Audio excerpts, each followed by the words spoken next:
1-2.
Καλημέρα σας, αγαπητοί φίλοι, μέλη του ΙΕΝΕ, συνεργάτες. Ναι, δεν ακούγεται.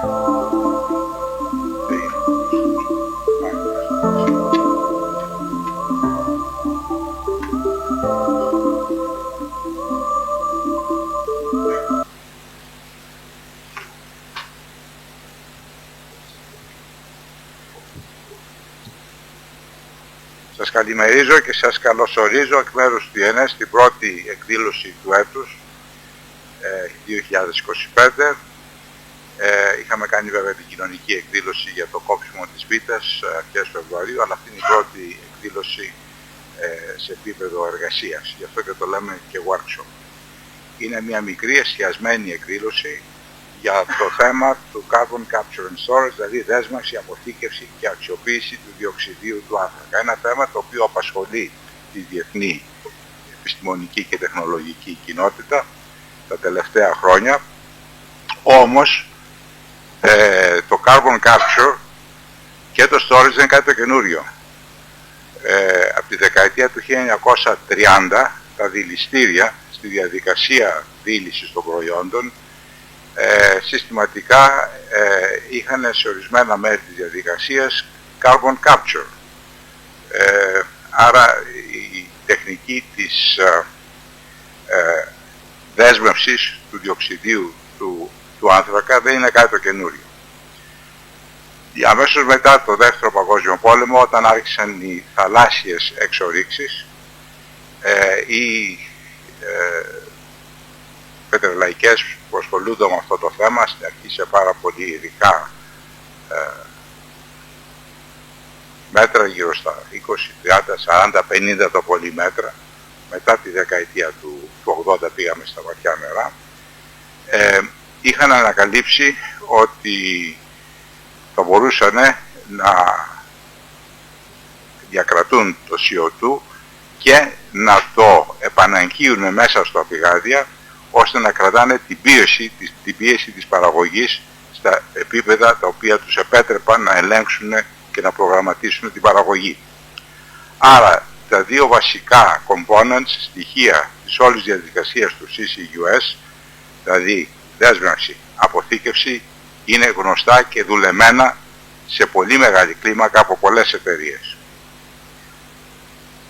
Το νέο στοιχείο στην όλη υπόθεση είναι ο συνδυασμός της δέσμευσης, της αποθήκευσης και τελευταία μπαίνει η αξιοποίηση του CO2 και αυτό έξω από τα δηληστήρια και έξω από τη βιομηχανία πετρελαίου. Δηλαδή πάμε στη βιομηχανία και στην παραγωγή ηλεκτρισμού. Τα τελευταία 20 χρόνια έχουν γίνει σοβαρές προσπάθειες και στο θέμα της παραγωγής ηλεκτρισμού από άνθρακα να διακρατήσουν το CO2 και τελευταία 10-15 χρόνια προσπάθεια έχει εστιαστεί στη βιομηχανία. Γιατί από ορισμένες εφαρμογές που γίνανε στις ΗΠΑ και στη Γερμανία σε ό,τι αφορά την παραγωγή ηλεκτρισμού και την απαγωγή και διακράτηση του CO2, τα αποτελέσματα δεν ήταν ικανοποιητικά και δεν ήταν ικανοποιητικά και από τεχνικής και από οικονομικής άποψης. Άρα στράφηκε το ενδιαφέρον στη βιομηχανία.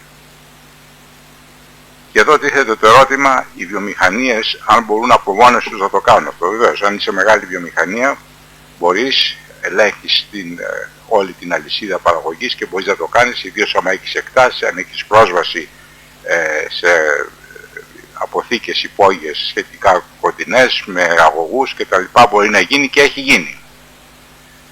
Όμως το μεγαλύτερο μέρος της αγοράς ξεφεύγει από αυτό. Είναι μικρές ή μεσαίου μεγέθους βιομηχανίες, είναι δηληστήρια τα οποία θα πρέπει να βρουν έναν τρόπο να συνεργαστούν, να συντονιστούν και να φτιάξουν αυτά που λέμε hubs, ώστε να μπορέσουν με οικονομικούς όρους να συγκεντρώσουν το CO2, να κάνουν την επεξεργασία και να το πάνε στην αποθήκευση είτε με αγωγό όπου επιτρέπεται αυτό ή σε πολλές περιπτώσεις όπως θα δούμε στην περίπτωση της Ελλάδος με τη μεταφορά με υγροποιημένο CO2 με πλοία. Γιατί μας ενδιαφέρει το CCUS στο γενικότερο ενεργειακό πλέγμα? Πρώτον, γιατί συμβάλλει στη μείωση των εκπομπών, αυτό που λέμε contributes to lowering emissions. Σταδιακά καθώς θα μιλάω θα χρησιμοποιώ ορισμένες φράσεις στα αγγλικά, καθότι έχουμε και ένα ακροατήριο από το εξωτερικό, το οποίο θα χαιρετήσω τώρα. Dear colleagues and friends who are watching us from abroad, I wish to welcome you to today's workshop in Athens, organized by the Institute of Energy Southeast Europe. We are going to discuss and examine the whole chain of CCUS in the form of hubs in Greece, but with applications much broader in Southeast Europe. Άρα, συμβάλλει στη μείωση των εκπομπών με επίτευξη στόχων και παράλληλη λειτουργία βιομηχανικών υποδομών, βιομηχανία ηλεκτρισμός και που διαφορετικά θα έπρεπε να κλείσουν. So CCUS contributes to the continuation of operation of facilities and industrial works which would otherwise have to close because of CO2 or would have to pay very high fines.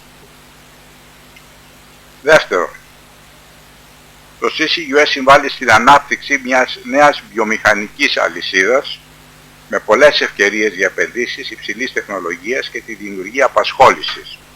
Δηλαδή έχουμε αυτό που λέμε new supply chain opportunities and high-tech investments. So CCUS, apart from contributing to the lowering of emissions, provides the opportunity to develop new supply opportunities, new supply chain opportunities and high-tech investments. Therefore, it can help to mobilize industry, companies and high-tech investments. Τρίτον, γιατί μας ενδιαφέρει το CCUS, υπάρχει προοπτική για οικονομίες κλίμακος, έτσι ώστε σε λίγα χρόνια να μειωθεί το σημερινό πολύ υψηλό κόστος, όπως θα εξηγήσουμε με λεπτομέρεια, έτσι που σε συνδυασμό με το υψηλό κόστος των δικαιωμάτων CO2 να συμφέρει οικονομικά τις βιομηχανίες να προτιμήσουν τη διοχέτευση των εκπομπών τους μέσα από CCUS hubs σε αντίθεση με το να το κάνουν οι ίδιες από μόνος. Και θα δούμε πολύ ανάγλυφη την περίπτωση του hub της Αττικής που έχουμε μελετήσει και πάνω στο οποίο βασίζεται η όλη μελέτη την οποία θα σας παρουσιάσουμε σε λίγο.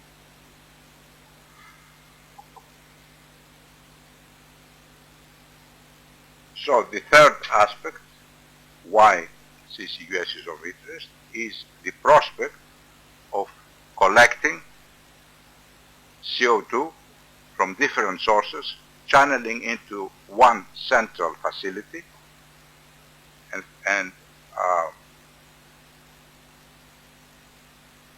organizing this in such a way as to be able to forward this or to send the CO2 to destinations for permanent underground storage.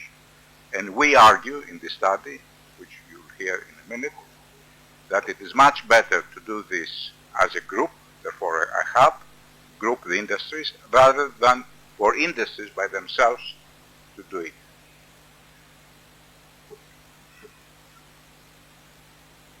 Μέσα από τη συγκεκριμένη μελέτη του ΙΕΝΕ που θα σας παρουσιάσουμε σήμερα και αποτελεί συνέχεια προηγούμενης μελέτης, αυτή ήταν η πρώτη μελέτη CCUS Technologies in Greece, η οποία είναι αναρτημένη στο site και την οποία την παρουσιάσαμε το Σεπτέμβριο του 2023. Και αυτή είναι η νέα μελέτη, η οποία πολύ σύντομα θα έχει αναρτηθεί στο site, μια εκτενής περίληψη, που είναι για το cost-benefit analysis του συγκεκριμένου hub της Αττικής.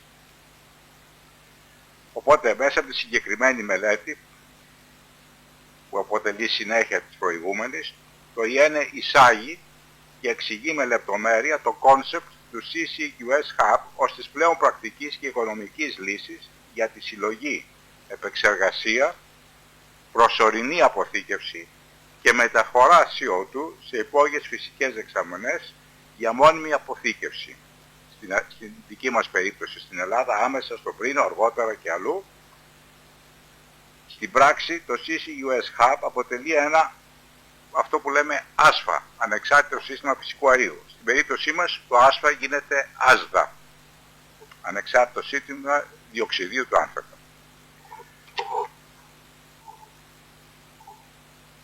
Το CCUS Hub λειτουργεί σε συλλογική βάση και προσφέρει τη δυνατότητα σε μικρές και μεσαίου μεγέθους βιομηχανικές μονάδες να αξιοποιήσουν τις εκπομπές τους, σήμερα με επιδότηση, αύριο με οικονομικά ανταγωνιστικούς όρους.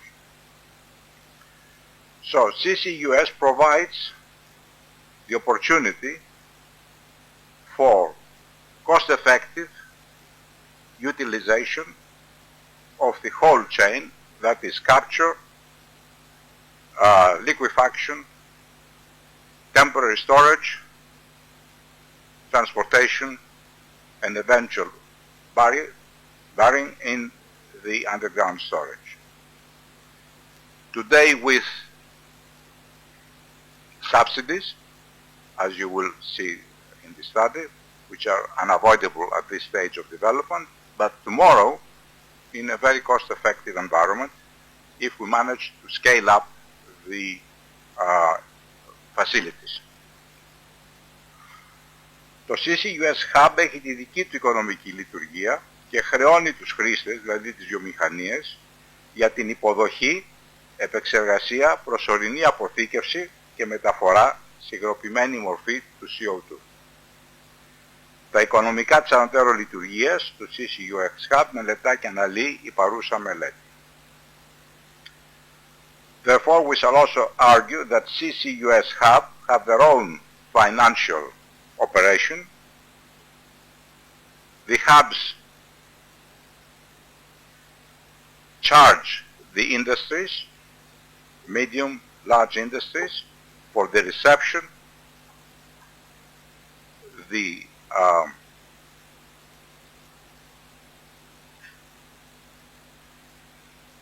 transformation, the temporary storage, and eventual transportation to the permanent facilities.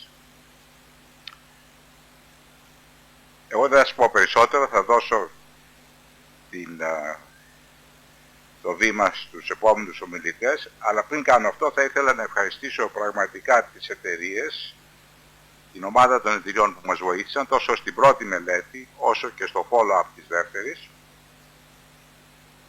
που είναι η Hellenic Energy, η Ασπροφός, ο ΔΕΣΦΑ και η ΕΔΕΙΕΠ, Χέρεμα. Στην πρώτη μελέτη υπήρχαν ακόμα δύο εταιρείες, ήταν η ΔΕΠΑ και ήταν και μια ναυτιλιακή εταιρεία, η Franco Compagnia Naviera, του Σοφοκλή Παπα-Νικολάου, η οποία ήταν πολύ χρήσιμη η συμμετοχή της, διότι μπορέσαμε να αρχίσουμε να καταλαβαίνουμε λίγο ο μηχανισμό της μεταφοράς διαθαλάσσης. Πριν καλωσορίσω την κυρία Βιερινοπούλου και να ζητήσω να λάβει το βήμα, θα ήθελα να πω ότι η παρούσα μελέτη που κάναμε, το Cost Effective, είναι αποτέλεσμα δικής της παρέμβασης και θα το εξηγήσω αυτό. Είχε την καλοσύνη να μας καλέσει όταν ολοκληρώθηκε η πρώτη μελέτη στην Επιτροπή της Βουλής, στην οποία προεδρεύει, για το περιβάλλον, για να παρουσιάσουμε τη μελέτη και να εξηγήσουμε τα προτερήματα και τις δυνατότητες που έχει η Ελλάδα να αναπτύξει τέτοια τεχνολογία. Και πράγματι και από τις εταιρείες λάβαμε το λόγο και εξηγήσαμε και ήταν πολύ ενδιαφέρουσα συζήτηση. Βέβαια υπήρξε η αναμενόμενη ερώτηση από έναν από τους παριστάμενους βουλευτές, και πείτε μας παιδιά πόσο κάνει αυτό και πώς θα αποδώσει.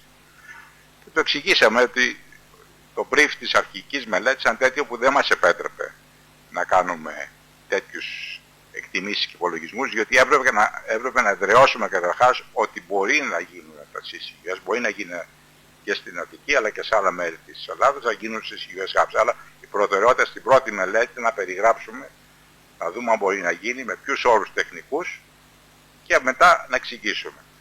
Οπότε αναπόφευκτα δεσμευτήκαμε να προχωρήσουμε και να κάνουμε το cost-benefit analysis, το οποίο και θα παρουσιάσουμε σήμερα.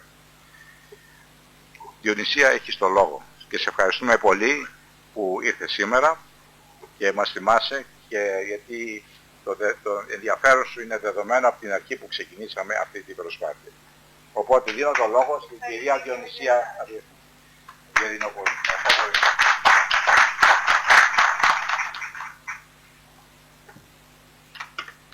Thank you very much, Mr. President, and congratulations for your interest and initiatives. Ladies and gentlemen, it is a great honor and pleasure to be with you today at this meeting on an issue of exceptional importance for the future of our industries, our economy, our climate, the economic dimensions of the CCUS applications. I would like to congratulate the Institute for Energy in Southeast Europe and the Technical Chamber of the Technical Chamber of Greece for organizing this event. Today, as the climate crisis stands as one of the most pressing challenges, CCUS emerges as one of the most innovative and significant technologies for addressing excessive carbon dioxide emissions and the escalating climate crisis. This has been my view for the past 20 years, and unlike other environmentalists, I believe that CCUS technologies, including direct air capture, DAC technologies, and sequestration, namely conversion of CO2 emissions into other materials and its reuse within the framework of a circular carbon economy, are essential parts of the solution to climate crisis. Of course, these initiatives must be developed in parallel with other solutions, such as reducing carbon dioxide emissions in general, restoring our ecosystems that are natural carbon sinks, promoting environmental innovation, and so more. However, it is clear that these technologies must be part of the solution, and they constitute one of the most immediate ways to tackle the greenhouse effect. The ability to capture, utilize, and store CO2 is not only an environmental necessity, but also an opportunity for the economic restructuring of our industry, creating new economic opportunities, new markets, and new and additional jobs. From an economic perspective, CCUS applications bring with them a series of challenges as well as opportunities. First, I would like to mention, of course, the indicative costs of investments and technological developments within the framework of R&D. The installation and operation of CCUS technologies require significant initial investments, both in infrastructure and in research and development. However, as we all know, technological process and continuous innovation lead always to a gradual cost reduction, making these solutions in the future increasingly competitive in the global economic environment. Secondly, it is essential to provide financial incentives and policy support for the development of these technologies, which are currently lacking. For the widespread application and adoption of CCUS, a favorable regulatory framework is necessary.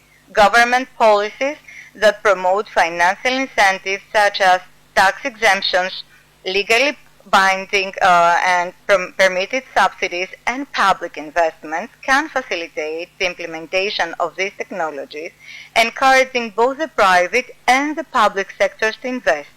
Our country has already incorporated the development of these technologies in the first national climate law, and we still need to elaborate further on these technologies. Furthermore, it is necessary to develop new markets and pursue new business opportunities.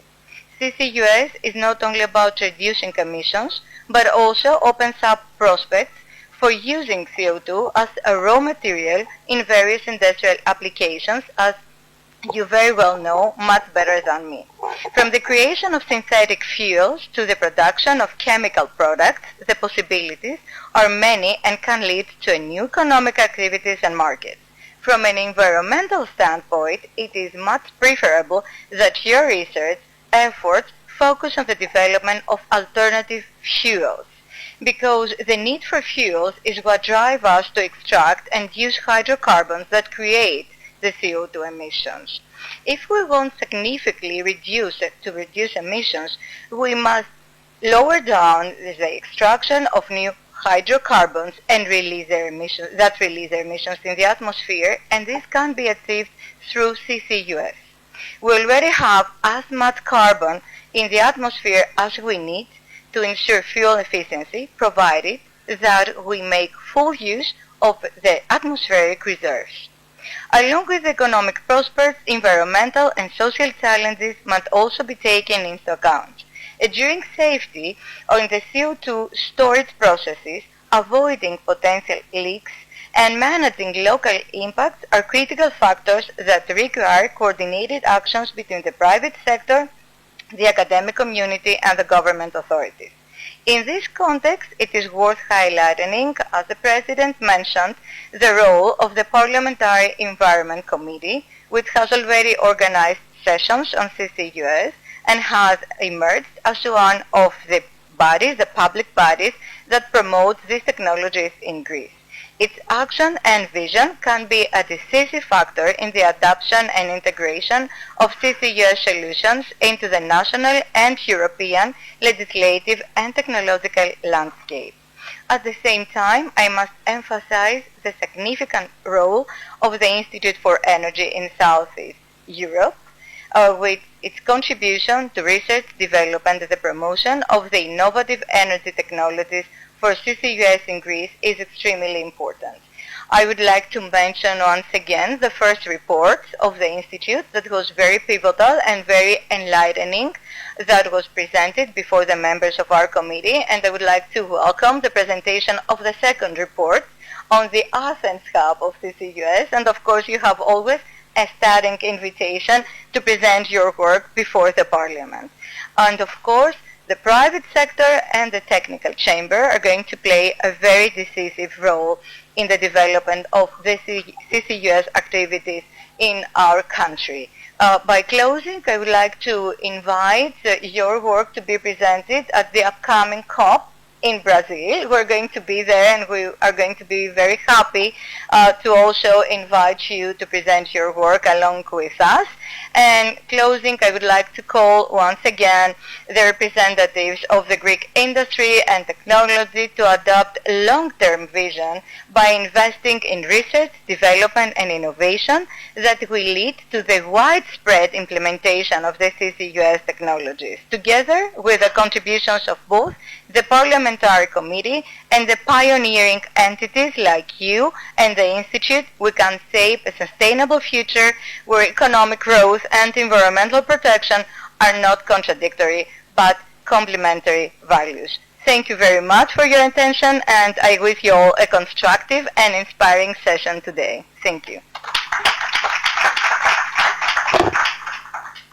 Thank you, Mrs. Avgenopoulou, for your presentation, for your very inspired remarks, and also a big thank you for supporting us with your political stature in this effort, because political involvement and support is inevitable if we really want to make strides in the whole effort of lowering emissions, energy transition, and so forth.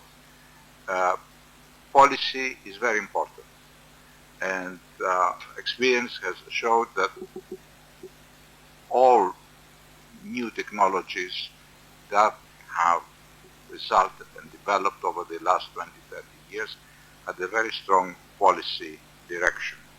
Therefore, it's very important, and thank you very much for sharing the floor with us today, because this, if nothing else, gives a very strong message, I think, to the rest of the political spectrum and to industry of the importance and necessity of industry and policies and politicians working together. So thank you again very much. Προχωράμε τώρα στην παρουσίαση της μελέτης και θα ήθελα να ζητήσω τον κύριο Κωστή Οικονομόπουλο, Petroleum Geoscientist, Research Fellow του ΙΕΝΕ και ένας από τους βασικούς συντελεστές της μελέτης, να λάβει το λόγο. I'd like now to ask Kostis Ikonomopoulos, who is a research fellow of Vienna, and he has contributed greatly in this study. He was the coordinator of the study and contributed several passages. And therefore, Kostis will now make a broad introduction of the latest study. And then we are going to proceed with the very specific parts of the study with presentations by representatives of the companies. Thank you, Mr. Sambolis. Good morning, ladies and gentlemen. It's a real pleasure for me to be here today with all these highly esteemed colleagues, and I want to thank IENA for contributing to this study, and all the rest of the contributors that we made a really good team there working for the completion of this follow-up study. And my presentation will be short. I will just give a few remarks and the objectives and how we worked on this follow-up study, and the rest of the contributors will delve into the more details. So some background notes and objectives regarding this follow-up study. As mentioned before, it's built on the study that was completed back in 2023, and expands furthermore on the analyzing of the proposed CCUS hub by IENA, and focuses more on the fiscal feasibility of such an endeavor. The main objectives for this study were to introduce the hub concept as part of the whole CCUS value chain. It was another objective was to justify the operation of such a hub. to promote the concept of the hub as the most cost-effective way of going forward regarding CCUS technologies in Greece, to provide decision makers with financial insights regarding the project's project decision making, to support any choices regarding CCUS hub implementation in Greece, and finally assess the viability and sustainability of such an endeavor. So we had to analyze the whole concept. We had to break down every component of a CCUS hub and its related costs. Also, we had to go into in more details regarding the costs and how a transmission plan would work out. We had to find out the best way for hub design, for a CCUS hub design in the country, and we had to complete a cost-benefit analysis for the whole CCUS hub and all the options regarding that. Obviously, a financial feasibility assessment and an evaluation of the benefits and the costs. So what were we expecting out of this study?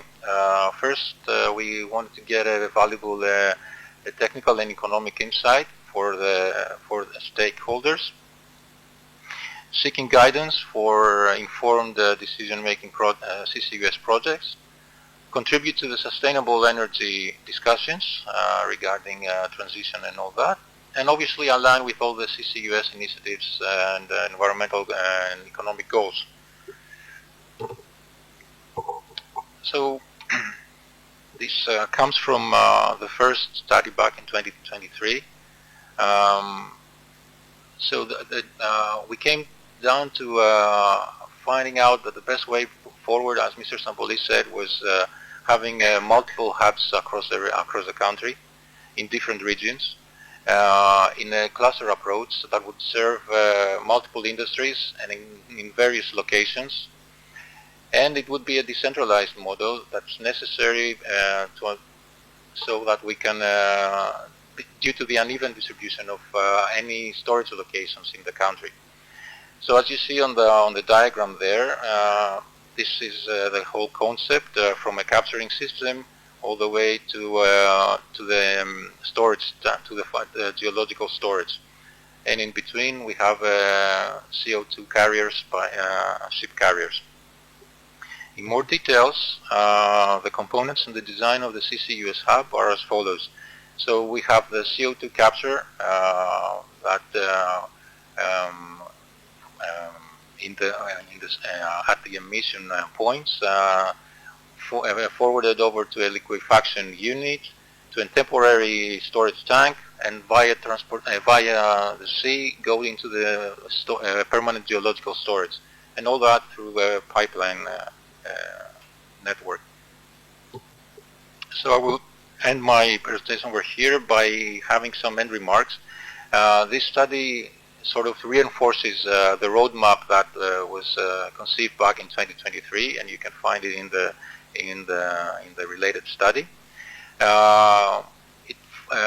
It supports a decentralized cluster-based approach for the decarbonization of the industry. The key emitters, refineries, cement plants, are the industry cluster. We are promoted to come into and hurdle up in a cluster. Multiple CCUS hubs in the country across several regions, and the transportation is based on ship carriers. And with that, I will thank you all, and I will pass the baton on to the rest of the contributors who will delve into the more details of what I just mentioned. And again, thank you very much. Thank you, Kostis, for this introduction. I just wanted to add that following the broad examination of the CCUS situation and possibilities, we decided to focus the study on one particular geographical area, which is Attica. So the cost-benefit analysis is based on the actual region, the Attica region. Η πρώτη μελέτη εξετάσαμε όλες τις δυνατότητες για CCUS hubs σε όλη την Ελλάδα.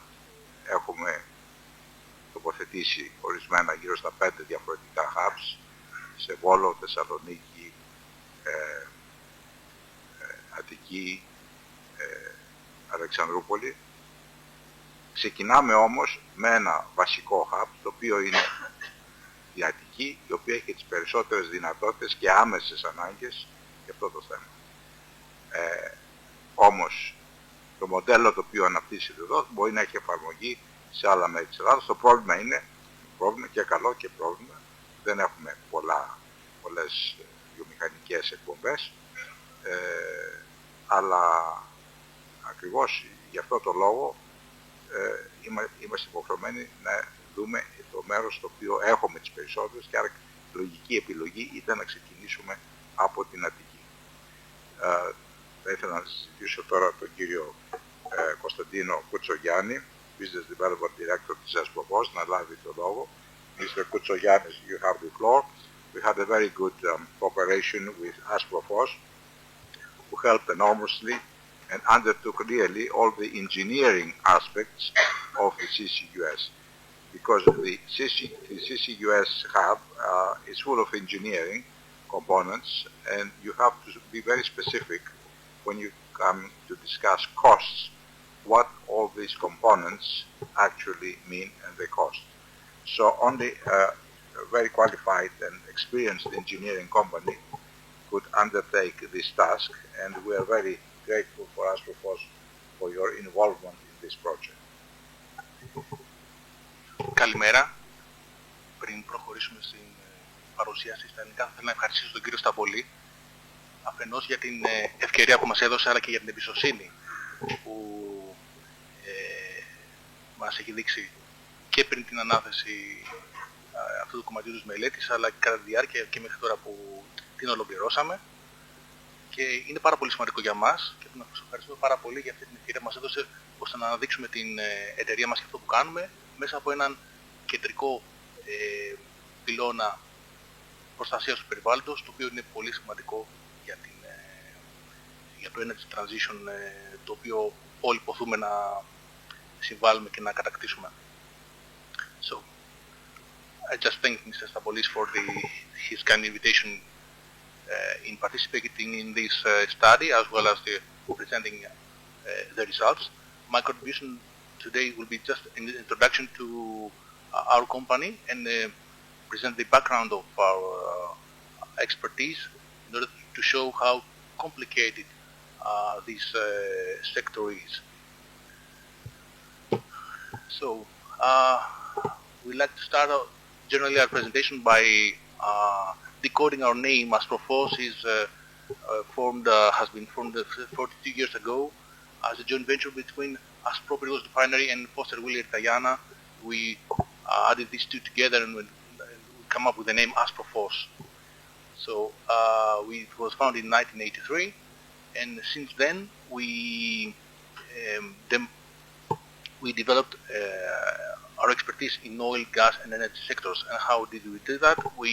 Firstly, with your contribution in the revamp of Aspropyrgos Refinery, and then developing our expertise in natural gas sector, which was an emerging sector in Greece at the 90s. What we do, we provide engineering, project management and consultancy, technical consultancy services, and we deliver solutions to meet the full spectrum of the client's project needs. We are committed in driving these solutions for decarbonization in industrial applications, from refinery to general industry, and we have developed expertise in integrating cutting-edge technologies like carbon capture into existing and in new projects. We are proud to be a member and subsidiary of Hellenic Energy, who is, in our case, one of the key emitters of carbon dioxide. And Hellenic Energy has a wide spectrum of activities from refining and chemicals to domestic and international supply of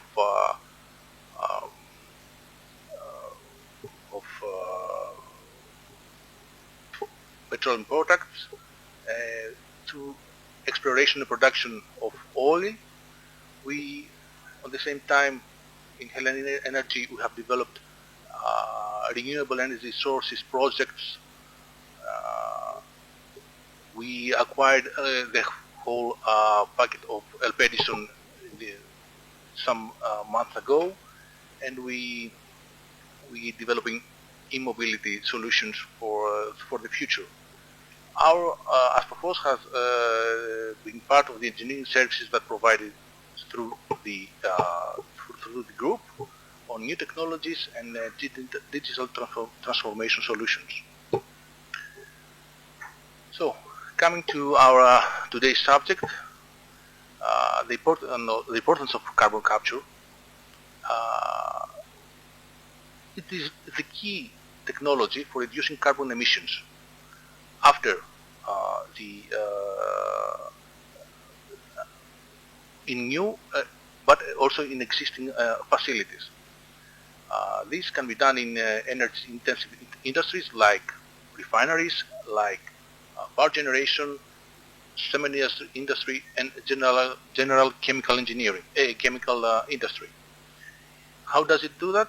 It captures CO2 from these industrial sources, preventing from emerging into the atmosphere, and then store it in underground or repurpose it for industrial applications. It is part of the net zero transition to achieve net zero emissions by 2050, and it is critical for sectors where direct electrification or alternative fuels like hydrogen are not yet fully viable. Europe's vision for the carbon capture comes through the EU Green Deal and the Fit for 55 package, in which the CCUS is highlighted as a key enabler of decarbonization. Investments in CCUS hubs, CO2 transport networks and storage infrastructure are continuously growing.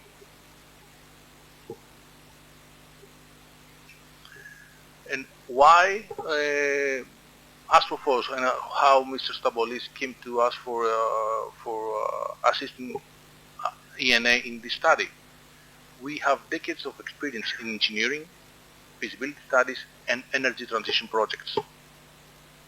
We have also strong regulatory and environmental knowledge, which is essential for today for CCUS project approvals, and we have developed expertise in designing large-scale industrial infrastructure, making us an ideal partner for CCUS implementation. What would be our role in this sector? To provide feasibility studies, where we evaluate the technical, economic, and regulatory viability of CCUS projects, and assess capture, transport, and storage options. We also provide technical consulting and engineering design to develop infrastructure for CO2 capture, compression, and transportation, and the integration with industrial plants and existing infrastructure. We have also strong experience in regulatory and environmental compliance, navigating through the EU emissions trading system and national regulatory frameworks, as well as ensuring compliance with CO2 storage safety standards. We help our clients to identify investment opportunities in CCUS infrastructure, and we support them in securing EU national and decarbonization programs funding. So, our contribution can be summed up as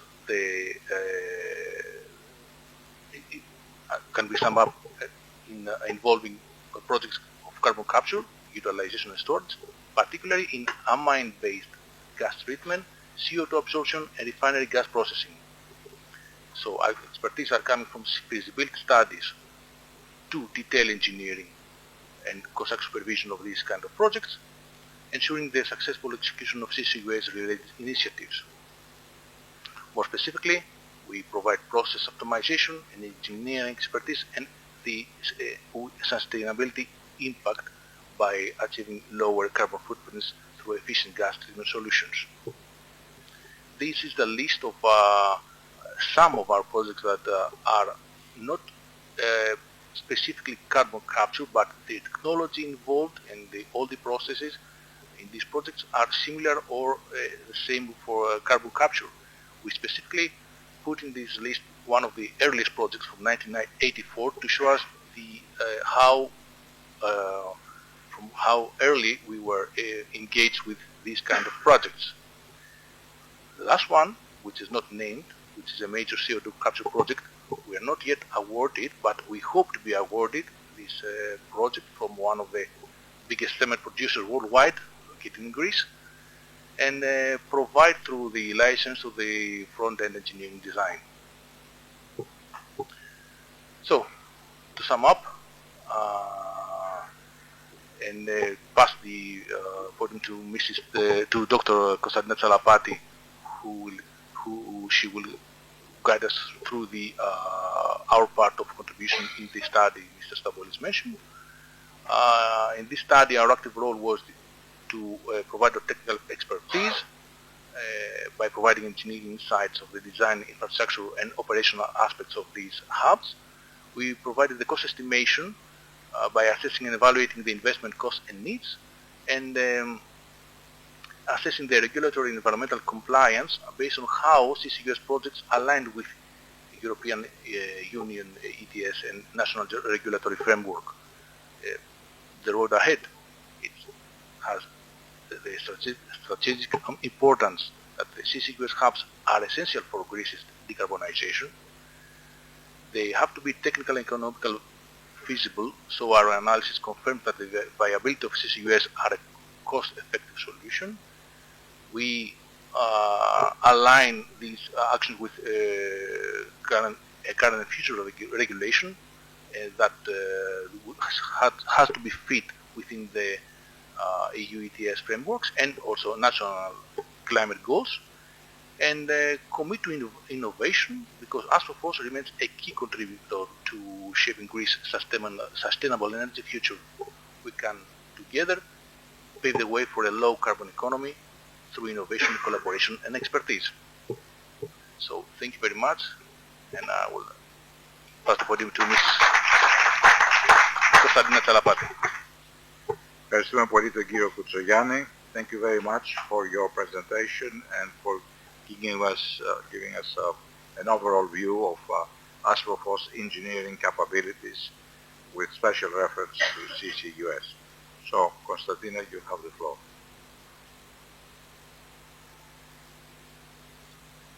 Konstantina Tsalapati is a business development and environmental specialist at Astrophos, and she has taken the lead from Astrophos' side in organizing and coordinating all the engineering aspects of the study.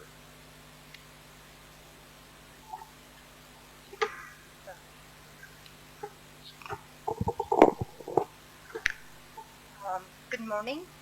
It's an honor for me to be here invited to present the economic and engineering insights we contributed in this study.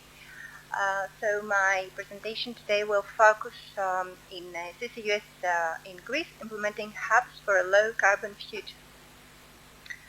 As my colleague Mr. Koutsogiannis highlighted in his insightful presentation, this technology is a key solution for reducing greenhouse gas emissions and achieving climate goals. It can significantly contribute to reducing Greece's industrial emissions and addressing the need for decarbonization. As we know, carbon capture technology is currently very expensive.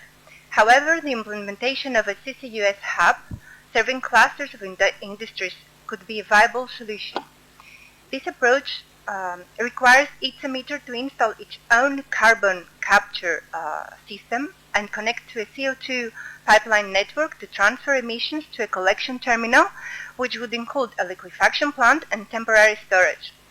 The liquefied CO2 would then be transferred by vessel to a geological site. However, before concluding that this is a viable solution, we first need to examine the technical and economic feasibility of such an approach. Through this study, which I am about to present to you, we aim to assess the feasibility costs and challenges of implementing a CCUS hub in the Attica region. Additionally, we identified the key challenges and risks, which I will discuss later. Our study is based on desk research and analysis of relevant bibliographical sources.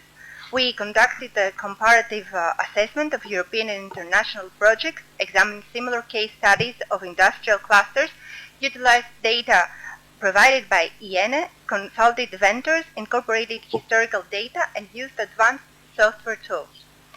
Moreover, we analyzed European and national CCUS regulations.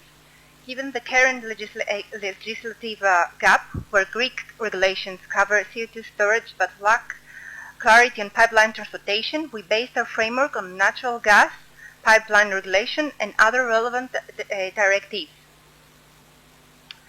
As part of our assessment, we conducted a cost estimation based on historical data, vendors' input, and advanced modeling tools.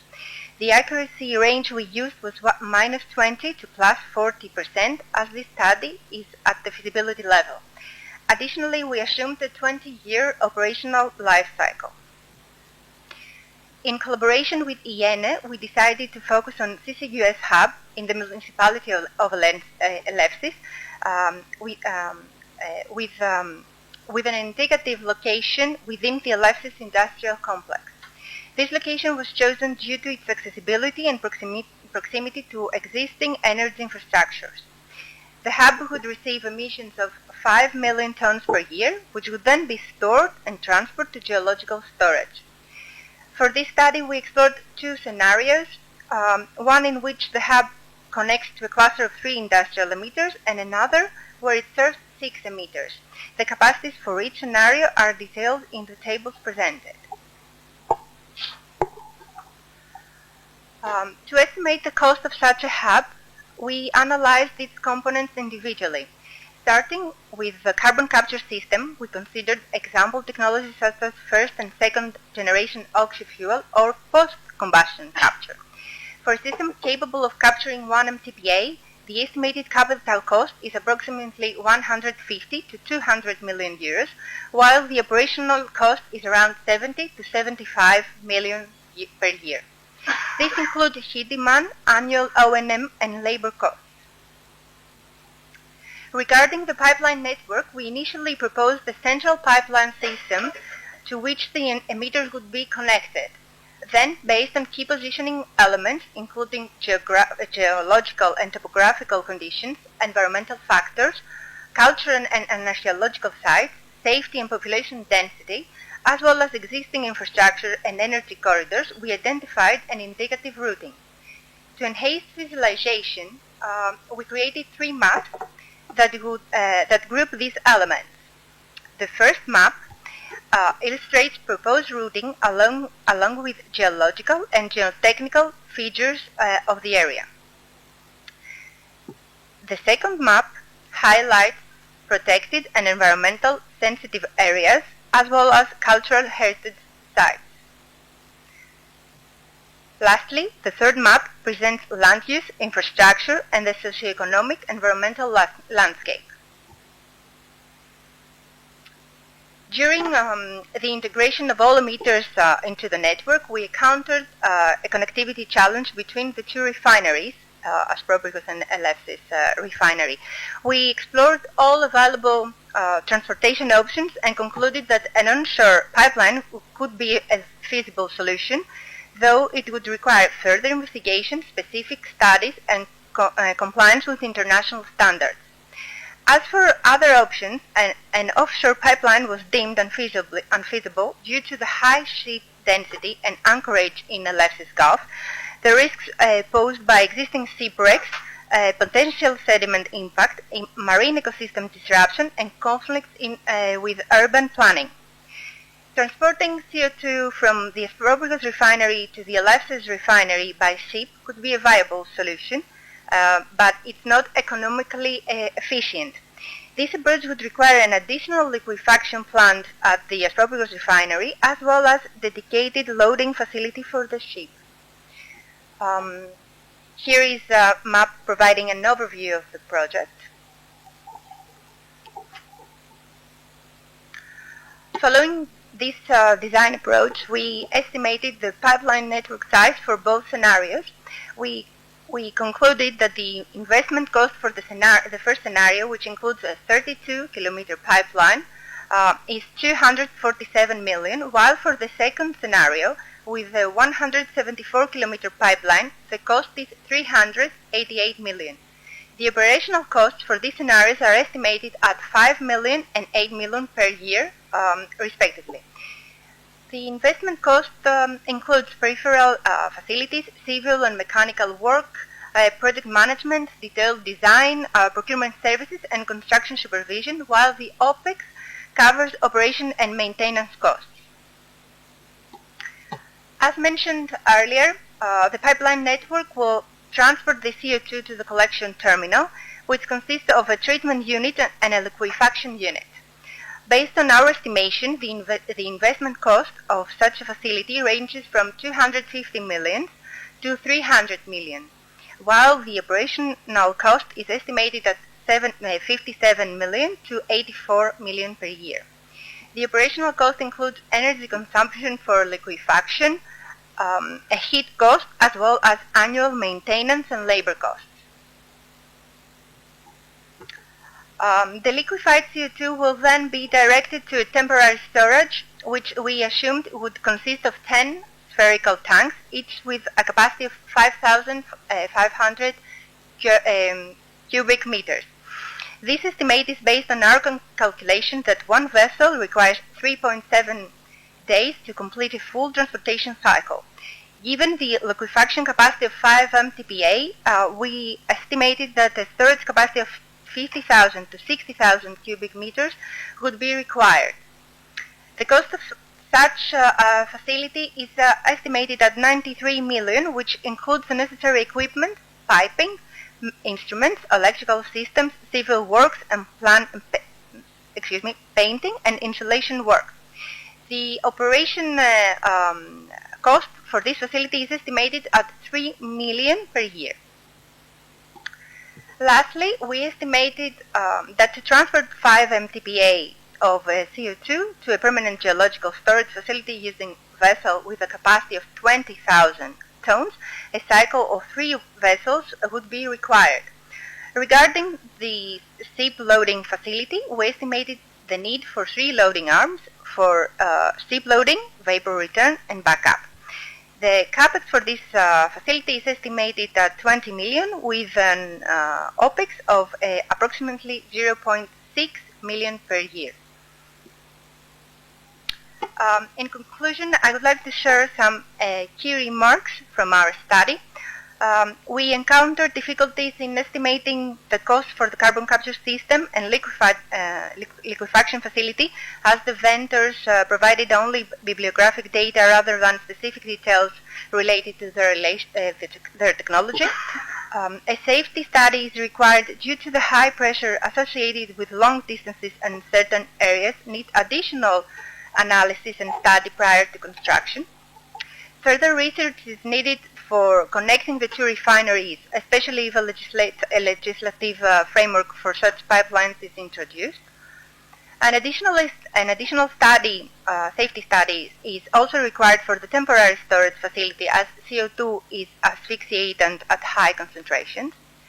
The storage site, along with the frequency and reliability of ship arrivals, should also be assessed. Design pressure estimates based on bibliographic data require further investigation, particularly for storage and ship loading, possibly in close cooperation with relevant shipping operators. A front-end engineering and design study should be conducted for the entire carbon capture project, including storage and shipping. Finally, constructability should also be assessed. Thank you very much. Thank you, Konstantina, for taking us through the intricate engineering requirements and details of this project. So you see that despite several months' work in actually focusing on the engineering aspect of the study, we still have a lot of variables and a lot of unknowns. So it's a complex issue, not unsolvable, it can be solved, but it requires a lot of work, especially as Konstantina mentioned, the risk requirements necessitate a more detailed risk analysis study, because we are handling volatile materials, we are handling leakage type situations, and therefore the provisions that have to be made at engineering level should be strict if we want this to operate without any problems. Very much the standards that are applied for refinery engineering and construction and in the oil and gas industry, exploration and production. So Greece has a relatively good record as far as refinery operation is concerned, and an excellent record as far as the operation of oil and gas production is concerned. In Prinos, for 42 years, we had 0 incidents of oil spillage, 0. In the refineries, as you all know, we had some accidents in the past, but relatively to other countries, we have a much higher safety record. So Asprofos study is very, very important, very diligent, and it shows the way forward, and also it provides a kind of promise that we can do it at the end. So I'll say no more, but now ask Cleopatra Abraham, who is the Strategic Planning Senior Director of DESFA, to take the floor. DESFA was one of the companies right from the start who supported this project. We had good cooperation with Cleopatra and her team, and as you'll see, they are equally concerned and developing a very interesting aspect of the whole CCUS chain. So, Cleopatra, you have the floor.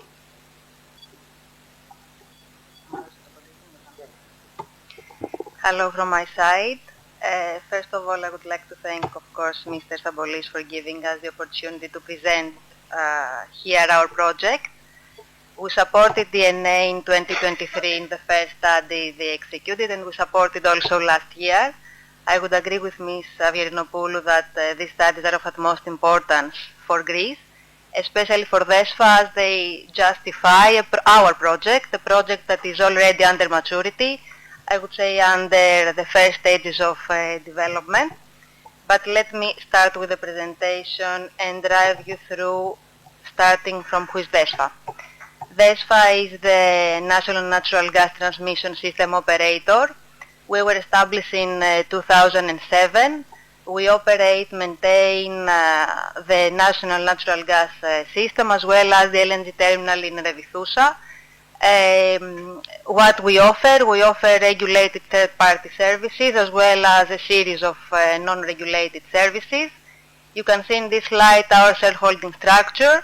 It consists of 66% from a consortium that involves 3 major European TSOs, Snam, Enagas and Flaxis, as well as a Greek energy company, Damco, and the remaining is owned by the Greek state from 34%.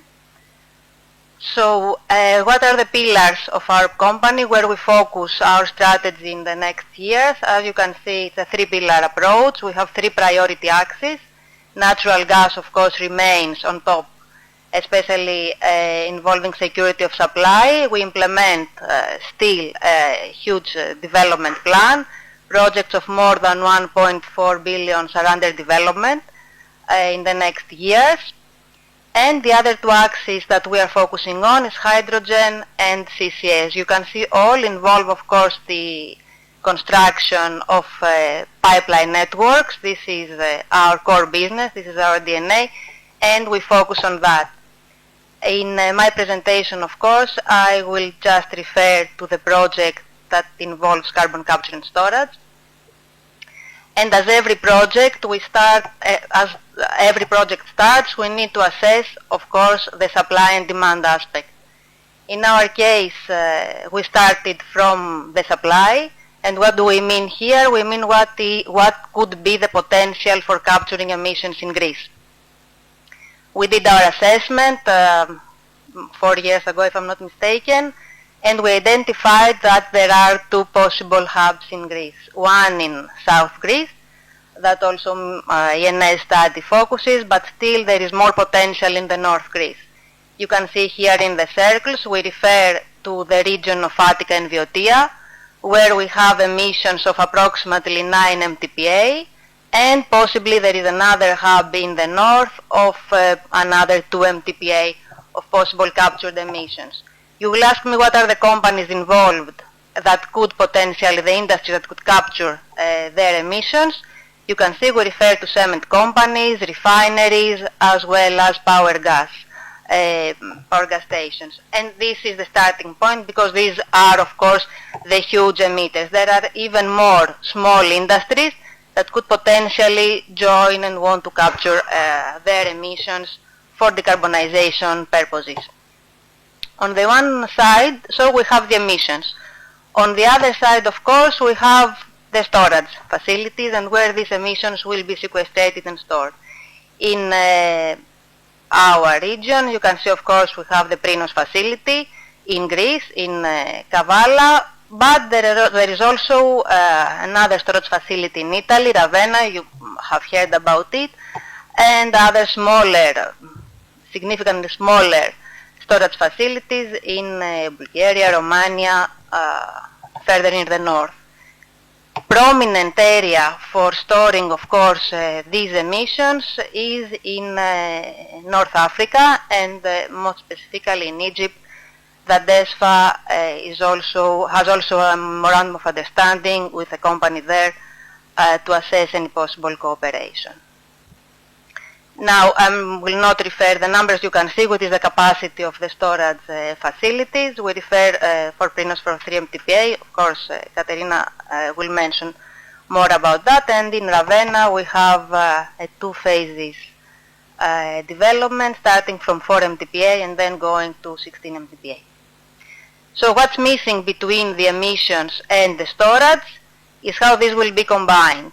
And we have 2 possible pathways to combine the emitters with a storage facility, either on a separate standalone project basis, meaning that each emitter will proceed with its own transportation mechanism, transportation infrastructure project, or if we could proceed with an integrated CCS hub solution, which is also what the study of ENA examined, which is also what DESFA is trying to do, where we will have a network gathering all these emissions from the fence of its capture facility, transporting them to an aggregated liquefaction terminal, from where it will be shipped either through a pipeline or with ships, of course, to the storage facility. At DESFA, we develop the integrated CCS hub. We develop a project called Apollo CO2, which aims to do exactly what I mentioned before, to gather the CO2. You can see here the whole CCS value chain, what is the steps for the CCS ecosystem. Our part, Apollo CO2, refers to the blue part, and mainly we'll do what I mentioned before. I don't want to say it again. We will capture through a pipeline network, we will transport through a pipeline network the captured CO2 in a gas form, and then it will be liquefied in an export terminal, and then with ships transported for permanent sequestration in storage facilities. You can see here a more schematic with some interesting photos, our project, what exactly mentioned before, but let me give some more technical elements of our project. The pipeline network that we are referring and is currently, we have already finalized our front-end engineering design, refers to approximately a 200 kilometers long pipeline from Viotia to Attica up to Revithousa, where we will proceed with the development of our liquefaction terminal for CO2. You will ask me why in Revithousa, considering that there is the LNG terminal that we own and operate, because we have identified that there are many synergies with the LNG. We could use the lost cold power to liquefy in a very, very cost-efficient way the CO2, and after that, of course, the liquid CO2 will be transported with ships to the permanent sequestration site. It's not only the fact that Revithousa has this cold energy efficiency benefit that we decided to proceed with the liquefaction terminal in Revithousa, but also there are many other benefits that we have seen there. It's the depth, so we can also proceed with big ships. It's not close to areas or to municipalities where we could see environmental aspects and all these things. So the benefits of the project, we can see them in 4 pillars. I have gathered them. You can see, first of all, it's a project that aims to decarbonize Greece. We will have an open access and third-party access network where not only big emitters could join, but also smaller ones in a cost-efficient, cost-effective way. Then, of course, this is also combined with the scale effects, what exactly I mentioned. We will be able, with cost savings from the Revithousa terminal, to reduce the cost. Previous speakers mentioned that the capture projects are significantly expensive, of course. This is why we proceed with a hub, and we aim to facilitate in lowering the whole cost. How else the cost, of course, is lowered? Through EU national funds. Most of the Attica industries, the refineries and the cement companies have already received money from EU, grants from EU. Even if they join our project, we aim even to lower this cost. We are also eligible for EU funding. Our project is a project of common interest. So there is the option for Connecting Europe Facility funds. Also, it's a very innovative project. So we aim to proceed with innovation funding, grants from the Innovation Fund. Even that could lower the cost of the whole CCS value chain. And of course, it offers a simplified one-stop shop solution, considering that the emitter has to decide only on their capturing facility, and then it comes our midstream solution, which takes the responsibility of the transportation up to the storage site. What is our timeline? Our timeline is in line with the projects of the emitters, as well as the Prinos facility and the other storage sites. We have already, as I mentioned before, finalized the front-end engineering of the pipeline network, and we are starting in April the front-end engineering for the liquefaction terminal.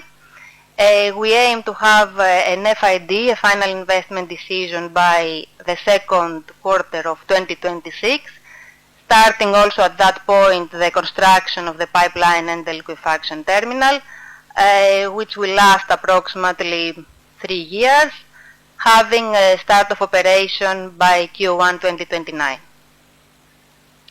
Now, why I mentioned before that, of course, we supported and we thank Mr. Stabolis for these studies, because exactly the studies justify our project. You can see here the ENS study takeaways, the studies conclusions, how similar they are with our project. Not only the benefits of the CCUS, as I mentioned before, it refers to an optimized infrastructure that lowers the per ton transportation costs. Exactly this is what Apollo, our project, is trying to do, even in a bigger scale, considering that, as I mentioned before, We have the synergies with the coal powered in Revithousa, so we reduce even more the costs. On the funding aspects, again, the study mentioned that it's very significant to receive grants to lower the cost, considering that we refer to very big investments. Again, our project gives the opportunity to receive further funding, so again, lowering the cost. Storage access, it is, of course, as the study mentioned, there are some local storage solutions as Prinos. We need to assess further options. I mentioned before Egypt. It could be one of the possible solutions in the future. And of course, for the shipping transportation, again, the study mentioned the importance to promote investments in new CO2 carrier fleets. This is significant for our project. We cannot do without shipping, and of course Revithousa gives the opportunity, as I mentioned before, for bigger sized LCO2 carriers. That's all from my side. Thank you very much. Happy to take any questions.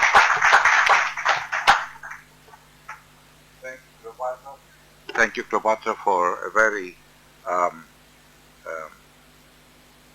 detailed presentation of your project. So you saw here we have an actual project, because DESFA has all the capacity and means to deliver such a project.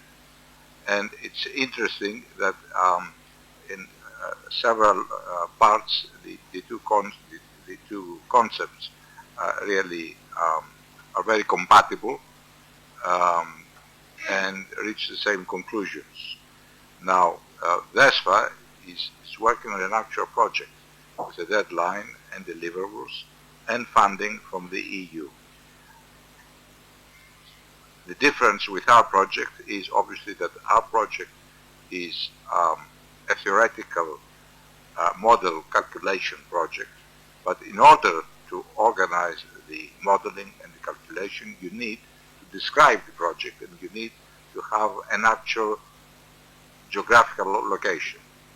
Therefore, we opted for a different type of approach when it comes to the location, which was within the boundaries of existing industrial facility, and we chose purposely not to have this on the LNG terminal for two reasons.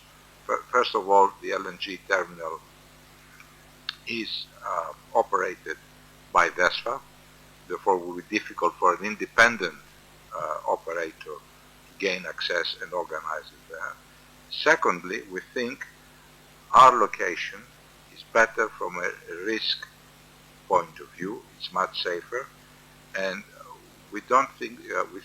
Furthermore, we think that if you add more facilities on the LNG terminal at Revithousa, you increase the risk because you have higher concentration of facilities. But anyway, this is not a critical issue.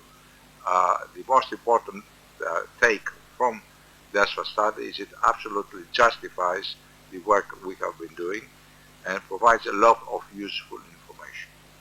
So, I'll say no more. I will ask now Nicholas Koukouzas, who is an expert on such matters, working at CEF, the Center for Research and Technology in Hellas.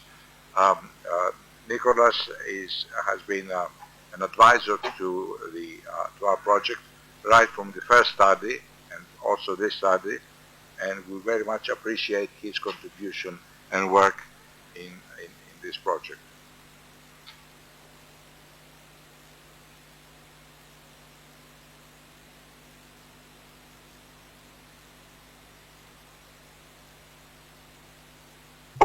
Yes, okay. I would like to say a few words to give you some presentation on the study that we worked together with Mr. Stavoulis and other colleagues from Asprofos and Hellenic Energy and others. So that was a continuation of a previous study delivered in 2023, and that was also, I think, very well presented in the Greek Parliament, having chapters related to CCUS in Greece, prospects for combined use of hydrogen and CCUS, CCUS implementation in Greece, and legal and regulatory issues. As Mr. Sabolis said before, this is what we have, that was the initial step for taking all the CCUS with ENA. So we propose at the end of this study several CCUS hubs in Greece. One is Thessaloniki, another is Prinos, Alexandroupolis Port, Ptolemaida, which is very close to CO2 emissions. At this time we had more CO2 emissions coming from PPC, and the fifth CCUS hub was Corinth and Aspropyrgos, related to oil refineries. So the final step of this previous study was related to a roadmap for CCUS cluster in Greece. So as you can see from 2023, we are in 2025. So just before 2025, we thought that probably it's good to have funding from the European Union, and securing EU funding for Greek CCUS cluster. So now we have to say that this is already done in a way. We have Prinos CCS project funded by RRF. We have Iphistos with the involvement of Titan Cement and Hercules, as well as Olympus project and IRIS Innovation Fund money for motor oil. I think that you are going to get some more information about these projects in the coming presentation, so I'm not going into detail. So now we move to this study. So we have delivered this study in just before Christmas 2024. It's a cost-benefit analysis. A part of the introduction and the general things, it was also hub design principles and CAPS estimation.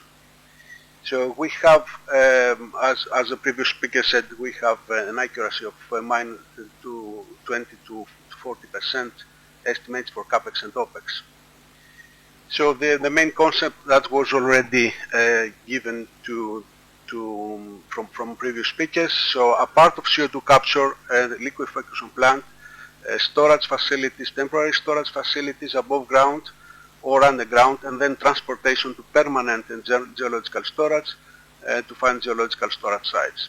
So where we have geological storage sites, a part of Prinos, where we have underground storage probably related to enhanced oil recovery, but this is not the case for the time being, I think. We have also other geological places like saline aquifers and abandoned coal areas, ultramafic rocks, basalts, and organic rich shales. Where we have this kind of geological formation in Greece, you can see the map of Greece with some of the estimated storage capacity in million tons. We have on the left side, we have the Mesohellenic Trough, very close to Grevena, where we have an estimation of around 1 million tons in general. West Thessaloniki and Panomi field, very close to Thessaloniki with 640 million tons. This is the CO2 storage site estimation. Prinos, okay, I think Ms. Sardi can give you more information about this. And there is another opportunity for Volos basalts, but this is not a preferable position for CO2 storage, as this is related to ultramafic rock. This is general things about CO2 storage. This comes from research output, but also we have information from research projects like Pilot Strategy, Leila, Consensus at 6. This is research already undergone with different partners. You can see here Pilot Strategy. This is a CO2 storage project with a coordination of BERGEM. This is the French Geological Survey, but also with the participation of IFP, the Institut Français de Pétrole, Herema from Greece, Fraunhofer and others. So this is an ongoing project, and we discuss about the Mesohellenic Trough. This is the geological map where we study sites for potential CO2 storage using different techniques like measurements, sampling points, seismic data, and geological mapping is undergoing them. Here also a second place in the area where we do geological mapping for CO2 with the contribution of seismic data. Apart of this, we have also working on CO2 capture with for cement industry. So this is a big hydrogen horizon project with Heidelberg Cement. So this is something related to CO2 capture. Another one is Consensus project, where we work with Gerakini mine with Grecian magnesite for Greece. This is a potential capture and storage site in Greece, but also in Romania and Denmark. Here with the same project, we have different roles on techno-economic analysis, implementation planning, and other activities. And then the fourth project we work now is a sixth project. This is not only geological storage, but also this is a project related to the use of CO2 as a working fluid to create an excess pressure between injection and production well. So this is related to geothermal and heat. So this is quite innovative, and we expect to have results at the end of this year. Apart of this, several research projects on CCUS have already done in the past, already from 2020.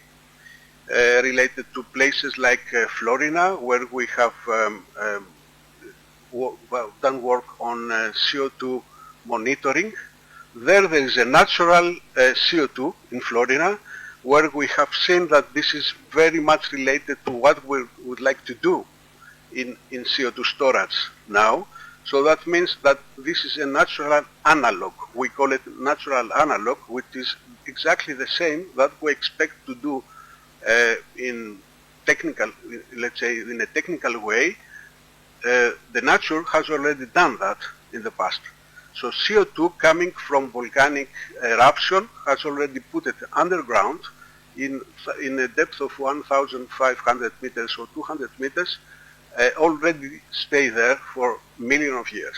So that means that CCUS technology is a safe technology. So because we don't have any leakage from this place. So what we expect to have as a technology, there are some technological gaps on the requirements related to capture and utilization, as well as health and safety, but transportation and storage as well.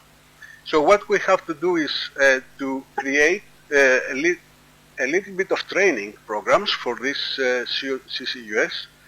We have to do also the involvement of industrial sector, students and employees related to industrial sector. We need to educate people on that, and to have more R&D actions with higher TRL related to CCUS. So what is the situation in Greece? We more or less know now. The same situation is in Europe, but a little bit more advanced. So what we need to do now is to improve funding mechanisms for CCUS projects in Greece, but also to set regulations and policies for CCUS technologies. Thank you very much for your attention. Thank you, Nikos, for a very insightful exposition of the various facets of CCUS and the actual research going behind this. So now we come to the heart of the problem.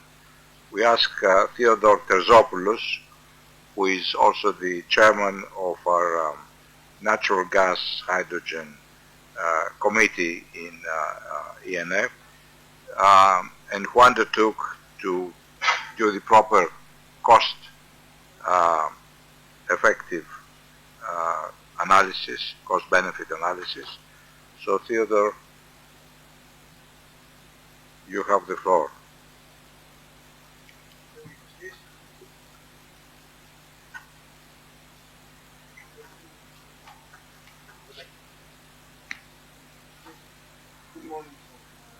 Το μικρόφωνο. Okay. Good morning from my side. I'm very happy to present today the results of a basic cost-benefit analysis which aims to assess the feasibility of establishing a carbon capture hub in Greece for the hard-to-abate industries.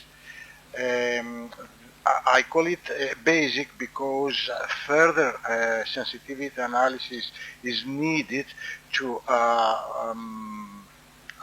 reach the final results by adding new consumptions, new CO2 productions, or by attributing in a different way the revenues of this hub.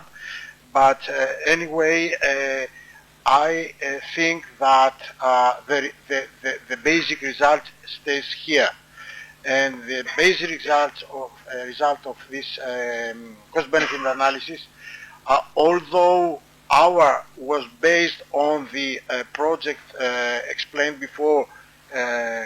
before by Asprofos, which is different from the project presented by DESFA.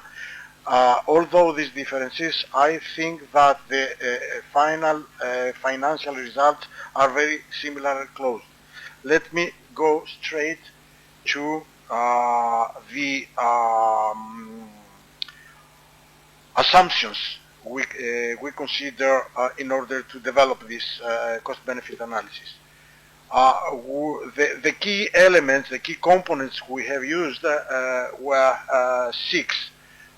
The carbon capture system installed and operated in the industries participating in the project, the pipeline network, the cost, capex and opex of the pipeline network, the cost, capex and opex of liquefaction and storage facilities, the cargo handling system, which includes also capex and opex, the transport to the permanent storage facilities, and the permanent geological storage, which includes only OPEX. In our cost-benefit analysis, we consider that the system is producing and transporting 5 MTPAs per year, and the divided the cost-benefit analysis into scenarios. The long pipeline scenario network, which is the length is of 35, I think, I explained it later, kilometers, and the long pipeline scenario where more industries are participating, more emitters are participating. As I said before, the carbon capture systems are installed in the industries, and we did not consider as part of the cost-benefit analysis due to the fact that this cost, we consider that would be borne by the industries, since they get subsidies both for the capex and the opex of these installations. So we exclude them, these costs, from our cost-benefit analysis. Some criteria related to the capex of the pipeline network, I skip them because they are not so important. The cost of the pipeline is used to transport in the CO2 as gas from the emitters to the storage, the liquefaction area. And so the short pipeline scenario is 32 kilometers, as you can see and the long 174 kilometers with those two capex and opex. The liquefaction storage facilities their capex varies between 343 million euros to 393 million, and the opex you can see it on the table. And the cargo handling facilities, they have an OPEX of 20 million and a CAPEX, CAPEX of 20 million and an OPEX of 600 million per year. Sorry, 0.6 million per year. The transportation to the permanent facility, I repeat, includes only CAPEX, OPEX, so we did not consider in our cost-benefit analysis the acquiring of a CO2 carrier ship, and it is only the transportation costs included here. And the permanent geological, the permanent storage amounts to 25 euros per ton of stored CO2 quantity. As far as the financial model, our financial model, we decided to use the discounted cash flow method. The model has a duration of 20 years. I repeat that we have not included the cost for the CAPEX and OPEX of the capture systems in the industries.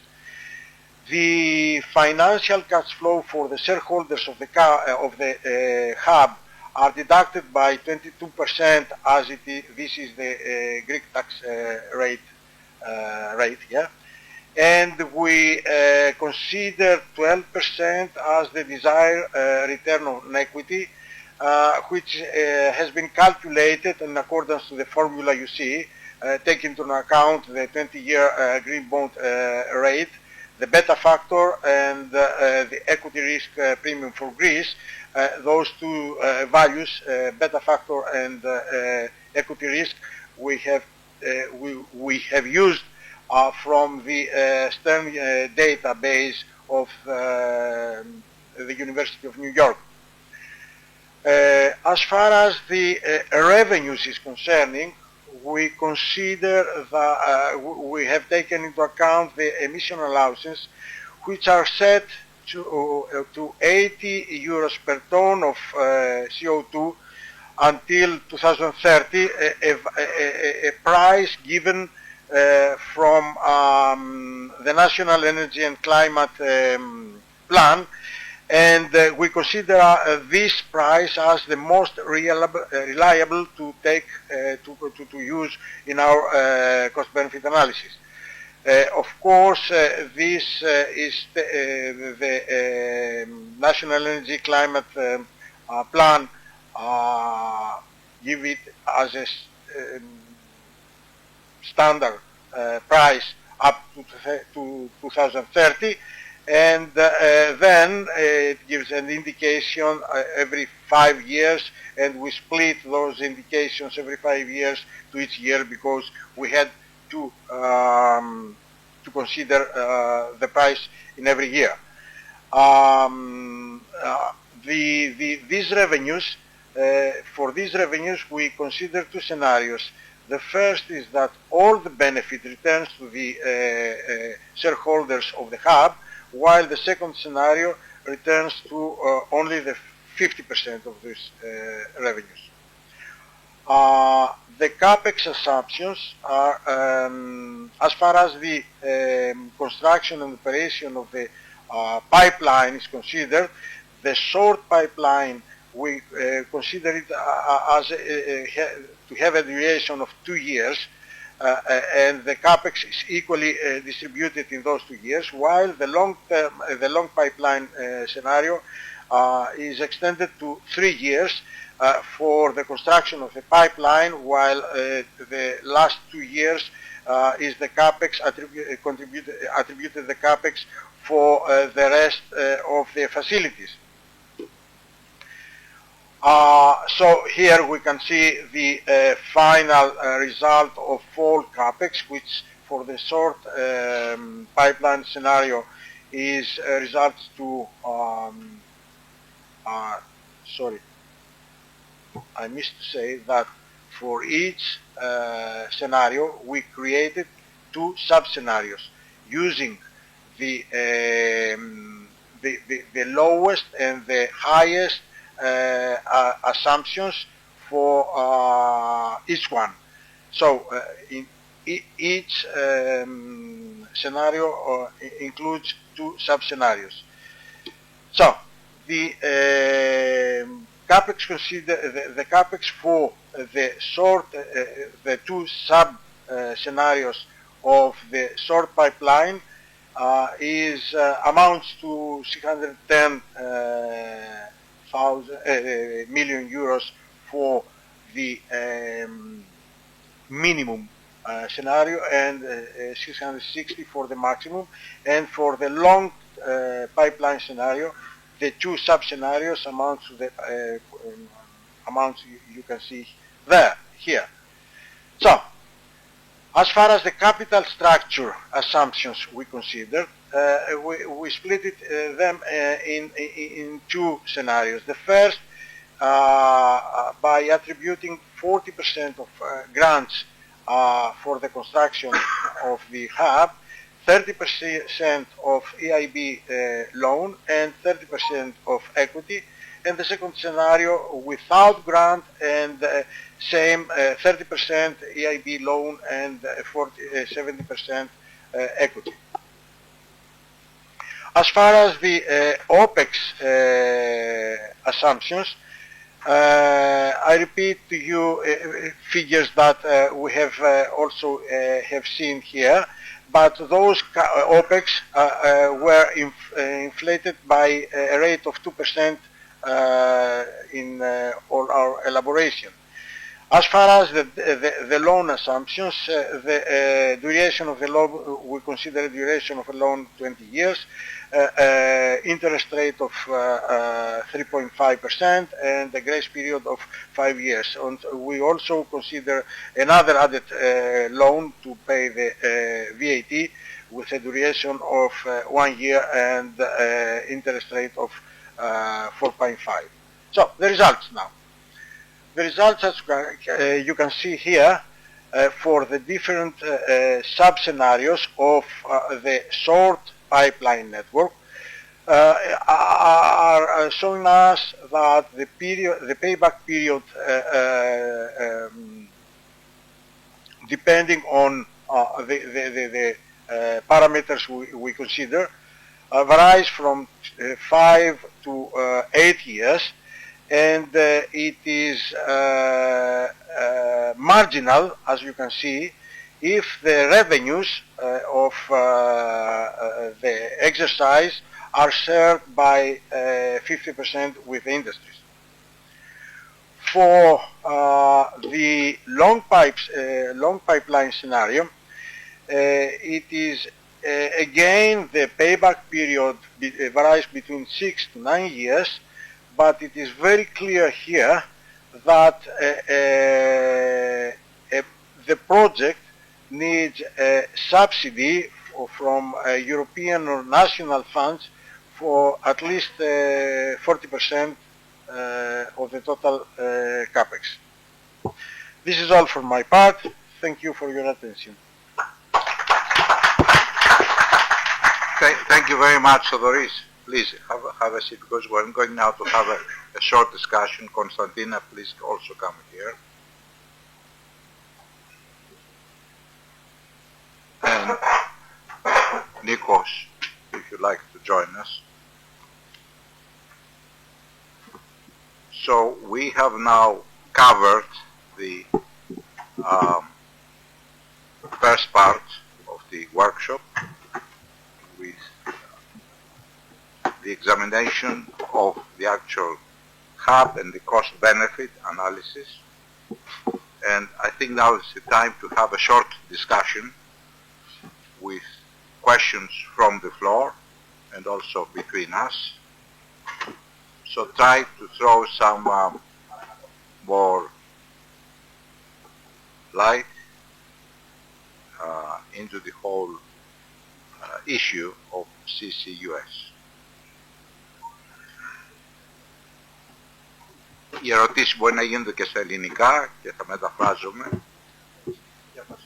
και απαντήσεις το ίδιο. Workshop είναι, υπάρχει μια ελαστικότητα στο όλο θέμα.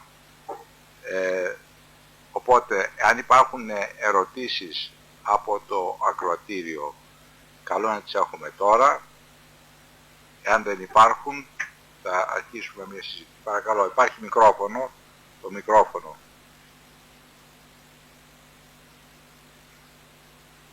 Μπορούμε να έχουμε το μικρόφωνο, παρακαλώ. Όχι. Ένα εδώ. Δόθηκε σε άλλον κύριο. Οπότε δεν πειράζει. Πρώτον Νίκο, το χώρα και μετά θα γίνει η ερώτηση από εδώ. Ο κύριος Φρυδάς. Yeah. Shall I start with some naive question from somebody who knows more about electrons than molecules to Mr. Terzopoulos about the cost-benefit analysis?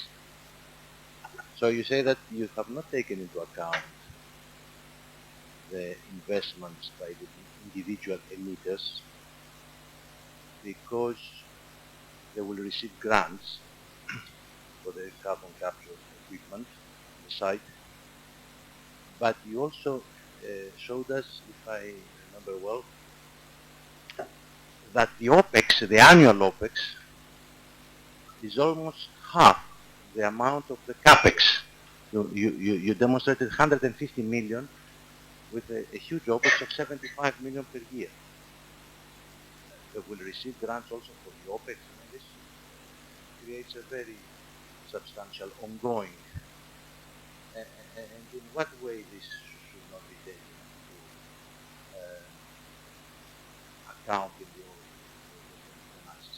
And the other thing also that I notice is that although the long pipeline scenario is several times the length in kilometers from the short, and usually in pipelines as well as in transmission lines, the capex is relative to the distance. It is not even 1.5 times more the capex between long and short, although it is many times the length, the long pipeline scenario. This is also a question. Don't consider the capex and the opex for capturing the CO2 in the industries for two reasons. First of all, the amount of capex and opex depends on the size of the industry. This is one. Second, because the policy of for subsidizing the policies for subsidizing these capturing systems are not fixed definitely yet. What I mean by that? For the time being, we have seen that EU is keen to subsidize the capex for these systems. But we know that in any, let's say, new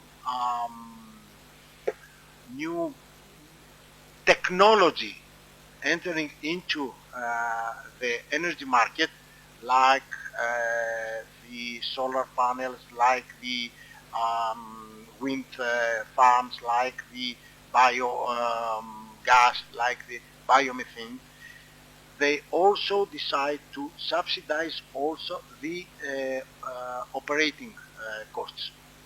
So they subsidize not only the capex but also the opex for a certain period of time. Okay.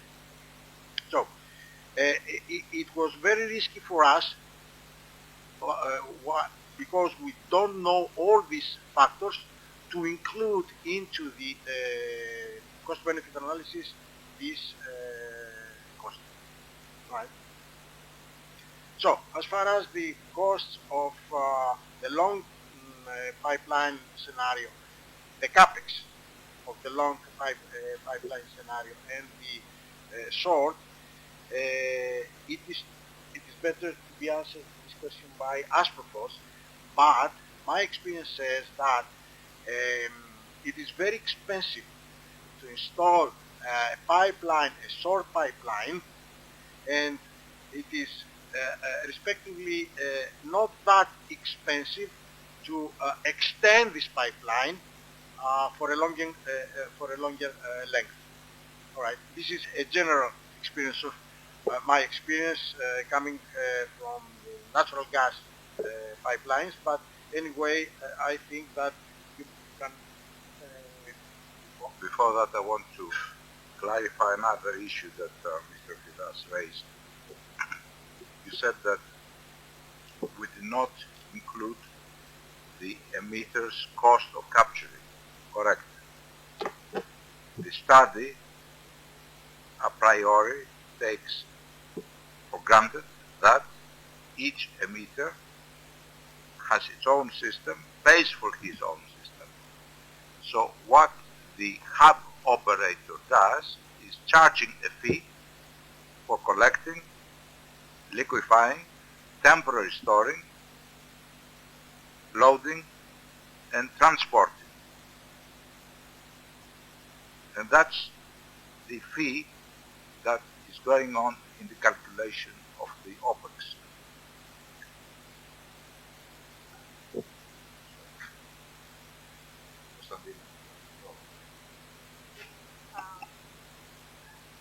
From our side, we calculated for the pipeline, we calculated as I presented in my slides, the capex and OPEX. Sorry, the capex and OPEX for the pipeline. It was based only on how much it will cost us for, the pipeline and the work that has been done to install and all the electrical works, whatever you need for constructing the pipeline.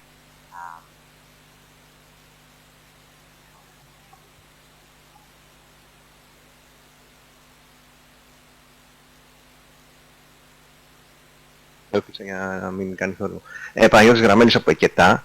Δύο ερωτήσεις έχω να κάνω. Νομίζω είναι πολύ ενδιαφέρον. Θα σπάσω και το πρωτόκολλο να μιλήσω στα ελληνικά. Αλλά είναι πολύ ενδιαφέρον τα στοιχεία που παρουσίασε ο κ. Τερζόπουλος σε σχέση με το έργο της ΔΕΣΦΑ, που είναι PCI και έχει ένα ενδιαφέρον. Θα μπορούσε Κλεοπάτρα να μας πει μερικά στοιχεία κόστους και κατά πόσο μπορούν να συγκριθούν με αυτά που παρουσίασε ο Θοδωρής, ή ποιο είναι μια ενδεικτική τιμή κόστους ανά τόνο διοξείδιου του άνθρακα. Και το δεύτερο ερώτημα είναι στον συνάδελφό μου, τον κύριο Κούκουζα. Είναι πολύ ενδιαφέρον, όλες τις τεχνολογίες, ο Νίκος είναι χρόνια στην αγορά, οπότε ξέρει πάρα πολύ καλά τις τεχνολογίες, αλλά στο θέμα του μεσοφιλικού και του inland που παρουσιάστηκε, το οποίο είναι εξαιρετικά ενδιαφέρον λόγω του capacity, ότι είναι πολύ μεγαλύτερο από ό,τι στον πρίνο.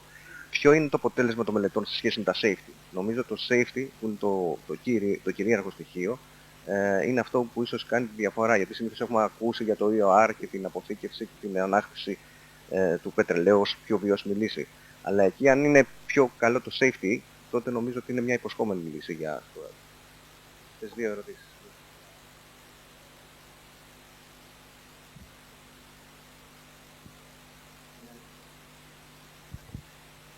Να πω απλά ότι δεν είμαστε σε θέση αυτή τη στιγμή εννοείται να δημοσιεύσουμε κάποια στοιχεία για το κόστος του έργου, καθώς αρκετές παράμετροι μένουν να αποσαφινιστούν. Όπως είπαμε, υπάρχουν grants,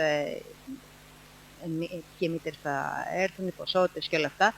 Απλά να επιβεβαιώσω λίγο ότι συνεργαστήκαμε αρκετά με τον κύριο Σταμπολή, όπως είπαμε, και εμείς υποστηρίξαμε τη μελέτη, οπότε θα επιβεβαιώσουμε τα νούμερα που έχουν χρησιμοποιηθεί και είναι μια καλή βάση αναφοράς, αν θέλετε να χρησιμοποιήσετε κάτι. Να απαντήσω εγώ ότι σε ό,τι αφορά το safety, προφανώς και τα νούμερα είναι μεγάλα, γιατί ακόμα βρισκόμαστε σε πιο ερευνητικό στάδιο. Όσο πλησιάζει κανείς στο στάδιο της πραγματικότητας, θα λέγει κανείς αυτά τα νούμερα πρέπει να μικρύνουν. Ο χώρος είναι γνωστός, και άβλακα από γεωτρήσεις που επιπλέον που είναι γίνει στα δεκαετία του 60 και 70. Αυτό θέλει πύκνωση γεωτρήσεων, θέλει περισσότερη έρευνα για να είναι κανείς σίγουρος ότι αυτό είναι ο κατάλληλος χώρος αποθήκευσης. Εδώ υπάρχουν προβλήματα και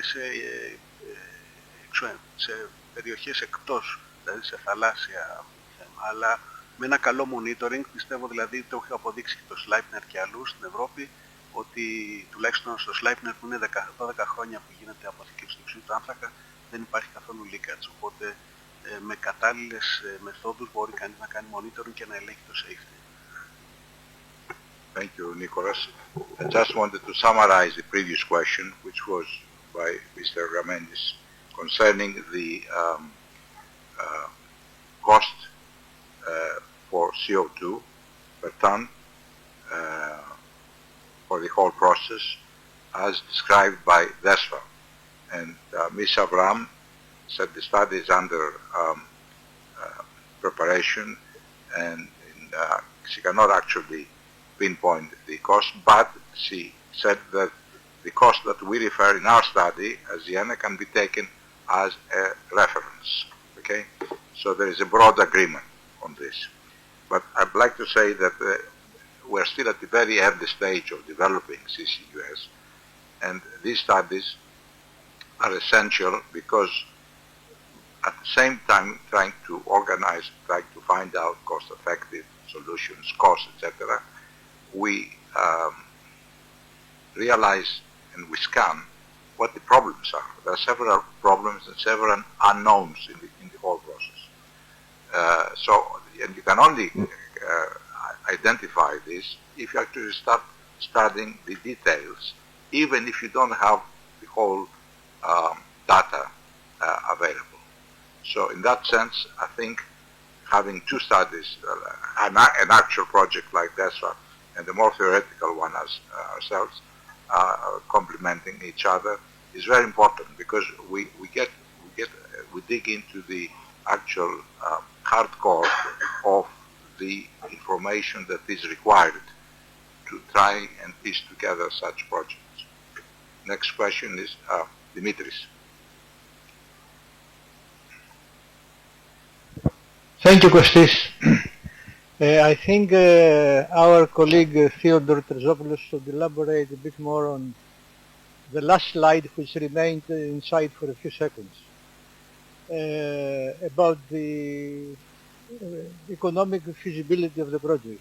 This is the most important slide. You tried to overcome the uncertainty of the cost of capturing, first of all by assuming that it will not be part of the cost of the study. But then you put two scenarios. One that they get half of the revenue of the project, and the other they get nothing. This is a huge uncertainty. So I think there is room for improvement in the study without ignoring the cost of capturing. This is a huge uncertainty you introduce, because the two scenarios then vary too much. Okay, we have little experience in the world about industries, emitters. What do they expect from investing in CO2 capture? Do they the sure is that they will not pay the CO2 tax, but is that enough, or do they expect some more income from the whole chain, or do they have to pay something in order to dispose of the CO2? These are many assumptions you have to introduce if you ignore the cost of capturing. Can you elaborate a bit more, please? We made absolutely clear that we cannot consider the cost of capture. The reason is very simple. We are dealing with several emitters, and we cannot go into the detail of actually calculating or taking into consideration. Each emitter has responsibility. He wants to get rid of the CO2 or not. If he wants to get rid of his CO2, he deducts the cost of emission price, fine, and then he has to pay the operator of the CCUS hub and also the operator of the permanent storage. Therefore, there is a price to pay. And what the studies clearly shows is that today, at present conditions, you cannot have CCUS systems operating without heavy subsidies. Subsidies which exceed 50%, 60%, even 80%, which the EU, realizing this, is willing to bankroll such projects over the next few years in order to facilitate the introduction of this system into the business cycle. Okay? Supplementary question. Considering all those uncertainties, we saw in the presentation of VESPA that they presented us a path towards final investment decision next year. I mean, I'm surprised about that. Can they elaborate on it? Mr. Brown.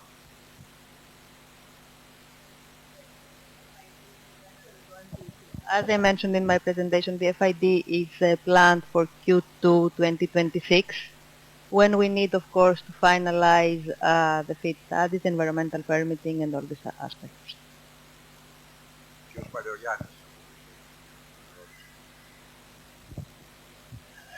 Παρόλο που εξηγήσαμε ότι θα υπάρχουν κάποια subsidies από την Ευρωπαϊκή Ένωση, οφείλουμε να είμαστε λίγο προσεκτικοί. Θα υποστηρίξω, όπως θα ακούσετε στη συνέχεια, ότι είναι μια αναγκαία τεχνολογία, αλλά η ιστορία δεν είναι υπέρ της. Αν κοιτάξουμε πίσω, θα δείτε ότι τα περισσότερα έργα είναι προβληματικά. Δεν έπιασαν ποτέ την κατακράτηση των πάνω από 90 που υποσχόταν, είναι γύρω στο 60, δημιουργεί μεγαλύτερα προβλήματα. Χρειάζονται πολύ μεγάλες επενδύσεις.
Για κατασκευές μπορεί να παράγουμε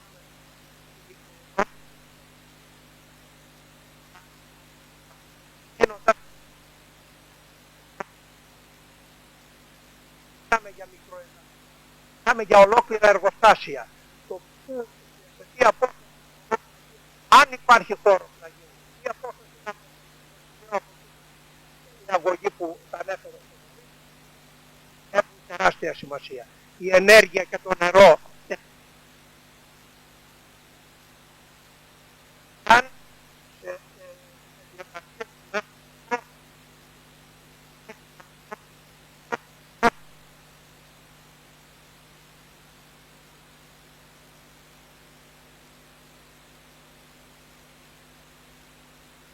Thank you, Mr. Palogiannis, for identifying all the important obstacles and difficulties in realizing such projects, which, as you said, are large scale. They require extended industrial facilities, water, energy, and also the costs cannot always be balanced, and this is something that we have to take into consideration. These are long-term projects and part of an overall policy for greenhouse gas emission reduction. Okay. Αν δεν υπάρχουν άλλες ερωτήσεις, κυρία Αρετή.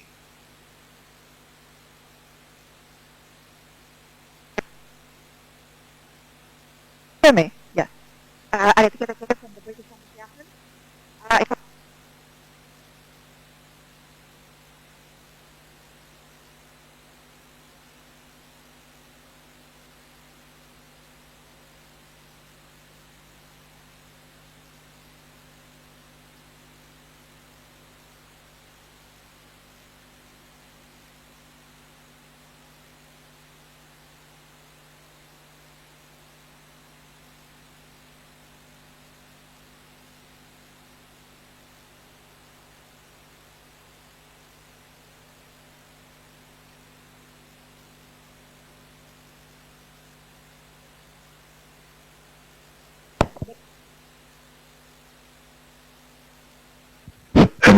Yes, thank you for the question. Yeah, I think if you remember in my last slides, I put also regulation. Regulation is correct. It's really important. Without regulation, we cannot move to CCUS technologies. HEREMA is the government body related to the regulation in Greece for CCUS, and they are going to give us a presentation today to show us how it's going on, and I think it's progressing. And the gaps for training is also important, because we don't. That's why I said before that we don't have people having basic knowledge for CCUS. So that's, I mean, we have different fields of expertise but probably a master course or in the universities would be an ideal opportunity for skills, for reskilling and upskilling of people working in CCUS in the future. Okay.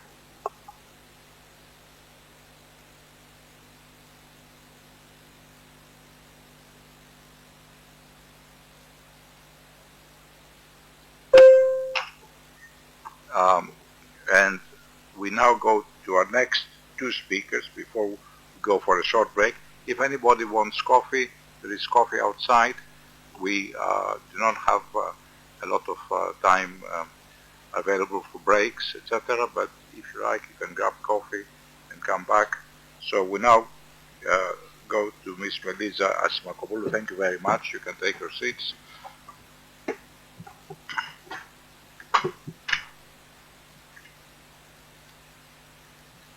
Melisa Asimakopoulou is the CCS Regulatory Affairs Director of Titan Cement Company. Titan Cement Company is one of the most important industrial companies in Greece, with more than 100 years history and operations not only in Greece but many other parts of the world, including USA. And Titan has for many years a very strong interest in energy management, and you have the floor. Thank you, Mr. Sabolis. Thank you for the invitation today. Actually, I am a job opening of CCS project.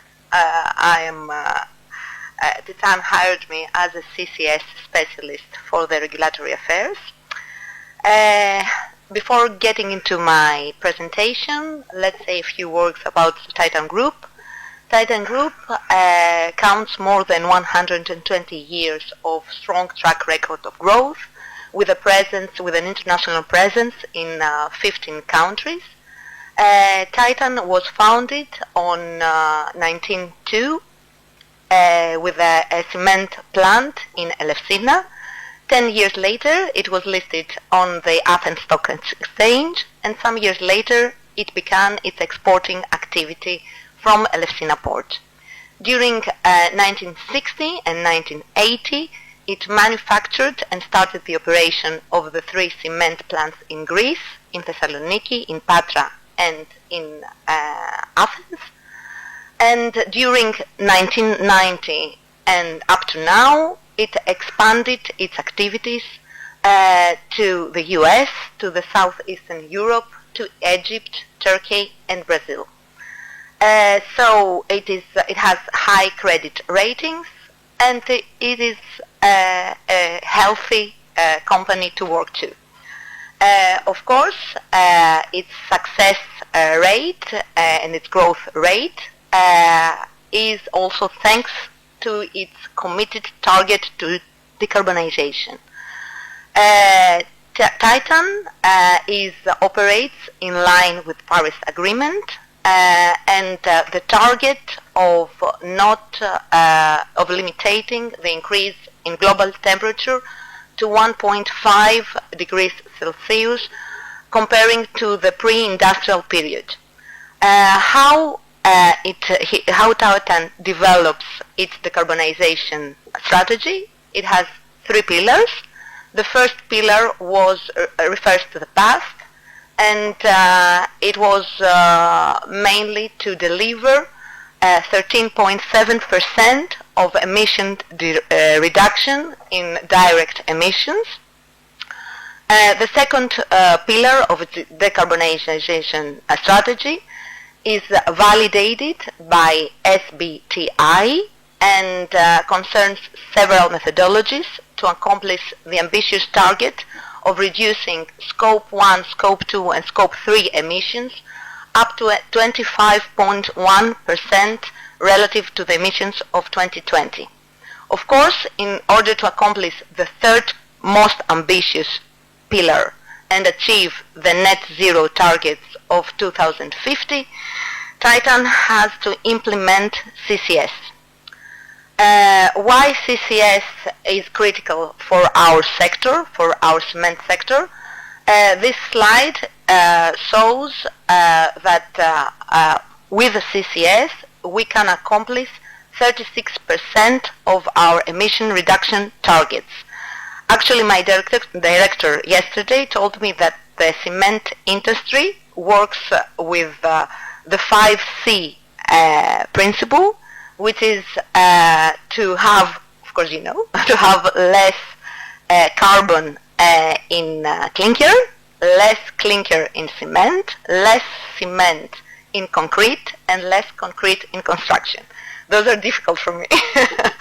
So CCS, without CCS, we cannot go to the net zero targets of the industry. So CCS is crucial for us.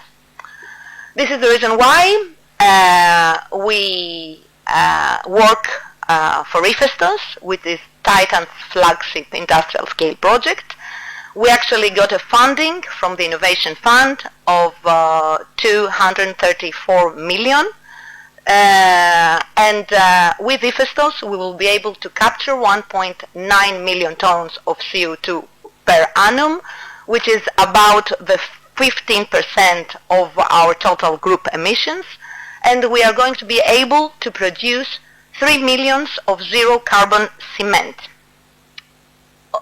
Titan's Iphistos consists of course, of what the previous speakers already mentioned, of a capture unit in the cement plant, of a liquefaction unit in order to be able to transport CO2 with a ship to the permanent geological storage. We in Titan work very hard on operating a successful CCS value chain because we believe that this will bring significant benefits in Greece.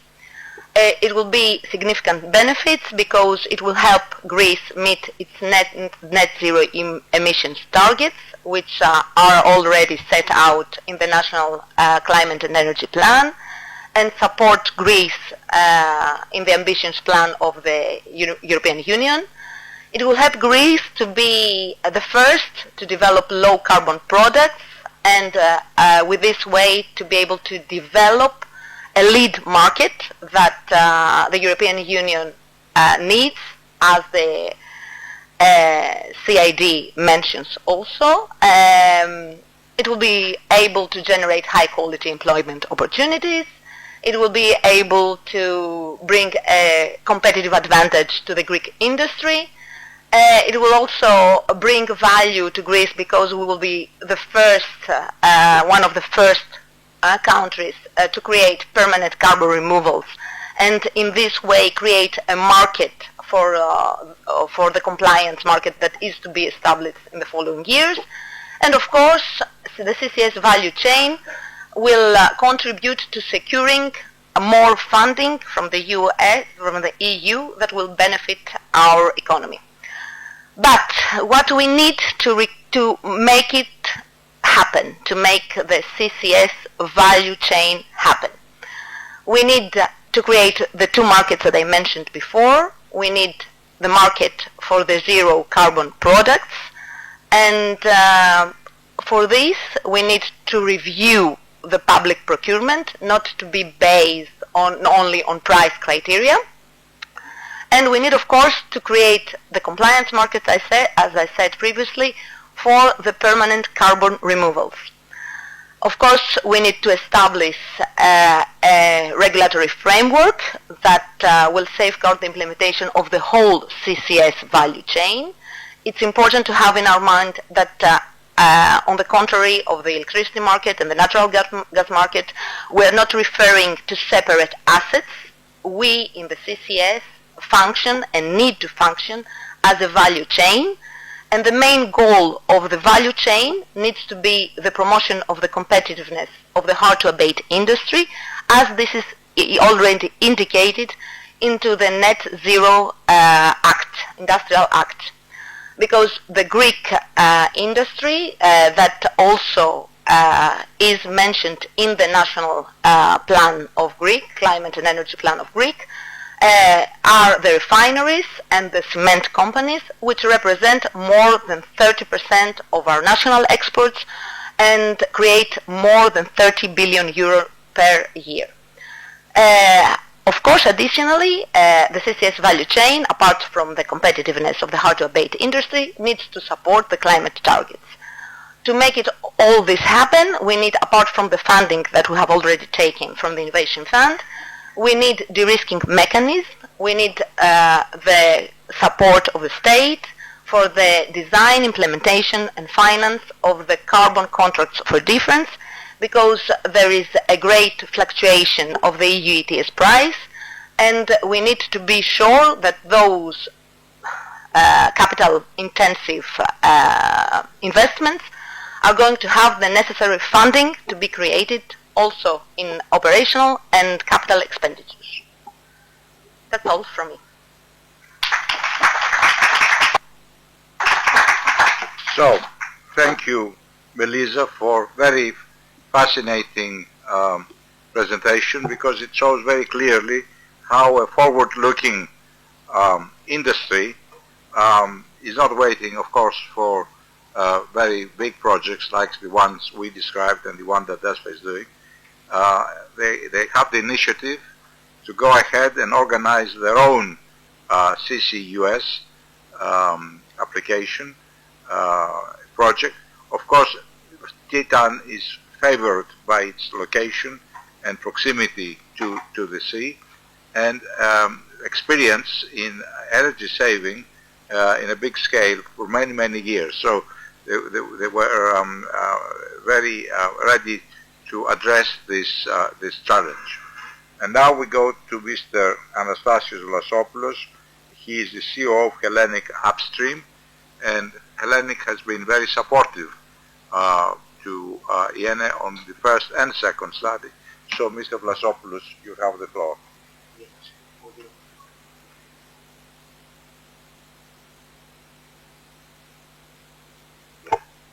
Thank you very much for the kind invitation to be part of this, and it's very difficult actually to follow Melissa's presentation. It was very good, Melissa.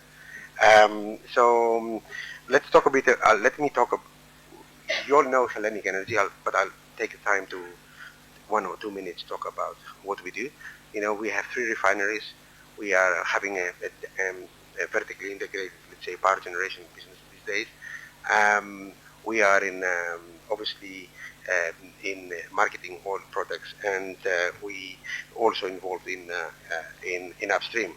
So we are very diversified, let's say, Greek energy conglomerate. Clearly, the CCS is a tool to help us decarbonize our refining base, and we have a target of about 30% to reduce our carbon footprint by the end of 2030, and a big chunk of that will come, we expect, from a CC project, which we look and study around, for the refinery of Elefsina. Okay, we have not received innovation funding for our project, which is known as Persephone, and we are looking at effectively capturing about 900,000 tons per annum, which is a significant amount of carbon compared to our total emissions of about 4 million. Okay. We are at this moment looking to redesign the technical, project in Elefsina, and we hope to be in a position, like many other, let's say, 3 other companies, to have an actual project that we will go after it. Now, I'll take some time actually to, in some ways I will be saying similar things to what Melissa talked about. She had a slide about what we need in order to make this one happen. Because as we are right now, things cannot happen. Right? We need to be very clear. Things cannot happen the way we are. The projects, all CC projects, need support. But it's very important to remind ourselves, and I think I can see Themis here from Herema, okay, who represent the state in this gathering. I think it's very important to remember that it's very, CC is necessary for the decarbonization of the hard-to-abate industries. But at the same time, it's actually included in the plan of the state. Without it, this cannot happen. At the same time, it was said before, we have Prinos. Prinos is great. Not many countries have got Prinos, but Prinos is not enough. Okay, that is very, very important. And unfortunately, unlike the North Sea, your reference about the UK has got a lot of, comparatively speaking, storage units in which people can actually act, and a lot of money dedicated to the sector. So we'll come to that in a minute about the store. We need to have, if we look at the projects that are at this moment from the 4 companies, they account for more than 4 million tons per annum. At best, we will need to have another solution beyond Greece. And this is something we never address. We don't talk about that. So how are we going to address the surplus, the amount that cannot be stored in Prinos is one question mark. Okay, so it should be most likely in Italy, because Egypt is quite far away. So Egypt is potentially a location, but it's not for the short term, if we say so, because Egypt would need to actually harmonize its regulation. So we need to have a solution beyond what Prinos can take, which we don't have at this moment. Okay. At the same time, we all know each other, right? We all work together. we work together with Katerina from Energean, from Titan, from Ayet, from Motor Oil. The projects are in, and obviously from and Apollo. I have not forgotten you, Cleopatra. Okay.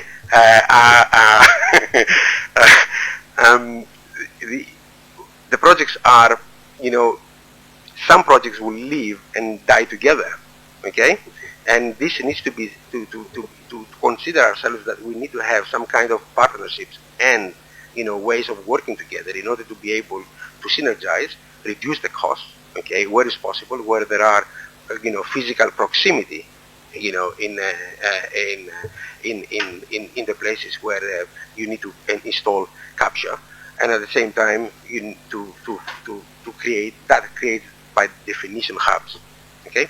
So that's very important. So the projects, are interlinked, are depending on some of them depending on each other. Some others are not, but few are depending on each other. Okay. At the same time, it takes a long time to develop something, and because everything is trying to balance, it's very difficult. Energy needs to get its projects FID. But this requires somebody else having an FID. So how you can actually marry the timing of different decisions is very important. And this is something that maybe it's easy and theoretical, but in practical terms, this would delay some projects. I think it's very important to remind ourselves what we need in order to be able to get things done. We need obviously to have, because of the excess demand, the maximum storage possible. Okay, that is something driven by GNG, it's not driven by anybody else. We understand this one.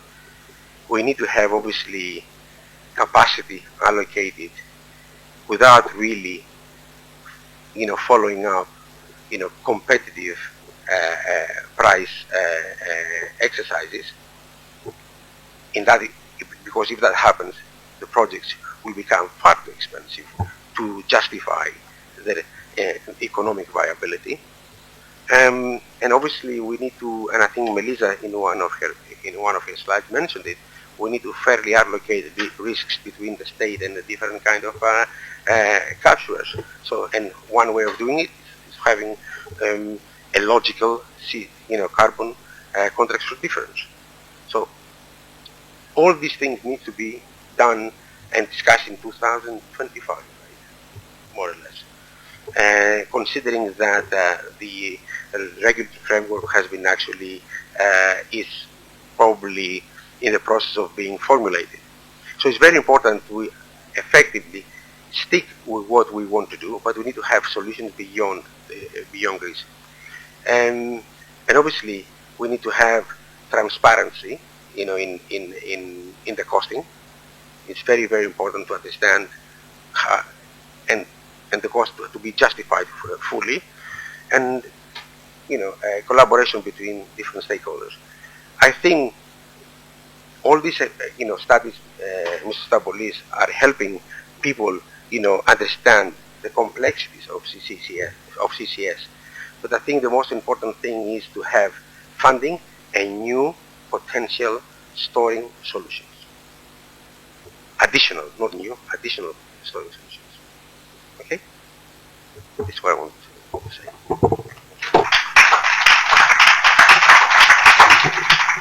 Thank you, Mr. Vlasopoulos, for bringing us to the pragmatism of the industry. It was a very pragmatic approach.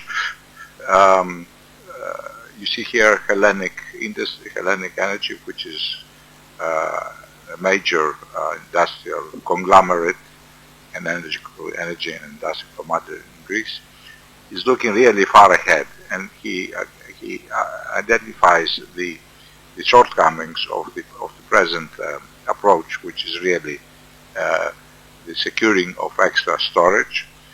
Of course, we start with Prinos, and it's most welcome, as you will hear later from the presentation by Dr. Sardi.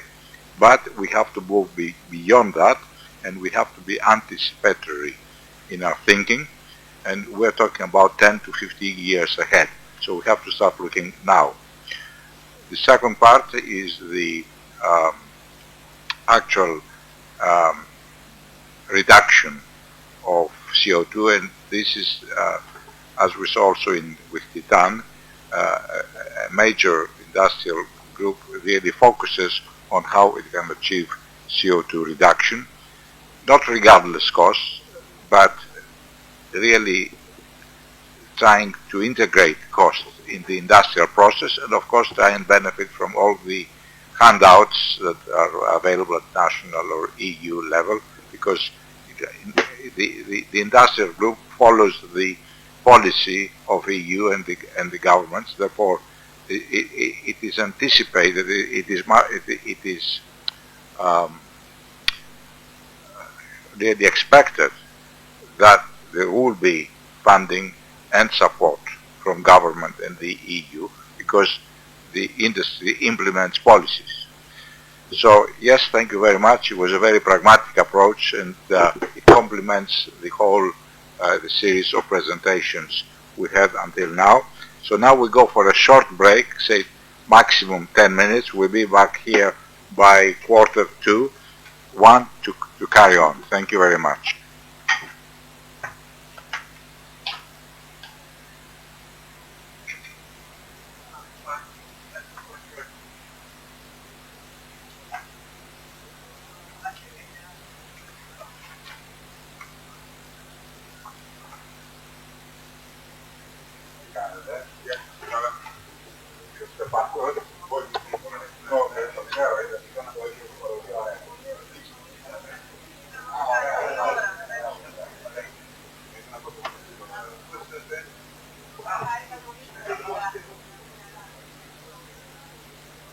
Άρα βάλουμε την τέτοια, κάτω. Και εσύ, για περίπτωση ότι μας βλέπουν και από την άλλη, ένα λεπτό.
Ναι, το αφαινόμαστε ζωντανά, απλά δεν φαίνεται τι θα κάνουμε. Λοιπόν, έλα, θες να το κάνεις, έλα.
ανακουφίζει την πουλωμένη μύτη, την καταρροή, τον βήχα και τον ερεθισμένο λαιμό.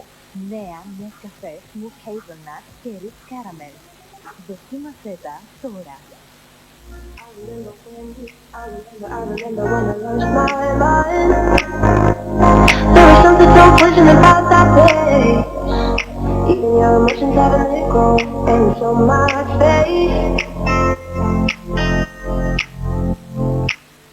And when you're out there, we're out here, I was out of touch. But it wasn't because I didn't know enough. I just think too much. Does that make me crazy? Does that make me crazy? Does that make me crazy?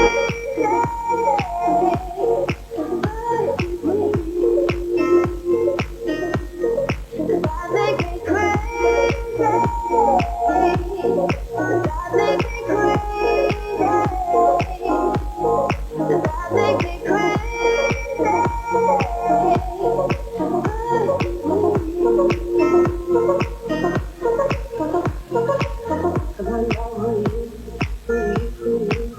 Think you are, let your soul. You will think you're in control. Ever since I was little, it feels like fun. And there's no coincidence I've gone. And I can die when I'm done. I think you're crazy. I think you're crazy. I think you're crazy. Just like me. But baby, I'm crazy. Baby, I'm crazy.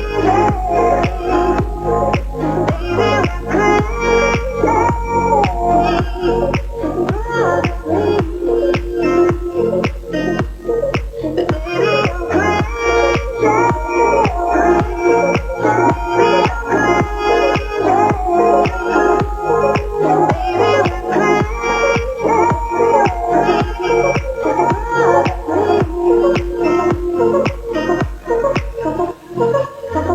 Yesterday was my favorite place, but today I don't see nobody. All alone, no familiar face. Need someone to be right beside me. Summer nights, the running hours since you left. If you're right, your voice is popping in my chest. And I feel hope, I hope you're coming back soon. You're coming back soon. Take me to another place where the fairy tales don't end. Magical land, magical land. To another place where the fairy tales don't end. Magical land, magical land, magical land.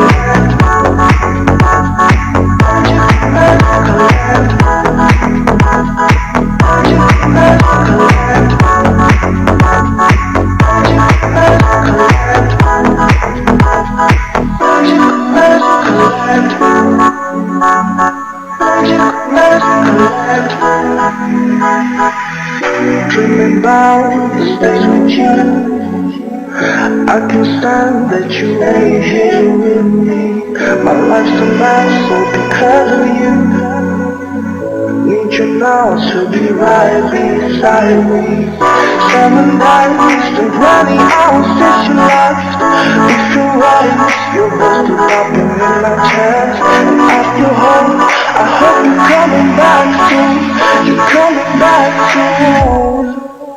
Take me to another place where the fairy tales don't end.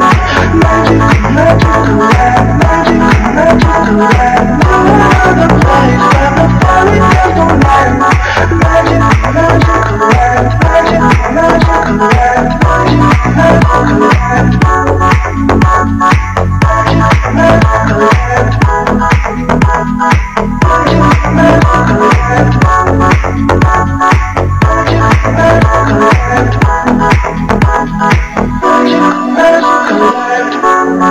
Take me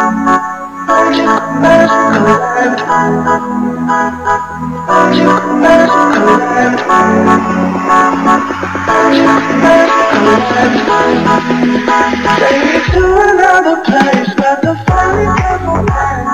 Magical, magical land, magical, magical land. To another place where the fairy tales will end. Magical, magical land, magical, magical land, magical, magical land. Magical, magical land. Magical, magical land.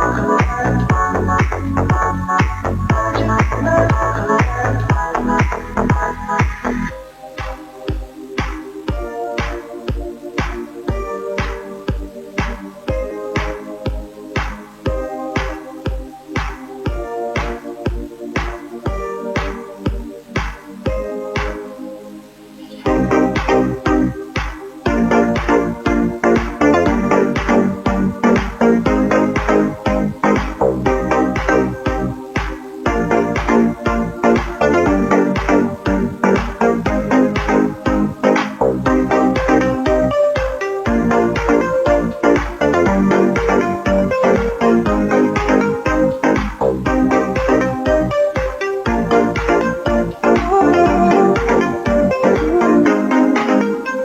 You've been running around, throwing that dirt all on my name.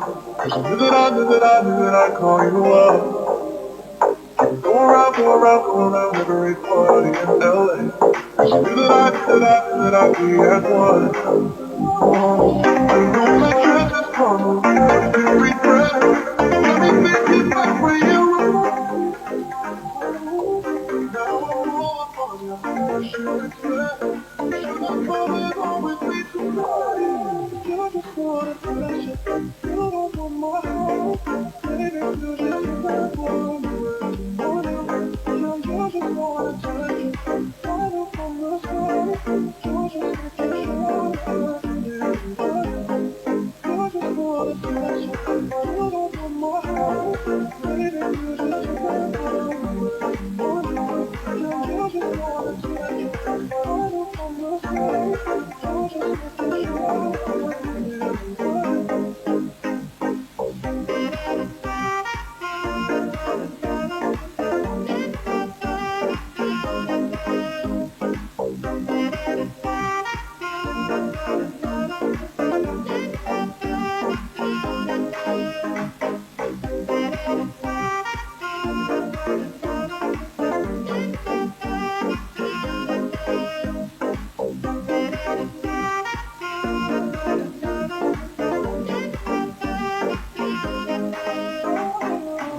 Running around, throwing that dirt all on my name.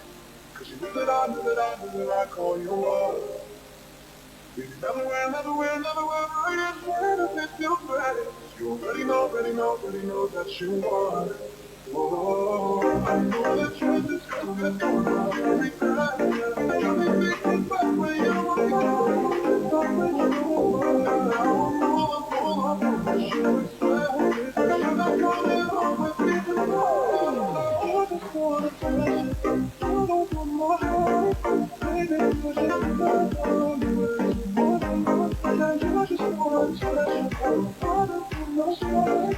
You just want to touch it. I just wanna touch it.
mind, in my head, this is where we all came from. In my mind, in my head, this is where we all came from.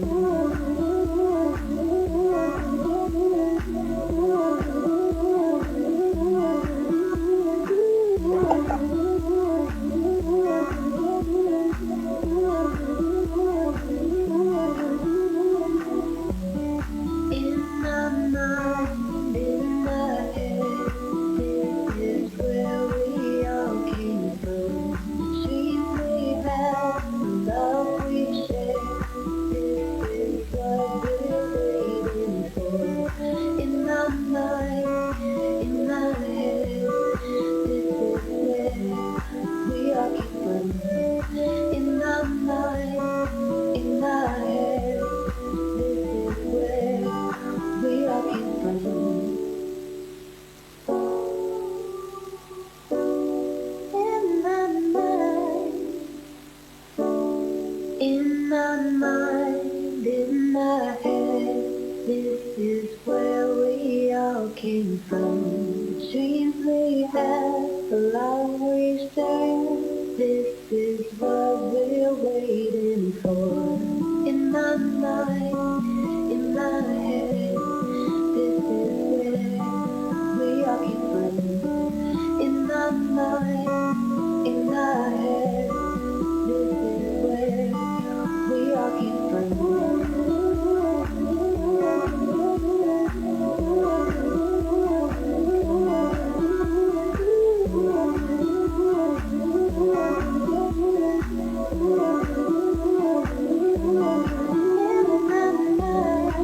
In my mind, in my head, this is where we all came from.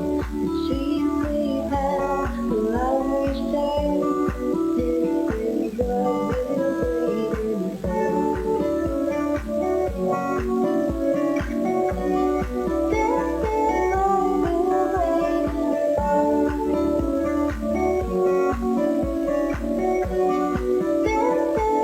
all we're waiting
Μαζευτήκανε. Έχουν πει online αυτή η κυρία Okay, ξεκινάω. Okay, may I have your attention please?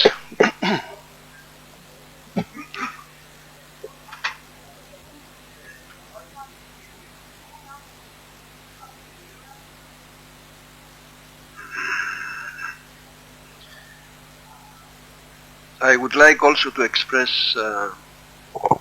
my thanks for your attention and presence in this workshop.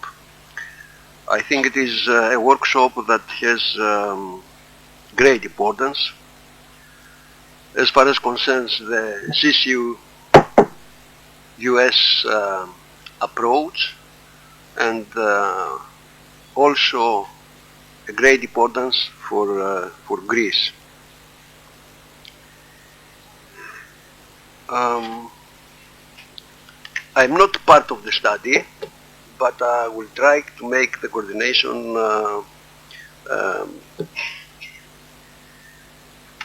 in order to have to continue the picture about this this approach, and in order to understand better all the problems and the questions arising from the implementation of CCUS. So, having said that, I would like to ask Dr. Maltide Fajardi, if I'm not mistaken, Fajardi, Energy Technology and Policy Analyst in the National Energy Agency. I would like to say that we are always giving special attention to what this agency has to say about the various issues. So, dear Mathilde, you have the floor. Thank you. Hello everyone. Is the sound coming out okay? Yes, we need to make something about the voice. We don't sound. Okay, please continue. Okay, it's working out? Yes, better? Okay, great.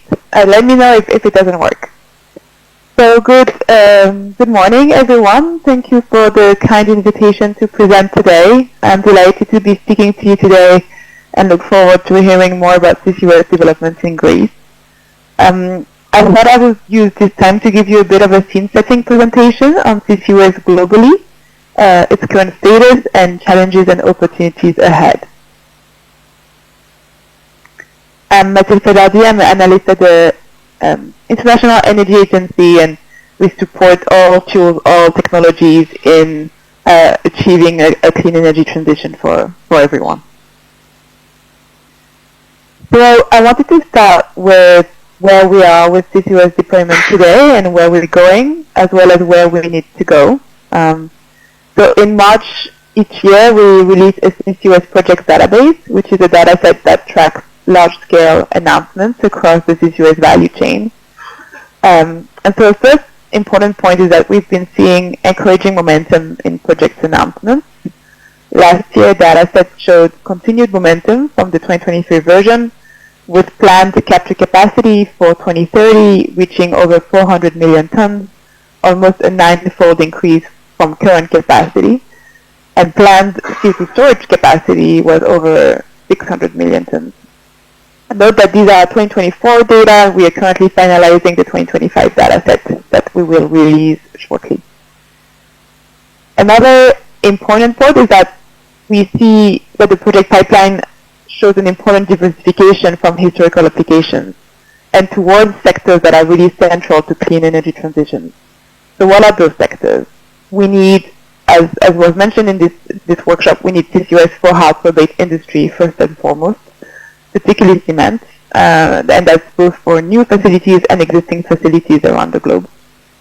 We also need carbon dioxide removal, and in the case of CCUS, that's in the form of biogenic capture and direct air capture, and that is to balance residual emissions and to address historical emissions.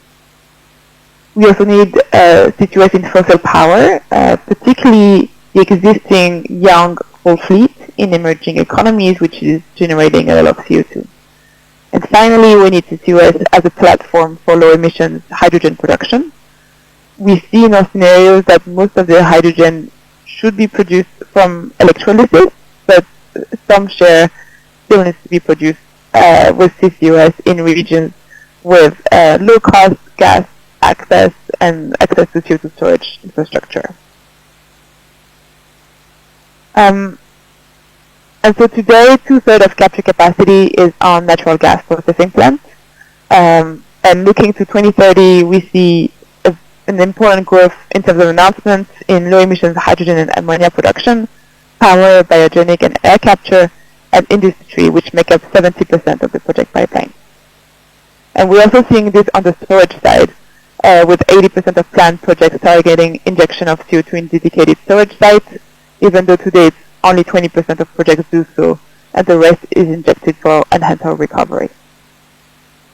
Maybe looking at the regional level, we see that around half of operating capacity is currently in North America, but moving to 2030, based on announcements, Europe could play a larger role if all these announcements materialize. We're also seeing positive momentum in other regions such as China, the Middle East, and Southeast Asia. So this is all positive in terms of momentum, but obviously there's still a lot of gaps. First, the project pipeline needs to grow further, and greater ambition is needed in some sectors, particularly industry and cement, to align with IEA low emissions pathway. In the net zero emissions by 2050 scenario, which is our most ambitious scenario, we would need around 1 billion tons of CO2 captured per year by 2030, which is incredibly ambitious. The second gap is that we need projects to materialize in full and on time. The project pipeline in terms of announcements is promising, but currently less than 20% of that project pipeline is either operational or has reached a final investment decision. So really getting these projects to the final investment decision and then shortening construction lead times is very key to meet these goals. And then moving on to how these projects are structured. And I think the UNES study has done a really great job in covering how these CCUS projects actually operate. We see that integral to the momentum around announcements is the emergence of these different business models which underpin this new wave of CCUS deployment. Historically, you can see that projects have followed more of a full chain model with a single project framework used for the full CCUS value chain. And so that full chain business model has many advantages. It comes with, because of the way it's integrated, but it also comes with multiple risks at each step of the supply chain, such as the need for technical and operational expertise across all fields and high capital expenditure. But we're seeing instead these new part chain business models that's been emerging in the past 2 years, with separate entities specializing in different parts of the CCUS value chain. And while the oil and gas sector continues to play a key role, particularly providing transport and storage solutions, we also see new players entering the market, particularly on the emission side, on the capture side. And we see these old and new players now establishing joint ventures as part of CCUS hubs. So these hubs can be an opportunity to shorten lead times for connecting to existing shared infrastructure, to reduce costs through increased competition within a more specialized corporate landscape, and also through cost sharing on infrastructure. And finally, to allow more dispersed and smaller emitters to connect to CO2 transport and storage. And these new business models also create the possibility to capture CO2 in one country and store it in another. In Europe, we see around 20 cross-border infrastructure projects that are being developed to access storage resources in the North Sea and in Southern Europe, and Greece could certainly play a role here. Now, the road is still paved with a lot of hurdles for CCUS to scale up to these levels. The first one, and it's been mentioned a lot today, is the economic viability. Obviously, CCUS is a waste disposal technology, and unless there's a price on carbon, it's very difficult to make it worthwhile. CCUS costs can be prohibitively high compared to unabated plants. We calculated that a carbon price between 40 to 60 tons per CO2 for high concentration applications, and between 70 to over 170 tons per ton of CO2 for diluted applications is required for CCUS to break even with an unabated plant. And so obviously you can compare that directly with the current EU ETS price. Even though the average was around 85 per ton in 2022, in 2024 it only averaged only 65 per ton. So that's really only sufficient to incentivize concentrated applications. Also note that this is just assuming a flat CO2 transport and storage cost of $30 per ton, which is more of a global average and will be more relevant in a US environment, which has a lot of onshore storage. But in the European context, it's looking like it might be at least twice as high, that fee for transport and storage costs. So to level the playing field with innovative technologies, there's a lot of things that governments can do. So far, governments have mainly used cost reduction measures, such as tax credits and grants. These have been driven projects so far, and these are particularly important to retain to support first and second of a kind projects. For example, in applications that are particularly important for clean energy transition, so cement, steel, power, hydrogen, CO2 removal. But to expand deployment, cost reduction policies are not enough. There's also a need to support demand for low emission fuels and products through public procurement efforts and mandates. It can also be supported by high and predictable carbon pricing to send an investment signal for future CCUS projects. As we've seen, to date, carbon prices have been too low and too volatile to incentivize meaningful investment in projects.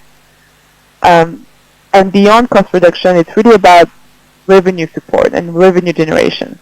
So it's a key part of the economic viability, and depending on the application or part of the CCUS value chain, governments can choose to implement contracts for difference, such as carbon contracts for difference, or a regulated asset-based model to support these project revenues, which is really integral to making these projects bankable. The second challenge is really time. CCUS projects have taken anywhere between 2 to over 10 years from announcement to commissioning, with a median around 6 years if we look at operating projects today. And we now have less than 5 years to 2030, so the time is really of the essence. It's a wide range of time, and that can be explained by the diversity of projects in terms of application of CO2 capture. A project that will look at, just compression and drying of CO2, such as a bioethanol project, will be very different structurally in terms of time that it takes from a project that, say, captures CO2 from a kiln in a cement plant. It also depends on what kind of infrastructure the project requires. Some projects took, less than 2 years because they were just targeting CO2 for utilization, but the ones that required the deployment of complex infrastructure took over 10 years. To reduce these long lead times, governments also have a few tools there. They can increase the efficiency of regulatory processes and procedures, for example, through establishing a one-stop shop to coordinate the permits. So this is, what's being done in the U.S. For the permitting of CO2 storage sites. Right now, this is seen as a real bottleneck for the U.S. administration to have the regulatory capacity to process all these permit applications. So state primacy and giving each state the mandate to process these permits can really go a long way in speeding up these lead times. So really building this internal regulatory capacity to ensure regulators have enough resources and expertise to oversee and undertake these permit applications is crucial. And this capacity needs to be built ahead. In addition, governments can help speed up planning by making data more accessible and transparent. There's been, geological surveys being done, but not all data is shared across Europe or across the world. So data sharing requirements on companies conducting pre-competitive resources assessments to identify CO2 storage sites can be really important here, and the EU is looking into these directions. And finally, governments can address social acceptability through a community engagement requirement when public funds are issued for a project. It's really vital to receive public buy-in for projects. We saw that for onshore storage in Europe, and we're also seeing this for cross-state CO2 transport pipelines in the US currently. So really important here to show the community benefits for CCUS projects. And a last hurdle I'll focus on here is really tackling these new project complexities. So we're seeing this shift to a CCUS value chain which is broken into different pieces, and that has helped boost deployment or boost announcements, particularly in Europe. But this shift also raises new complexities and requires greater coordination across the value chain. It requires to mitigate counterparty risks and allocate the long-term liability to the different players. And it also requires to manage access to a shared cross-border CO2 transport and storage infrastructure, which also raises challenges. So there's a lot of challenges there, but on the subject of infrastructure, these planning needs to consider regional and sectoral needs. At the sectoral level, facilities like cement production, waste-to-energy, biofuel plants that tends to be smaller and more dispersed. And so this needs to be considered in planning infrastructure. And in terms of regional consideration, if we take the EU as an example, most of the CO2 storage hubs are being developed in the North Sea, with the exception of a few hubs in Southern Europe, even though only around 50% of emissions are within 100 kilometers of ports on the North Sea coast. So really developing infrastructure to reach these dispersed and smaller emitters, particularly in landlocked countries, will be crucial, and also refocusing the discussion on onshore storage when possible, when these hubs just don't make economic sense for these emitters. So in terms of what the tools can be used to help these, one set of tools really focuses on creating an enabling environment for CCUS projects, which needs to clarify long-term liability and stewardship of CO2 storage sites, and removing international barriers to cross-border transport and storage of CO2. So this is really the regulatory requirements that needs to happen at the country level and then at the EU level as well. Governments also have a central role to play in the coordination and planning of these hubs. One way to do that is through competitive tenders that encourage collaboration across multiple sectors. And finally, governments can reduce counterparty risks by providing assurances to projects either through one-off backstop agreements or through structural design within the policies. And I'll stop here. Thank you so much for your attention, and happy to take questions.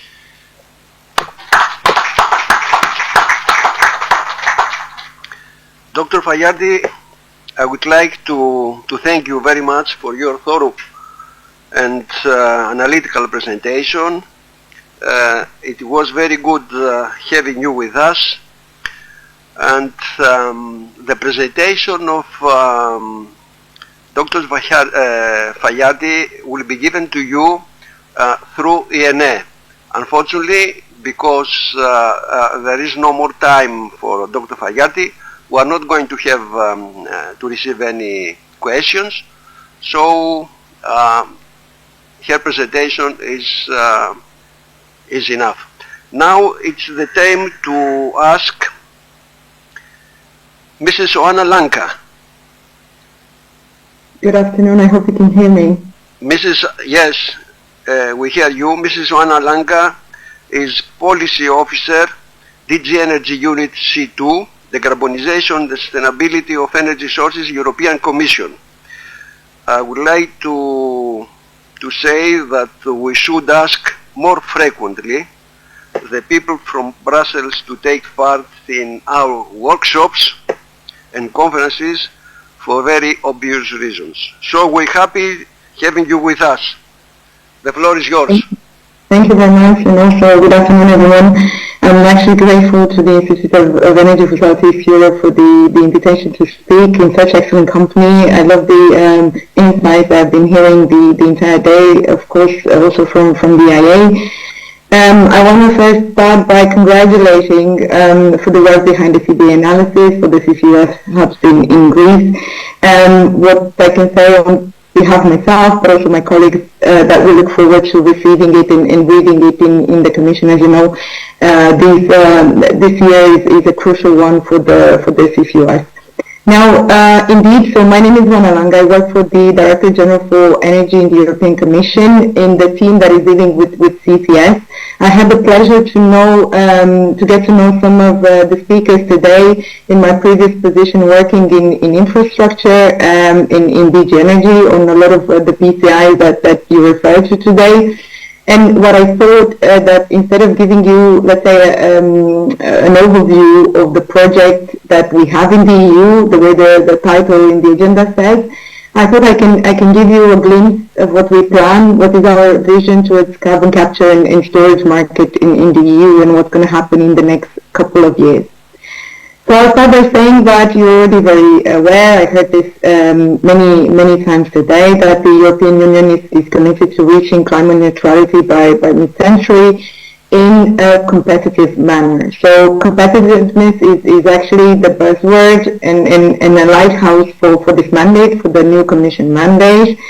That was confirmed by the adoption of the Clean Industrial Deal a couple of weeks ago. So you've seen that technologies that capture, transport, store, and utilize CO2 will have an important role in this endeavor, so helping the EU to actually achieve its targets. So we've already mentioned in the EU's 2040 climate target communication that was published alongside the industrial carbon management communication in 2024, that all pathways towards climate neutrality include industrial carbon management solutions. So to us, it's clear that it's actually during this decade that we need to bring carbon management technologies to commercial scale.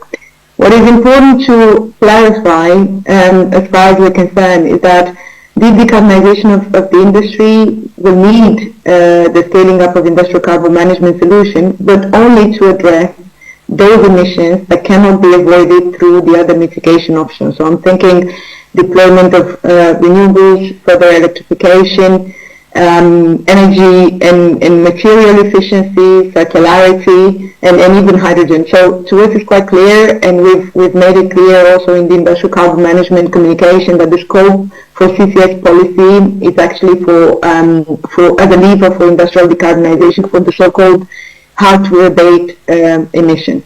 Now, all of you are extremely familiar with all the policies that the European Union has already put in place to support the deployment of CCS and to address several barriers in the value chain. So I'm thinking about, safety standards or permitting of installation. This come from the CCS directive, or the planning and permitting of cross-border networks. I'm thinking about the TINI regulation that you referred to earlier today, so Trans-European Energy Network, and even financial support, so innovation fund, but also connecting your facility that some of your projects have benefited from. So Greece has several projects of common interest in the Union list of PCIs, which counts 14 of such projects, and has benefited from funding from these two funds. Now, we all know, and this is the topic of today, is that the ICM value chain, so the CCS value chain, the industrial carbon management,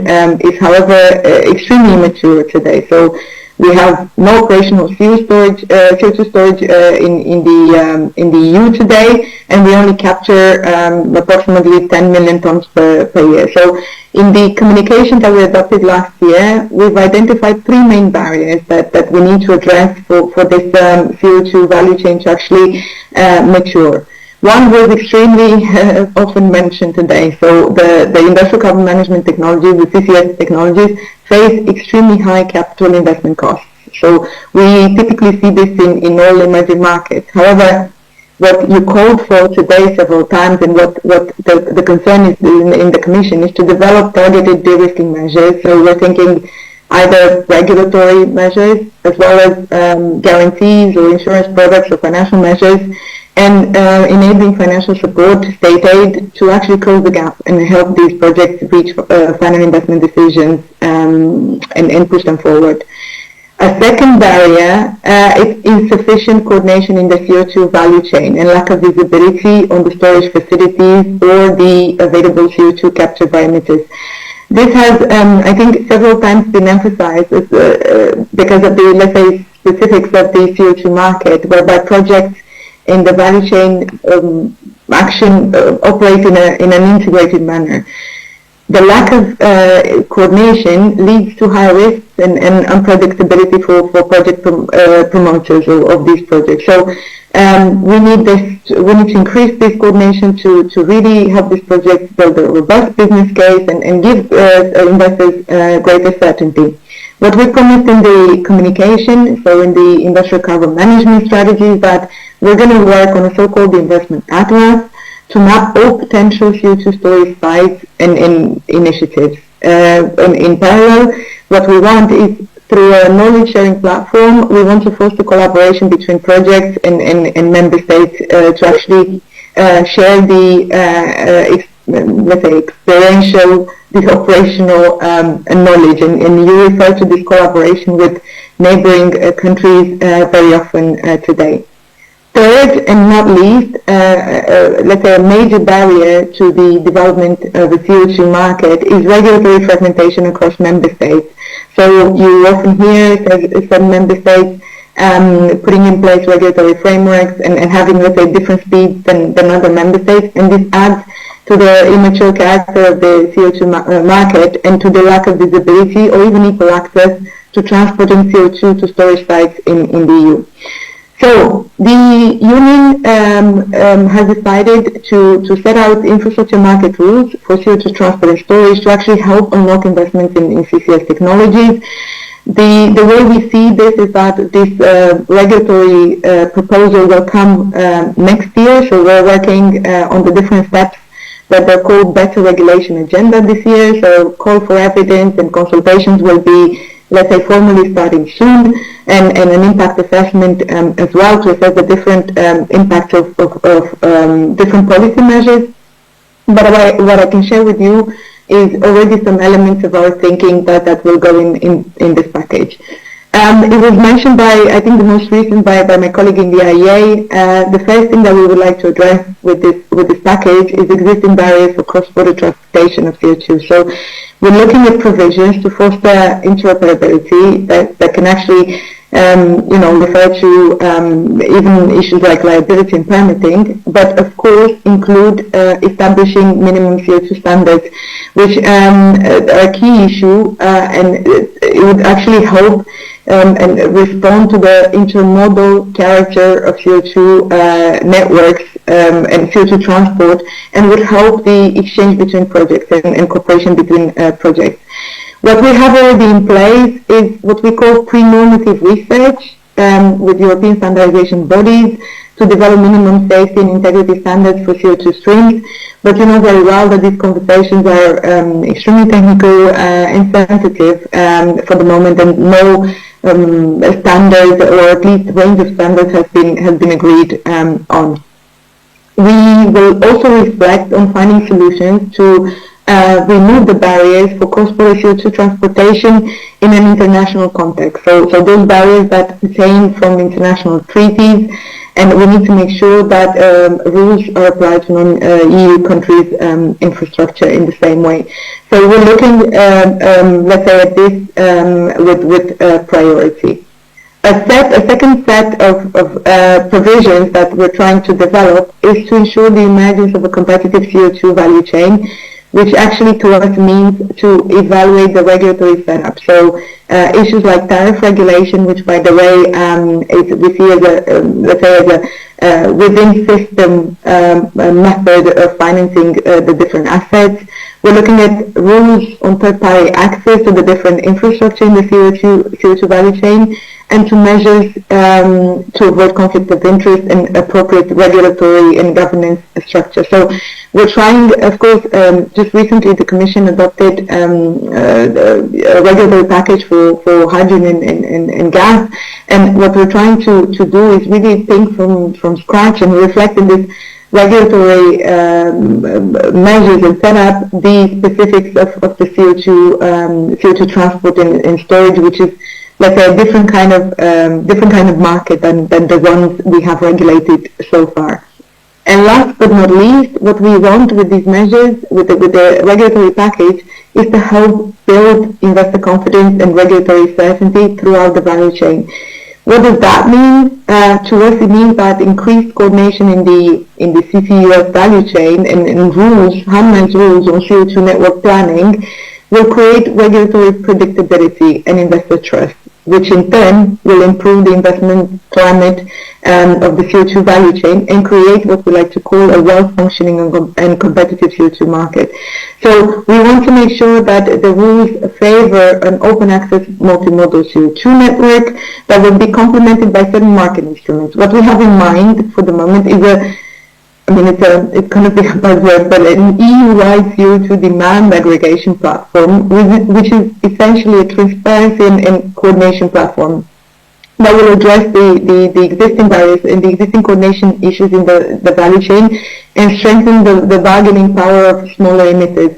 You've often referred to it earlier today. So basically, we want to create a sort of a meeting place whereby actors in the CO2 value chain can actually register and match and meet and even aggregate the different offers and can procure at a later stage, if possible, services through this platform. So we're analyzing, we're in this internal brainstorming and trying to really learn from the previous experiences that we have on the aggregate EU for gas, but of course we're talking about a mature market, but also the hydrogen pilot mechanism, which we're going to launch this year. So all this experience will help us really propose a feasible and valid market instrument that hopefully will support the CO2 market.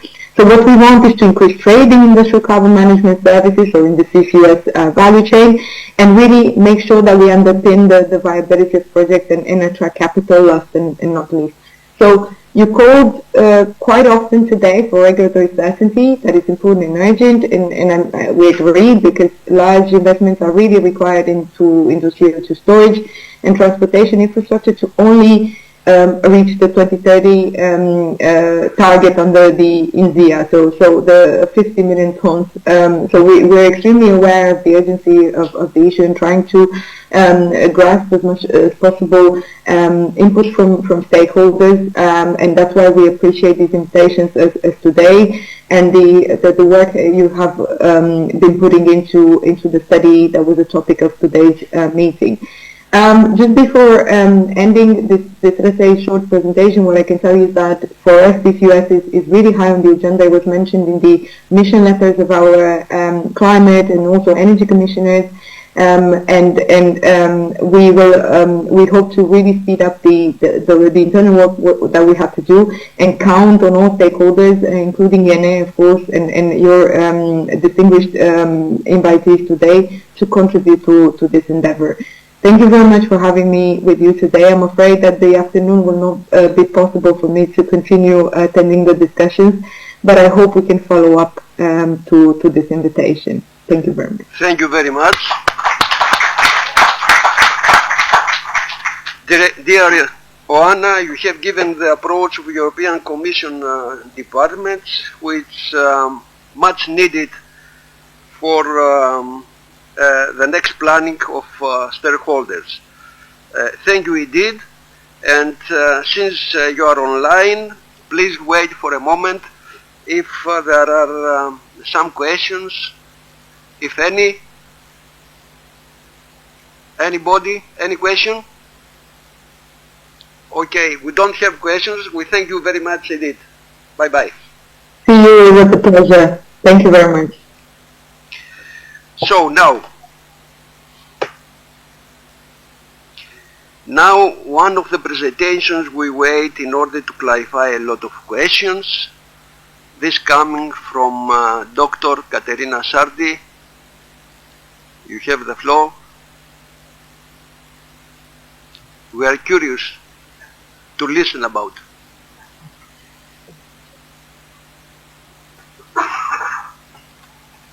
Thank you. Thank you, Mr. Chairman. Thank you.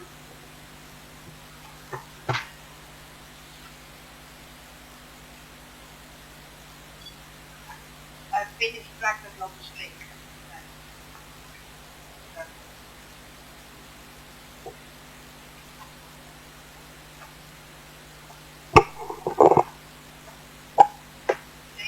So, I'll start again. Thank you, Mr. Chairman. Thank you, Mr. Stabolis and Iene, for this invitation to be here and attend the presentation of your work on the cost and benefit analysis that you have carried out. And this has been also very useful and interesting for us, because as everybody is acknowledging that information on CCS chains is quite limited, so everything that expands our understanding regardless of where each one is standing, us being standing on the side of the storage, is very useful. So, okay, as most of you in this room know, I represent Energean Oil and Gas, which is the only oil producer in Greece, producing about 1,200 barrels of oil per day in Prinos after about 40 years of continuous oil production. And currently, through its special purpose vehicle, ENERF, a new subsidiary, very much involved in the development of the first CO2 storage facility in Greece at Prinos. And what is good for Prinos and for becoming a first CO2 storage facility is that, first of all, it is a brownfield, so it is on a very well recognized industrial area, an area that has served as the working place for almost 3 generations. We have actually employed as Energean a grandfather, a father, and now a son in the very much depleted Prinos oil production. And the Prinos CO2 storage facility offers, besides everything else, as the realization of the CCS chain, also a good 15 to 20 more years of industrial activity in the area. And this is very important, as the area of the Central East Macedonia is one of the poorest in Greece. So, Prinos presents the only known CO2 storage site in Greece. Why this is important? Because it can become operational before 2030. It has a potential injection capacity of around 3 million tons per annum, a total storage capacity of about 60 million tons per annum, 66 million tons per annum. The project is being designed to receive both compressed CO2 from local sources, should these become available, and also liquid CO2 from more distinct sources, including industrial facilities in the south of Greece, but also beyond. The beyond meaning cross-border, as Prinos has been recognized as an important project of European common interest, is included in the 6th list of the PCI projects, together with the Apollo CO2 project of VESFA. And we have actually been receiving a grant, one grant from the Recovery and Resilience Facility of 150 million euros for the first development of Prinos. This grant underwent through a very, very stringent state aid process that lasted almost 2 years, with a Commission decision issued in October of 2024, and we are still waiting for the respective ministerial decisions that would actually unlock the grant. And in parallel, we have secured an additional 120 million euros grant from the Connecting Europe facility. This is the second largest grant that was actually provided to project promoters through this latest 2024 Connecting Europe facility framework, and the largest grant in the CCS chain. This actually means that we, besides us being very happy that we have actually increased our total grant basket to 270 million, we have a lot of work to do to make sure that this project is realized on time, on budget, as we have described it. Why it is important to realize this project sooner rather than later? Because it seems this is a map. It's our own compilation of a map of Europe that includes a number of things. It includes Eurostat data on CO2 emissions per capita by country. What one can see is that Greece has a substantial level of CO2 emissions. Second piece of information, there you can see a lot of little circles. These little circles show projects that are in various stages of development for the realization of CCS chains. Mainly what is shown there is transport and storage. It's a compilation of projects published in the IEA and also IOGP of last year report. And the areas show locations, geological formations that are known that can serve as potential storage facilities. Well, the summary of all this information is that in the Southeast Europe there is not a lot, and essentially there are two projects, Prinos and Travega. And there is also a map there showing a table showing industrial emissions, and the takeaway from this table is that known storage sites at various levels of development amount to about 1/10 of industrial demand. So, Prinos, going back to Prinos, where is the storage facility that we are developing? It is not sure what you can see, or if you can see my mouse pointing. There is a little circle where you see me moving my mouse. This is the so-called Prinos oil field, Prinos reservoir. This is where the storage site will be located. I'm stressing this just for clarity, that this is a separate formation. It's from where it's the central Prinos oil production field. It's different, separate from what is known as Prinos North, what is known as the Epsilon oil field, and it's certainly distinct from the South Kavala formation that was for a decade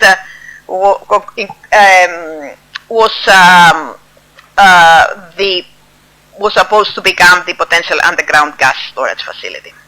So, the storage we are talking about is at Prinos oil field, and storage will take place in 4 distinct reservoirs that you see down there, Reservoir C, B, A2 and A. Why is the formation good? It is good because it has been studied extensively. We know that it's closed. We know that there are many hundreds of meters of closure, so there is no issue of CO2 leaking. There is no zero issue of CO2 leaking. This is a tectonically stable basin, and the reservoir depth is such that allows for CO2 to be stored in supercritical conditions. How does the project look like? It comprises a number of separate constructions, let's say, separate projects, one would say. What you see in the middle is what we call RRF scope. It comprises a manifold to receive compressed CO2, compressed CO2 to be driven through a pipeline linking the onshore infrastructure to offshore, and allowing for the injection of up to 1 million tons per annum of CO2 through two wells, CO2 injection wells, and also comprising 2 additional water producing wells. Why water producing wells? This is for pressure management. This is also to drive the CO2 plume towards the lower parts of the reservoir. What is going to be there in addition, if we are to expand to around 3 million tons per annum, and we will be expanding it around to 3 million tons per annum to accommodate as much as possible of industrial demand, then an additional platform shall be necessary, plus additional injection capacity, injection wells and water producing wells. CO2 seems to be arriving at a percentage of 99% in liquid form by ships. This means that we shall be constructing a jetty with unloading arms to receive liquid CO2 carrying ships. These look a little bit like LNG ships, but they are much, much smaller. Pipeline, unloading arms, pipelines, temporary storage, pumping, heating to supercritical conditions, and injection to the pipeline to be transported offshore and injected to the reservoir. The way we are setting this up commercially, our boundary is what you see in the box. And by the way, just for clarity, this part of the import CO2 terminal is what has been proposed and is now receiving the grant under the Connecting Europe facility. So this is the set scope of the project, stopping at the CO2 manifold. So, commercial boundary. What kind of services are we planning to offer?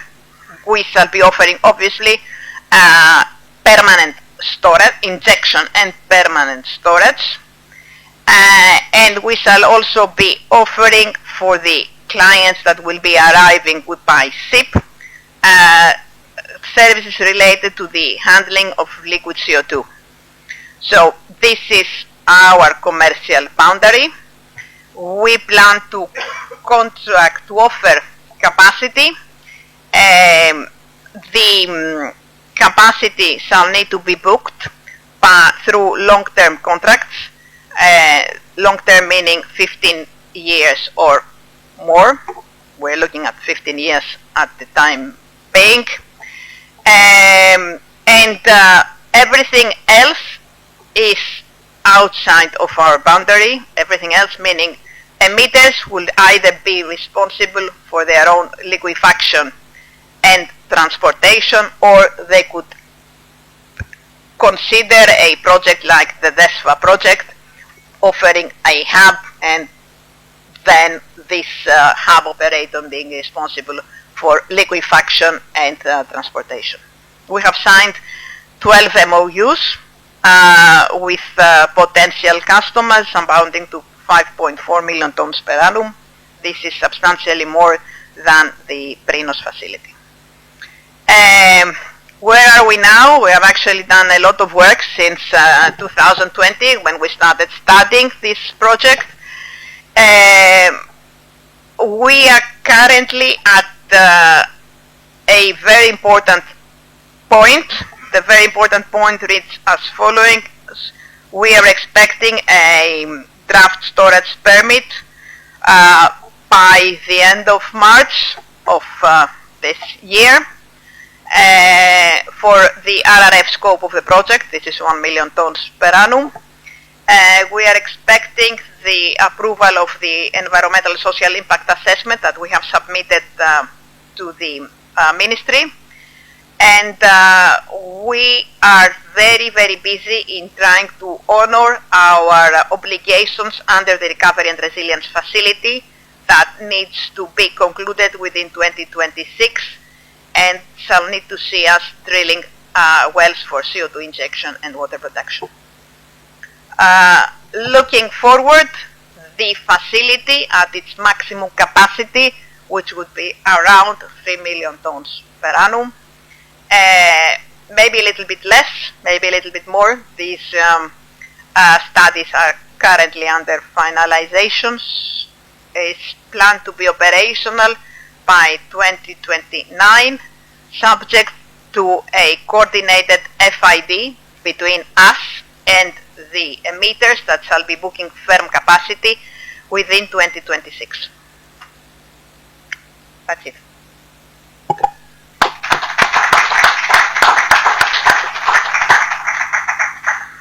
Thank you very much. You have given to us a lot of information. I propose to ask if there are some questions. I don't know if you want. Okay, Mrs. Tabolis. The microphone, please.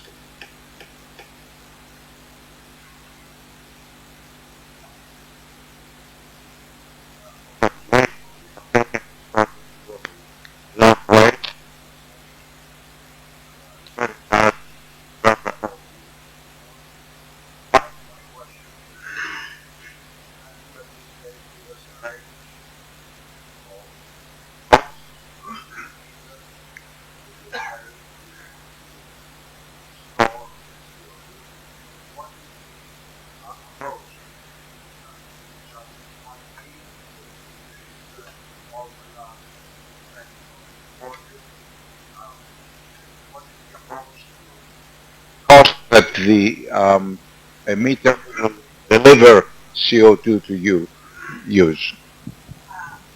First of all, as with this is roughly CapEx, it's a highly CapEx intensive project with the total CapEx exceeding 1 billion euros.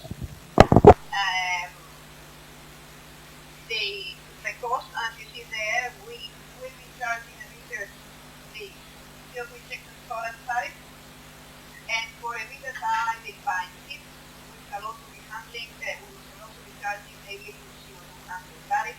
The reason we are distinguishing is because if we also have compressors who are arriving clearly part of delivery compressors should not be charged for a test that they are not receiving. I cannot provide you with a number. This is under NDA as part of the sign.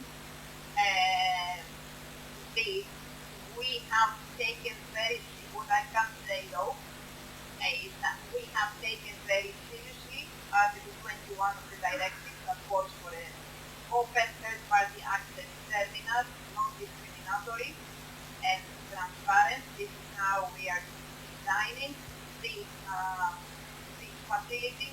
So what we are charging is a cost per ton of injection capacity reserve. Okay.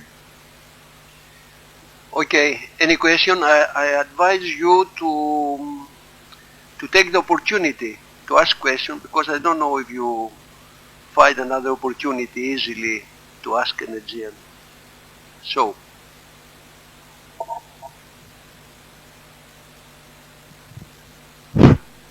Mrs. Ari, this is Nikoletopoulos of Natural Resources.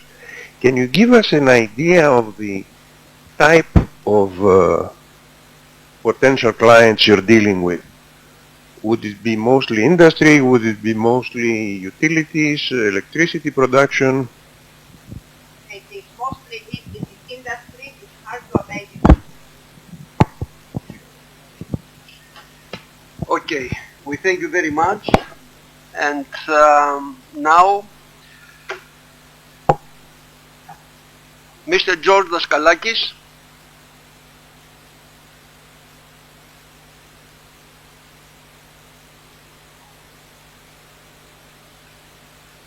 Mr. George Daskalakis, Head Technology Management Strategy Division, Motor Oil.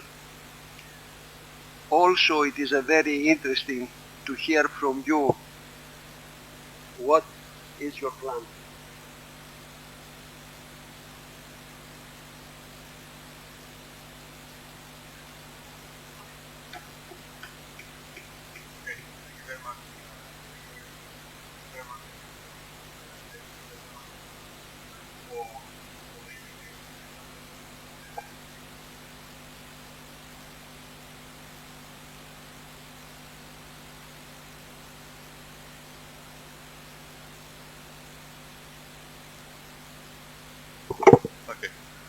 At the refinery of Motor Oil Hellas in IE Theodori Corinth. So Project Iris, we started developing it in 2020 as an exercise at first, and then it emerged as a full-fledged project. And it comes to answer the questions for decarbonization and demand for decarbonization of our operations. If we move as a company, we operate a highly complex refinery of 12.6 nets on index. Currently, we have an annual production of approximately 14 million tons of oil products, and since 2018, we have started our transformation to a more energy related activities, starting with the renewable energy production, which now accounts for approximately 900 megawatts of wind and solar, and the pipeline of 2 gigawatts of projects currently under assessment. Then we have involved in the waste oil management, and meaning waste cooking oil management, and biodiesel production by acquiring company Verd. And finally, we made big steps in the waste management in the circular economy by acquiring 2 companies, the third and the first largest waste management companies, Thalys and Elector. Actually, we concluded acquisitions last January. Now, our efforts at the core of our efforts to decarbonize lies the project IRIS, which actually is a carbon capture and use project that is currently under development and under design. Apart from that, we have a which I'll explain to you in very much detail later on. Apart from that, we have actually full-fledged energy efficiency projects, and also we are testing things like wind, solar power production, and energy efficiency projects, which are currently on an annual basis, and they are the small things that everybody needs to do during the operation of such a refinery. Now, when it comes to the decarbonization of our products, of course, we are having within the framework of the IRIS project, we are planning the construction of the 25,000 tons of methanol unit, and by utilizing the CO2 that we will be capturing. And also we have concluded the infrastructure for co-processing biogenic oils for the production of diesel and naphtha, and we are assessing the construction of a 250,000 tons of advanced vegetable oil, HVO, and SAF. Now, if we move to the IRIS project itself, first of all, I would like to do a first stop in the regulatory tools that we're having. We started, for those of you who remember 2003, we started with the Emissions Trading System Directive, and then in 2009 we have the Carbon Capture Directive. And then if we move to the other side, to the use and the utilization of the renewable energy, we had the appearance of Renewable Energy Directive, which actually made mandatory the use and the inclusion of renewable energy in the energy mix of Europe. Now things, then the next stop, these three regulatory documents actually developed till 2021, where we had the major push with the Green Deal. And following this point in time, we have the appearance of the Industrial Carbon Management Strategy document, the Net Zero Industrial Act, and of course at some point we had the Declaration of Aalborg, where all these three documents were pointing to the development of a integrated value chain, the integrated CCS value chain, the integration of the market, and so on. On the other side, or the renewable product side, following of course, the appearance of the announcement of the Green Deal, we had the complete renovation of Renewable Energy Directive, which became now RED 3. And of course, we had the appearance of the Refuel EU, which actually mandates the use of advanced biofuels or e-fuels for the aviation market, the aviation sector, and of course, the Fuel EU Directive, which actually commands and dictates the drastic reduction of the carbon index of the fuels used in the maritime sector. And of course, we have all the amendments that happened recently and they published for the hydrogen and gas package. Now, within this context, actually, both these two set of regulations come on top of us, come on this project.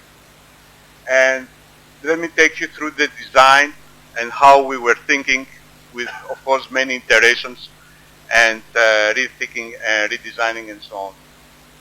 First of all, we had to, when we started looking at our carbon capture implementation in our refinery, we found ourselves with approximately 15 points, emitting points, which we have to select from. And of course, you can see that we have, they can be actually, I don't know if it's, oh, no, never mind. So you can see on the left, on the right downside, we have 3 points where actually represent our power plant. Very high flow rates, very low concentrations, and that's why capturing from all CCGTs, it's a very difficult case. Then on the left side, we have low to decent concentration of CO2, but then we had small flow rates. And then we have 3 points or 4 where we have high flow rates and high concentrations. And of course, then it came the question, actually they referred to the FCC, the Fluidized Catalytic Cracking Unit, our main distillation unit, and the steam methane reformer unit. The 3 of them emit CO2, so the questions became as a question of how are we going to do waste management with the carbon capture? Are we going to do are we going to be capturing CO2 for waste management purposes, or are we going to be producing something more? So it was, to make a long story short, we decided to move to the SMR, to the steam methane reforming unit, which actually represents 25% of our capture, of our emissions, excuse me. And actually, with by capturing from CO2 from the SMR, we will be producing the same quantities of hydrogen, but at this time completely decarbonized. Then, when it came to this point, we have to ask the second question, whether we needed or we had to go through a full carbon capture, or whether we should stay with partial carbon capture. And then the thing is that then again the regulation came to our help, and gave us the next set point, which actually was the taxonomy regulation, and was actually commanding that the decarbonized or low carbon hydrogen needs to have a footprint of less than 3 tons CO2 per ton of hydrogen through its life cycle. So that meant that the capturing from the process of the SMR and leaving out the CO2 from the flue gases and everything could not help this exercise. So we would be capturing for nothing. And that's why we decided to go for a post-combustion capture from the flue gases to completely drain our hydrogen from CO2. And of course, at the same time, another constraint that we had was to maintain and take full consideration of the things like maintaining the hydrogen balance, and of course the high pressure steam balance of the refinery. Because I need to say that it's the first and the largest high pressure steam generator in the refinery. So we maintained these things, and again, we had to face the high capex and opexes, and we had to deal at the next phase. And of course, we moved to the post-combustion amine-based capturing, which has the highest TRL, and there are also many plants in operation. The third thing that we have to do and get the design point for this process was the specs of the CO2 that we had to produce. Actually, we would be liquefying the CO2.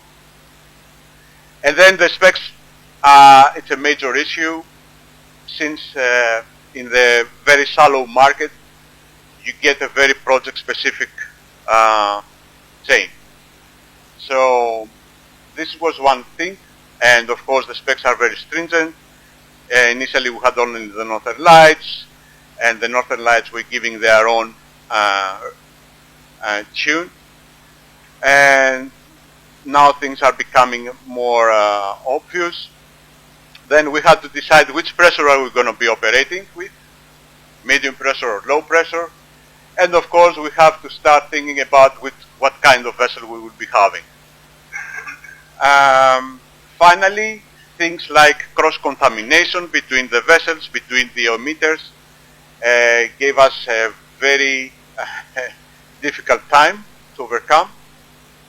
And of course we concluded that we would require to install and operate a very stringent, a very elaborate Q&A's quality assurance system and custody transfer system. Then finally came the utilization of the CO2. The CO2 utilization came after the regulation brought the opportunity to utilize fossil CO2 till 2041, plus the fact that we're currently constructing a 30 megawatt electrolyzer, which is EU funded. So we decided to go with the methanol. We will be producing methanol for the maritime sector. And of course we have to deal with problems like intermittency of power, CO2 and hydrogen efficiency.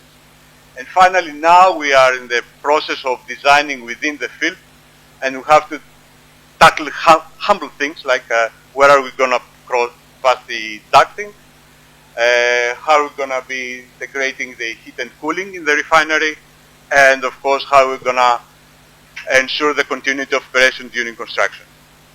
The scheme of this project is like that. We're having at the base the SMR with its own operation, producing high pressure steam, and of course producing the same quantity but blue hydrogen now. And of course we will be capturing the flue gases with amines, very simple and very old, but actually has found a new life and many things to add on this old process scheme. The liquefaction and the compression and the liquefaction of the CO2 is very critical for the achievement of the required specifications, and of course the intermediate storage at the pier, which actually is quite a big part of the capex that we have. And then actually some like 450,000 tons of CO2 will be waiting to be shipped to one of these, to Prinos or Ravenna or anywhere else. This is the generic scheme. Now, 40,000 tons of CO2 will be directed to the e-methanol unit, which actually be supplied with the green hydrogen from the electrolyzer currently under construction and will be producing approximately 25,000 tons. Actually, when we started, we had the 10,000 tons. Now we have increased it. Of course, we will be operating with PPAs for renewable energy. The large quantities of CO2 will be coming from our CHP plant, 60 megawatt that is currently under commissioning. And of course, we will be attached to the natural gas system. Closing this thing, this presentation, I need to say that we aim to transform this carbon capture unit to a tool to decarbonize further. We plan to inject CO2 to the refinery and reduce the CO2, the natural gas use in the fuel gas that we're using.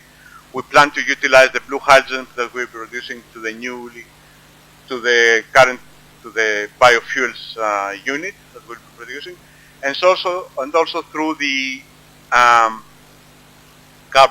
through the acquisition of the 2 waste management plants, we will have access to landfill gas, which actually can be used either physically or through paper market to supply the SMR, and then we will be talking about actually BECS rather than CCS only.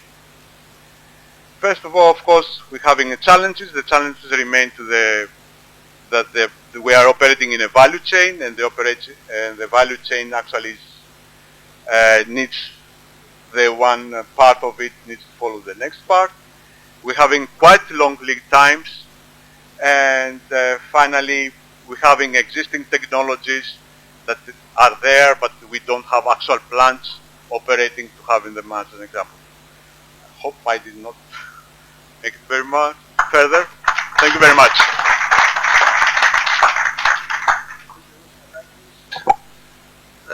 We thank you very much indeed. Are you optimistic that you are going to obtain a very good percentage of capturing? Yes. When it comes to capturing the case has to do with the quality of the ultra gases, of the flue gases. So actually now we can have the technology providers are giving us 95 plus for this kind of flue gas. We think that we can do it. It's also in the life cycle over the long run. We hope that we will be having a case. Actually, we cannot do otherwise. To achieve this very high, in one of my slides, I had the performance of the hydrogen carbon. And this is what we do.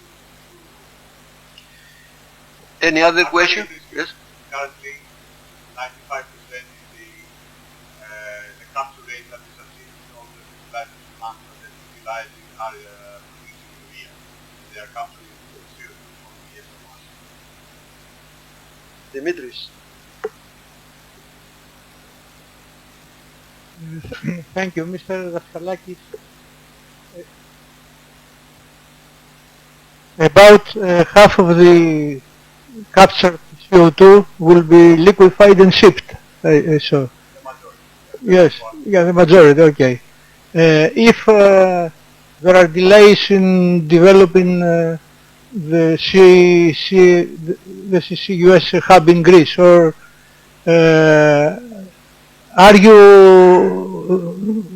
how are you planning to go on with the project? Are you going to reduce capacity, or you are sure that you will find another way to dispose of this large capacity that will be liquefied? I'm telling you, it's a change. If the change breaks at some point, then you will have to go.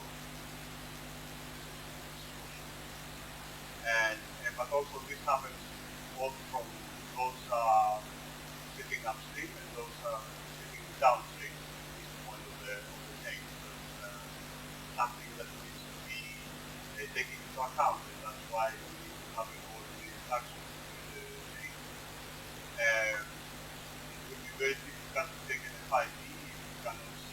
happening upstream or downstream.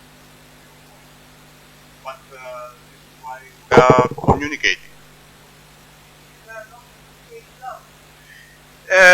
No, there is no option. To be honest, scaling down for what reason? If you, for producing the methanol, it could be, but still you have the very high expensive product at the end of the day, which, because I need to say that it's expensive exercise to do with the methanol. So at the end of the day, if you don't have the whole package, it could be difficult. It could be, another option could be to utilize biogenic CO2 coming from the landfills. By, if you take the CO2 coming from the landfills and you upgrade it to biomethane, then you have biogenic CO2 in your hands. So if you supply this CO2 to the methanol unit, then yes, you can have it. But it's a completely different project. Our effort was to make a project that would be a tool for the overall decarbonization of our refinery by injecting CO2 in other hard to decarbonize points. You saw it. We are capturing from 1, where we're having 15. So utilizing CO2 it's a very good, utilizing blue hydrogen is a good opportunity to bring down the CO2 from other emitting points. And methanol was coming as a complementary tool and an opening to a market that is currently not existing. So if we start discussing about methanol without the CO2, it's a different story. It's a different exercise. At some point, yes, we have the opportunity to use it, but it's a matter of change. Okay. We thank you again. As you see, it's a very complicated issue. We need to solve a lot of things. Now, I ask from Karalabos Kouris, the CCS Project Process and Environmental Manager from Heracles Group. We are going to listen to another presentation concerning industry, emitter.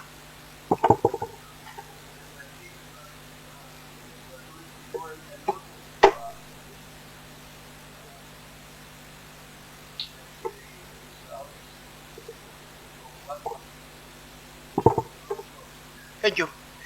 Hello, good afternoon to all. I would like to thank the organizing committee for having this invitation and the opportunity in order to share with you the strategy of Holcim and the Heracles Group about decarbonization, and of course to give you at a high level the projects that are currently running in Heracles. I'm moving to the next. I will start with giving you a very high-level figures about the Holcim Group. We are currently over 63,000 employees, running in more than 2,700 installations, serving 60 markets worldwide. Our group has 6 R&D centers. One of them, which is the central one, is based in Lyon, in France, and the other 6 spread all over the world. And we are collaborating with over 500 startups which are mostly focused with the development of digital solutions, which is quite trendy this period, but also for the development of innovative carbon capture technologies and of course utilization, because there has been a lot that has been done already about the capturing, but there is much more to do about the utilization. Last thing that I would like to mention is about the our net zero commitment. If we look back to 2020, it was the first group that submitted to SBTi a comprehensive plan how to reduce its carbon footprint till 2050 and reach net zero. This has been updated recently, and this is shown. It's also Melissa's scheme that we saw before. This is pretty much the same. The trends are the same. The figures are adjusted to the Holcim group. I mean that we see on the very left the 80 million tons. This is the total of Scope 1, Scope 2 emissions for Holcim group in total. And also we see the targets for 2030 and 2050. When we look at 2050, of course, we see the zero because this is the target. If we see on the very right part, we see some percentages. What these percentages correspond to? It corresponds to the percentage of the 80 million tons, and also correspond to the technology that we use in order to take out this percentage out of the 80 million ton of CO2 that we have in 2023. The big part is the CCS. This is the 44%. It was slightly different before, but it is pretty much the half of the today of the 80 million tons needs to be taken out through the CCS. The other interesting thing that we see is that when the CCS technology starts to accelerate, we see that it will come after 2030, according to the group projections. And what we do in the meantime, actually we take advantage of the more, let's say, developed technologies and what we know to do already, which has to do with producing clinker with less CO2, cement with less clinker, and all what has been mentioned before. I'm moving on, not to take you too much time, and speak about how about the energy transition. We have thermal and electrical energy. Clinker production is very heavy, it's very demanding in terms of thermal energy, and that's the reason that we produce a lot of CO2 during the power production phase. What is the cure, if I can say so, to this is the replacement of fossil fuels with biomass to the maximum extent, and of course with alternative fuels, which pretty much it's half of it is biomass. So, and that is the reason that advanced country, the advanced in this area, West Europe, is currently working with almost 100% of alternative fuels and biomass and 0% of fossil fuel. So this is a reality. It's not something that we expect to happen. This is something that is happening today in other countries. In our case, in Heracles, we are around 45% in both of our plants. 45% of our fuel mix is currently with alternative fuels, but there is a lot of room, there is a lot of progress to make in order to make it 100. Second thing is that electricity. Electricity, we are also very heavy, we are very demanding electrical power. And we will become even more demanding as soon as we have the carbon capture installation, the carbon capture plant, which in fact it triples our electrical consumption. We will see it later on. Low carbon formulation is what we can do in order to reduce the clinker in our cement recipe. And why clinker? Because this is the one that it is the heaviest in terms of carbon footprint. If we can find another material that it is not that heavy in terms of carbon footprint, the cement, of course, it will be much lighter. Green mobility, you see trucks, because roughly the 10 to 15% of our CO2 is also scope 3 emissions. So it was not included in the 80 million tons. It has been, I can estimate that it will be around 10 million tons of CO2, so it's quite big portion still. And why? Because our cement, our clinker, our products need to move from our production site to all over the world, locally in Greece, but also internationally, because we also do exports. Advanced technologies, it's the CCS, and we will see it. We go to this slide. There are today there are running 17 flagship projects about CCUS. Out of the 17, the 3 are in the North America, 1 in Canada, 2 in the US, and 14 in Europe. Out of the 14, we have 7 that have been already awarded by EU Innovation Fund. Among these, of course, is Greece with the Olympus project that we will see later. What are the other countries from Holcim Group that have been awarded by Innovation Fund? Germany, Austria, Poland, Croatia, 2 in France, and Belgium. This is a very high level of the conceptual design of the carbon capture plant that we are going to have in our Milaki cement plant. Milaki is in Aliveri, in Evia. It's a cement plant operating since mid of 1980s. It has a modern technology, and I will have the opportunity to say something more later. And what are the new elements that we need to introduce in our design is to have an air separation unit. We will produce almost 500 tons per day of oxygen that we will feed it to the cement plant in order to increase the concentration of CO2 in the flue gases. It was something mentioned during this session, that this is something important. And we will liquefy, we will store it in temporarily in our site, and then we will have vessels moving, loading the vessel and transporting this for permanent storage, hopefully in Prinos, and also in other sites if there is no such option. 2 more elements to say. One is the waste heat integration. We will see it also later. I mentioned this already, that electricity will triple. We will have 3 times more electrical demand. That is the reason that the utilization of waste heat, and when we are talking about waste heat in a cement plant, we are running at very high temperature, so there is plenty of waste heat. And by having the proper equipment, we can produce electricity and reduce the electricity that we take from the grid. This is one, and the second one is the waste water treatment plant. Why this is important? Because we do not have clean flue gases. It's not flue gases coming from the burning of, for example, natural gas. It's coming from the burning of alternative fuels. It's coming from burning also a lot of raw materials that contain pollutants. So the flue gases that we have are not clean. Nevertheless, the CO2 that we will produce and we will deliver, it will be almost with a purity of 99.9%. So all of these pollutants that we have somehow needs to be condensed and managed.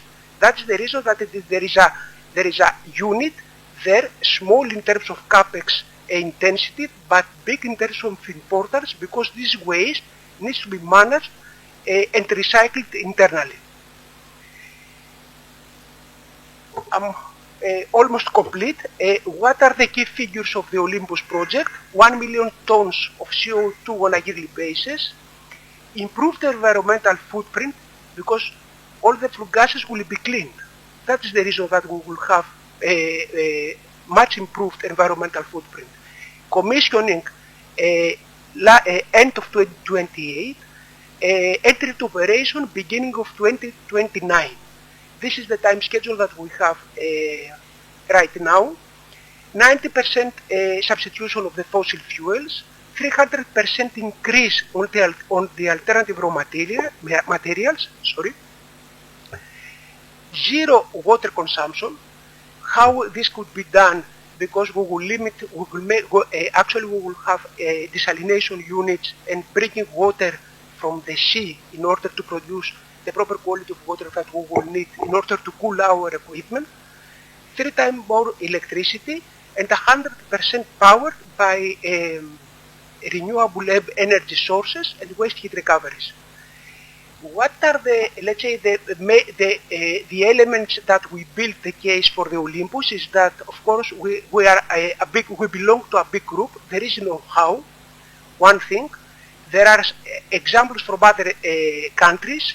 Also, we took advantage of this, but also we built this case for the Olympus, also capitalizing on the process advantages of the plant that we have, plus the location.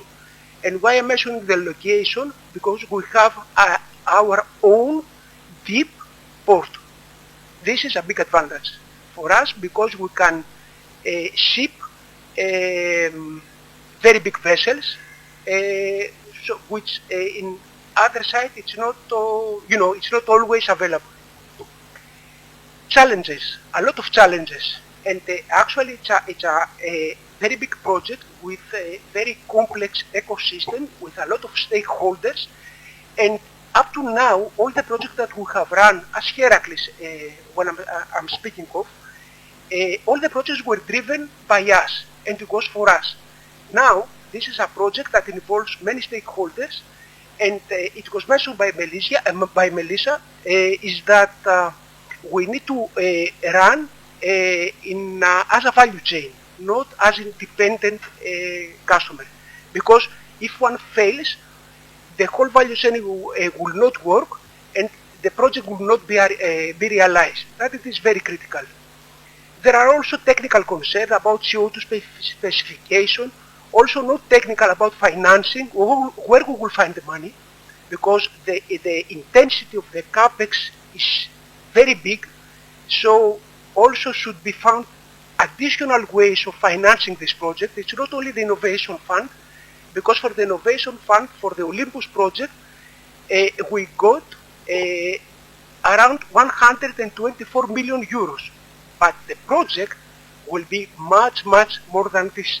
So additional financing sources need to be investigated. It was also already mentioned about market volatility, risk mitigation, and of course it's permitting, because permitting it's a very slow process. It's very slow for technologies that already are mature. Now consider that we are talking about something that there is no much experience before, so it can take more than what it takes today. So, and if there is a delay of, let's say, 1-2 years for the environmental permitting, we cannot move forward, because this is the first thing that you need to have in order to move on. Opportunities, I would say the alignment with national EU decarbonization targets. It was already mentioned by other speakers, also about the leadership role that the Greece can play, the highly valued job opportunities, and of course this is a great opportunity for Greece. If this value chain works and gets matured, also it can attract even more green technologies, clean technologies, and grow as an innovation ecosystem. Thank you very much.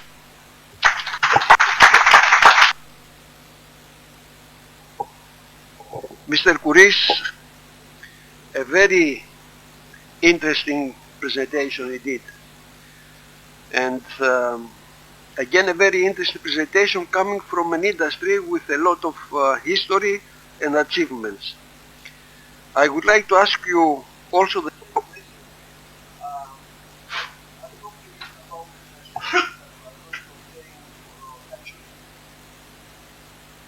I have heard this question before.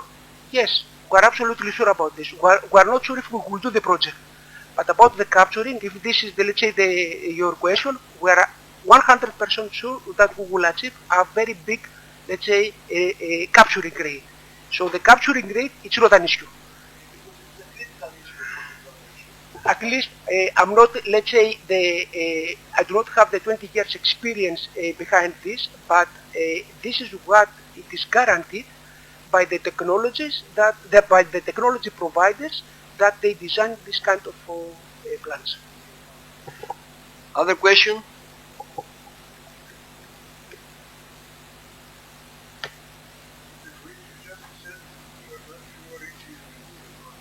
With Mike. You just said that you are not sure if we will actually go ahead with the project. What could stop you? First of all is that we would like to go on with this project, but it is important to have a secure storage site. So the storage, I know that I heard very carefully the presentation of Ms. Sardi. There are a lot of being done already in order for this storage site to be developed, but for sure, but nothing is, we do not have a storage site today that is working. If tomorrow somebody tell us that, okay, let's go and bury this CO2 to somewhere, there is nowhere. It's not in Ravenna, it's not in Prinos, so these things need to be developed. And all this to be aligned on this. So this is, let's say, for us, this is one of the critical factors in order to decide the progress and move on the FID. And also, it is, I would say, the volatility of CO2 and what we will do with the CCFDs. Because our project, it's very much capital intensive, and we need to secure that we will be a return on our money that we will invest. No, CO2 price, yes. Nobody will invest money if they don't know that they will take their money back. So there must be some risk mitigation measures there in order to secure this. If these are satisfied, I'm pretty sure that the project will move on. Thank you, Mr. Kouris, again, thank you. And now, Dr. Ramelis. You have the floor.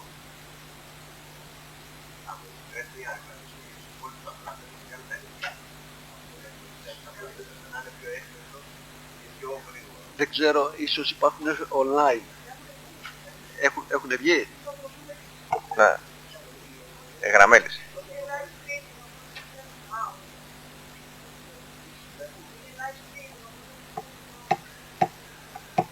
Ωραία.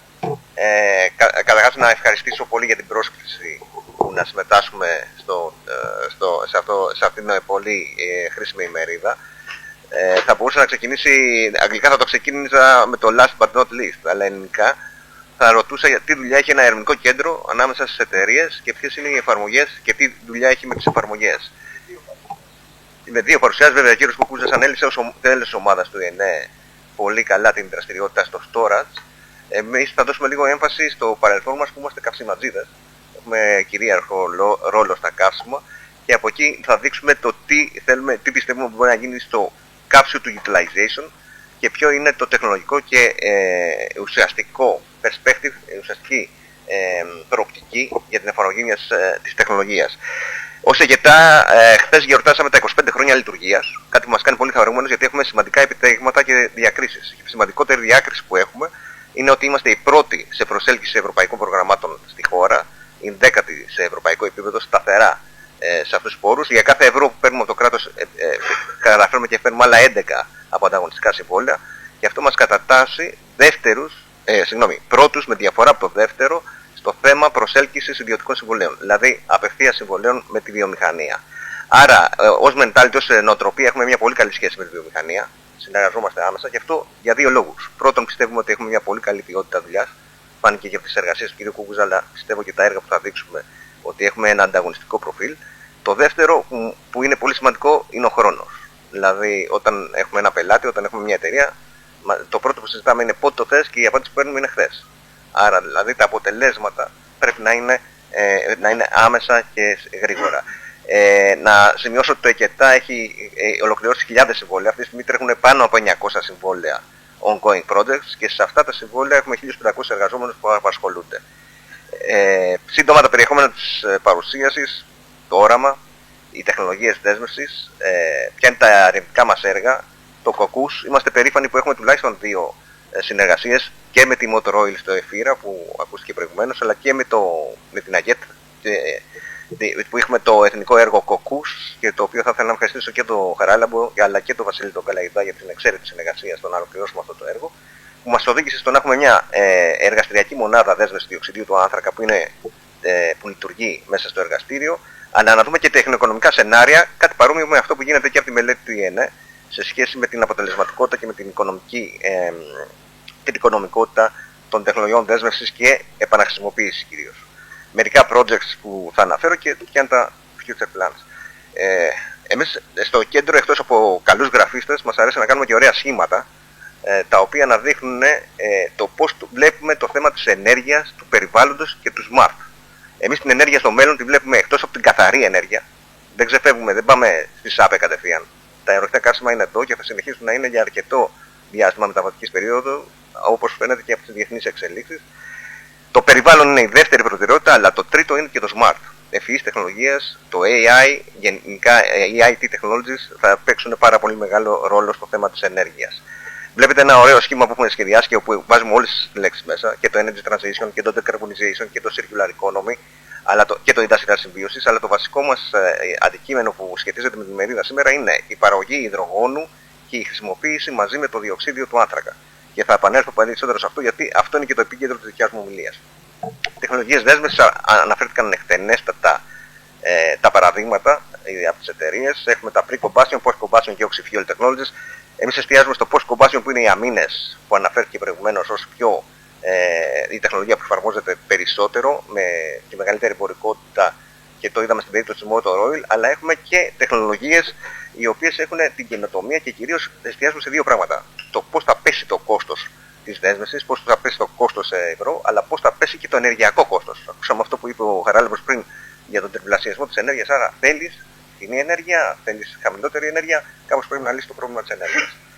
Εδώ είναι τα project που κάνουμε ως ομάδα για το U, συμπληρωματικά σε αυτά που έδειξε ο Νίκος ο Κούκουζας στην προηγούμενη ομιλία. Έχουμε τεχνολογίες που είναι πιο καινοτόμες, είμαστε ερευνητικό κέντρο, άρα θέλουμε χαμηλό TRL, θέλουμε όσο δυνατόν λιγότερο αναπτυγμένες τεχνολογίες, όπου είναι το calcium carbonate looping, το chemical looping, το oxy-combustion, το οποίο έχει ακόμα δυνατότητες βελτίωσης. Έχουμε τα καινοτόμα συστήματα προκειμένου να έχουμε solvents όπως είναι το ανθρακικό κάλιο μαζί με ένζημα που λειτουργούν καταλυτικά για τη δέσμευση, και από εκεί και πέρα έχουμε το θέμα της παραγωγής συνθετικών καυσίμων με διοξίδιο του άνθρακα και πράσινο υδρογόνο, όπως αναφέρθηκε και στο παράδειγμα της Motor Oil, αλλά και την παραγωγή χημικών. Πολύ σύντομα, εδώ φαίνονται ποια είναι τα main competences της ομάδας μας, που είναι κυρίως modeling tools, κυρίως δηλαδή εργασίες που έχουν να κάνουν με τη μοντελοποίηση και προσομοίωση διεργασιών, αλλά και εργαστηριακό εξοπλισμό πάνω στα θέματα διοξιδίου του άνθρακα. Το CCUS ήταν ένα εθνικό έργο που το οραματιστήκαμε μαζί με την Αγέτη και με τον Πάπη και τον Βασίλη και καταφέραμε να το υλοποιήσουμε με στόχο να έχουμε μια καινοτόμα τεχνολογία δέσμευσης διοξιδίου του άνθρακα που να είναι αποκλειστικά σε εταιρείες, σε βιομηχανίες που είναι energy intensive. Βασίζεται στο γεγονός ότι η δέσμευση γίνεται με ανθρακικό κάλιο και ως καταλύτης υπάρχει καρβονική αντιδράση, είναι ένα ένζυμο που υπάρχει ήδη στον οργανισμό μας, απλά δεν είναι τόσο αποτελεσματικό όπως είναι στον ανθρώπινο οργανισμό και άρα θέλει μια τροποποίηση. Προσπαθήσαμε δηλαδή να επέμβουμε και γενετικά σε αυτό και να το βελτιώσουμε μαζί με την ομάδα του ΕΕ αλλά και την επιστημόνων του Γεωπονικού Πανεπιστημίου που συνεργαζόμαστε σήμερα. Στόχος πέραν αυτού είναι, εκτός από τη δέσμευση, να δούμε και τα θέματα της παραγωγής προϊόντων προσθέμενης αξίας και στην περίπτωση αυτή είχε την παραγωγή πρωτεϊνών με τη Σολβέγια, μια startup εταιρεία η οποία λειτουργεί αντίστοιχο θερμοκήπιο μέσα στο Δημόκριτο. Εδώ βλέπετε τη μονάδα που έχουμε, πολύ συνοπτικά είναι μια συνεχούς λειτουργίας μονάδα στην Πτολεμαΐδα στις εγκαταστάσεις μας.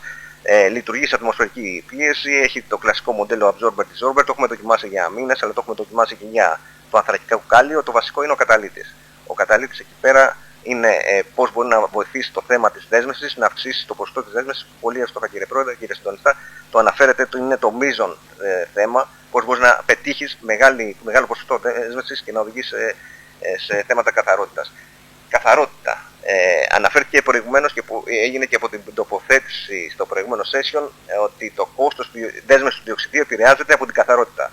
Αυτό μας το έδειξε και η ανάλυση που κάναμε στο εργοστάσιο της ΑΓΕΤ σε σχέση με το κόστος διοξιδίου του άνθρακα, το οποίο κυμαίνεται από 31 έως 48 ευρώ τον τόνο, και αυτό έχει να κάνει με το πόσο καθαρό ήταν το διοξίδιο. Αξίζει να σημειωθεί ότι εκτός από το εργοστάσιο της ΑΓΕΤ είχαμε και τους ελληνικούς λευκόλιθους στο project και είχαμε και τα θέματα της ασβέστου που είναι στη Θεσσαλονίκη. Άρα είχαμε 3 διαφορετικά εργοστάσια τα οποία εξετάσαμε και είδαμε ότι η καθαρότητα παίζει ένα ρόλο στο κόστος. Επίσης είχαμε με τη συγκεκριμένη τεχνολογία που προτείνουμε μειωμένες ενεργειακές ανάγκες και μειωμένο κόστος. Σε σχέση με το πώς είναι το cost breakdown για τη μετομηχανία, είχαμε στο κόστος του εξοπλισμού το μεγαλύτερο μέρος ήταν ο absorber. ο απορροφητής, γιατί είχαμε δύο στήλες που χρειαζόταν για να κάνουμε την απορρόφηση και είχαμε τον stripper, την αναγέννηση, ο οποίος είχε το άλλο 1/3. Αλλά το μεγάλο κόστος είναι οι δύο στήλες που χρησιμοποιούνται για το θέμα της δέσμευσης και ελευθέρωση του CO2. Στο θέμα του CAPEX, το κόστος εκτιμήθηκε στα 218 περίπου εκατομμύρια, όπου εκεί το μεγαλύτερο είναι το κόστος του εξοπλισμού, και σε αυτό κάναμε μια ανάλυση ευαισθησίας, όπου προέκυψε ότι υπάρχει επίδραση τόσο από το θέμα συμπλήρωσης του ενζήμου. Είχαμε μια αναπλήρωση του ενζήμου γύρω στο 0 με 3%, μέχρι 3%, αλλά και στην τιμή μείωσης του κόστους του ενζήμου, που εδώ βλέπουμε ότι είναι από 485 σε 430 ευρώ. Αυτοί οι δύο παράγοντες επηρεάζουν πάρα πολύ τη διεργασία. Αλλά ποιο είναι το πλεονέκτημα της συγκεκριμένης διεργασίας? Είναι ότι χρησιμοποιούμε waste heat. Αναφέρθηκε πολύ καλά από τον Χαράλαμπο προηγουμένως ότι υπάρχει αρκετή απορριπτόμενη θερμότητα. Μπορεί να χρησιμοποιείς μεγαλύτερη ενέργεια, περισσότερη ενέργεια, αλλά χρησιμοποιείς κακής ποιότητας ενέργεια. Οπότε αυτό μειώνει και το κόστος. Motor oil αναφέρθηκε σε biogas. Εκτός του landfill gas υπάρχει το biogas. Το landfill gas είναι από waste. Το biogas είναι 100% βιομάζα. Είμαστε περήφανοι που έχουμε το Fuel Foria Project. Είναι ένα έργο 12 εκατομμύριων ευρώ χρηματοδοτούμενο από την Ευρωπαϊκή Κοινότητα. Είναι έργο φάρος για τα θέματα των SAF, των Sustainable Aviation Fuels. Και στην προκειμένη περίπτωση έχουμε 3 διαφορετικά site, ένα στο Βέλγιο και 2 στην Ισπανία, με διαφορετική προέλευση καυσαερίου και διοξιδίου του άνθρακα, από μονάδα βιοαερίου, από ινοποιείο και από waste plant, από αποτέφρωση απολύτων. Και εδώ πέρα βλέπουμε ότι καταλήγουμε μετά από την επεξεργασία σε διαφορετικά προϊόντα που έχουν να κάνουν με το hydrotreated oil, με υδροεπεξεργασμένο πετρέλαιο, CNG, LNG, αλλά και μεθανόλες, εθανόλες. Άρα υπάρχουν διάφορα paths που μπορείς να ακολουθήσεις και να παρέχεις διάφορα προϊόντα. Ένα άλλο project που είχαμε σε συνεργασία με τον Elector είναι το Louis Project. Είναι ένα έργο το οποίο ολοκληρώθηκε μόλις πέρσι. Εκεί εξετάσαμε, και δίνω πολύ συνοπτικά, 2 case studies. Το ένα είναι, δεν είμαστε promoters για τη Δυτική Μακεδονία, αλλά σε περίπτωση που γινόταν μια αποτέφρωση σκουπιδιών στην συγκεκριμένη περιοχή που φαίνεται κάτι υποσχόμενο και θα μπορούσε να γίνει με την χρησιμοποίηση σκουπιδιού από εκεί από τη Θεσσαλονίκη. Υπολογίσαμε ότι για μια μονάδα ισχύως 30 ΜΒ το κόστος του CO2 ανέρχεται σε 30,76, ενώ το κόστος παραγωγής μεθανόλης είναι 1.000 ευρώ ο τόνος. Αρκετά υψηλό. Πώς πέφτει αυτό? Όταν μεγαλώσεις το capacity και πας σε τριπλάσια δυναμικότητα, όπως είδαμε στην περίπτωση της Τουρκίας, όπου εκεί το κόστος έπεσε στα 24 ευρώ τον τόνο σε σχέση με τη δέσμευση, και μετά πήγαμε στην παραγωγή οξέων, το οποίο μπορούσε να πέσει το κόστος ακόμα και σε 800 ευρώ τον τόνο. Αυτές είναι αρχικές εκτιμήσεις, αλλά έχουν παρόμοια προέλευση, παρόμοια δυναμική με τη μελέτη που υλοποιείται από το ΕΙΝΕ, και νομίζω ότι μπορούμε να τα διαθέσουμε και ως στοιχεία, μιας και είναι δημοσιεύσιμα. Ένα άλλο που αναφέρθηκε προηγουμένως, βιογενές CO2. Έχουμε ένα έργο το Κόσμος, στο οποίο κοιτάμε την παραγωγή προηγμένων χημικών από βιογενείς εκπομπές διοξίδιου του άνθρακα, δηλαδή από μονάδες κυρίως βιοαερίου, όπου το καυσαέριο είναι 100% βιογενές. Εκεί πέρα θα δείτε ότι έχουμε διάφορα προϊόντα και κυρίως πρώτη ύλη για πλαστικά που έχουν να κάνουν με τα bio-based chemicals. Άρα προσπαθούμε να παράγουμε biochemicals και να είναι ουδέτερα ως προς το διοξείδιο του άνθρακα. Τελευταίο, αλλά πολύ σημαντικό, έχουμε νομίζουμε την πιο σοβαρή υποδομή μετά το ΕΦΥΡΑ στο θέμα του υδρογόνου. Αναπτύσσουμε το πρώτο έργο υποδομής από το ΣΔΑΜ, το Δίκαιη Αναπτυξιακή Μετάβαση, στην Πτολεμαΐδα. Είναι ένα έργο περίπου 20 εκατομμυρίων ευρώ. Έχει στόχο την επίδειξη των τεχνολογιών του υδρογόνου, και ο λόγος που το βάζω εδώ για να το κλείσω είναι ότι το επόμενο βήμα είναι τα synthetic fuels. Πιστεύουμε δηλαδή ότι με βάση το έργο που θα έχουμε στο τέλος του 2026 θα μπορέσουμε να έχουμε και άλλες δραστηριότητες συμπληρωματικές στο θέμα του πάρκου του υδρογόνου, και εκεί πέρα να μπορέσουμε να δούμε θέματα παραγωγής συνθετικών καυσίμων. Future plans. Τα τελικά μας σχέδια, για να κλείσω και να ολοκληρώσω, είναι ότι πιστεύουμε ότι έχουμε έναν αρκετά ανταγωνιστικό ρόλο στα θέματα των ερευνητικών προγραμμάτων και στην προσέλκυση έργων από την κοινότητα. Με αυτό δουλεύουμε στενά με τις εταιρείες. Είμαστε πάρα πολύ προσανατολισμένοι εκεί πέρα, γιατί η εφαρμοσμένη έρευνα είναι αυτή που είναι πρώτη μας προτεραιότητα. Θέλουμε να κάνουμε βελτιστοποίηση της μονάδας που αναπτύξαμε στο CCUS για τα θέματα δέσμευσης του διοξιδίου, και να μπορέσουμε να δούμε και άλλους καταλύτες, να διευρύνουμε τη γνώση μας, και να συνεργαστούμε και με βιομηχανίες που θέλουν, όπως αναφέρθηκε, να αντιμετωπίσουν τα challenges και το θέμα του upscaling του CO2 capture process. Νομίζω ότι είναι προφανές από την μερίδα ότι έχουμε πάρα πολύ μεγάλη ανάγκη από μεγαλύτερη γνώση, περισσότερες πληροφορίες, Και το θέμα του ερευνητικού κέντρου είναι ότι εκεί μπορεί να βοηθήσει στην ανάπτυξη, στο να αποκτηθεί αυτή η γνώση και να μπορέσουμε να δούμε θέματα που έχουν να κάνουν με τη μείωση του κόστους των τεχνολογιών, με την αντιμετώπιση εμποδίων τεχνολογικών ρίσκων και νομοθετικών πλαισίων, αλλά και με τα θέματα της εκπαίδευσης που αναφέρθηκαν. Επίσης πιστεύουμε στην ενζηματική δέσμευση του διοξιδίου του άνθρακα, καθώς μπορεί να μειώσει σημαντικά το κόστος της ενέργειας, και πιστεύουμε ότι με την ολοκλήρωση του έργου μας στην Λολεμαΐδα για το Hydrogen Hub θα μπορέσουμε να έχουμε τη δυνατότητα παραγωγής συνθετικών καυσίμων. Ευχαριστώ πολύ και είμαι διαθέσιμος για οποιαδήποτε. Θα συμφωνήσετε μαζί μου ότι ήταν πολύ χρήσιμο που ακούσαμε όλες αυτές τις δραστηριότητες από το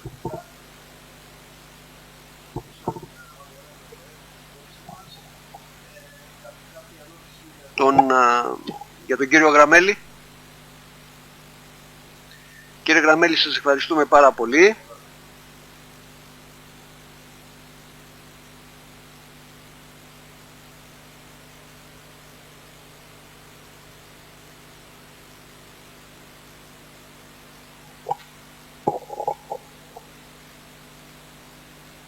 The today's workshop brought together the key stakeholders from energy sector, industry representatives and experts in this field in order to evaluate the financial and the strategic implications of CCUS deployment in Greece. During the workshop, we have been informed about the findings of ENS latest study with the support of ASPROFOS, implementing CCUS hubs in Greece, a cost-benefit analysis. This new study builds upon 2023 ENA major study, CCUS technologies in Greece, prospects for implementation, and aims to provide a more detailed economic assessment of CCUS technologies. During also this event, we had presentations apart from the study contributors from industry specialists representing very important companies like DESFA, Titan, Hellenic Upstream, Energean, Group of Heracles, Motoroil. And also from experts of the sector coming from the Center of Research and Technology ELAS, the IEA, the European Commission, the ENA, and ASPROFOS Engineering Company. Now, regarding the industry specialists, we took note of case studies and best practices from their CCUS projects in Greece, offering valuable insights into how Greece can develop a competitive CCUS framework. And regarding now the experts of these important institutions, we took note of their experiences, advices and proposals in order to support the development of the cost-effective and sustainable CCUS industry that contributes to the country's energy transition and emissions reduction targets. The discussions during the workshop focused also to the viability of the implementation of CCUS in Greece and the potential mechanisms of funding and in general the estimation of the overall cost for the realization of such projects. Now, as far as concerns the study and its results, I have to say that the preliminary cost-benefit results demonstrate clear environmental and economic benefits, but highlight the need for grant-based funding to enable project feasibility. Without such subsidies, widespread CCUS implementation remains economically challenging. Now, as far as concerns the projects themselves, in Greece, 5 CCUS projects are currently underway, reflecting the country's commitment to decarbonization and innovative solutions to address net-to-zero challenges. These projects include Energean's Prinos CO2, the Ephesus project coming from Titan, the Iris project of Motoroil, the Olympus project of Heracles Group, and DESFA Apollo CO2. For these projects, Prinos, Iphistos, Iris, and Olympus are funded by EU facilities, while the Apollo CO2 has applied to Connecting Europe facility for funding. During the workshop, there have been also a lot of questions concerning the possible weak points of implementing the CCUS projects, the cost of capture, and the percentage of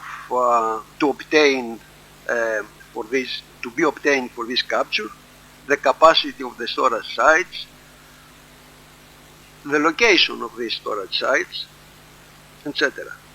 In any case, when it will be realized, will permit Greece to meet some of its obligations towards the green transition and climate targets.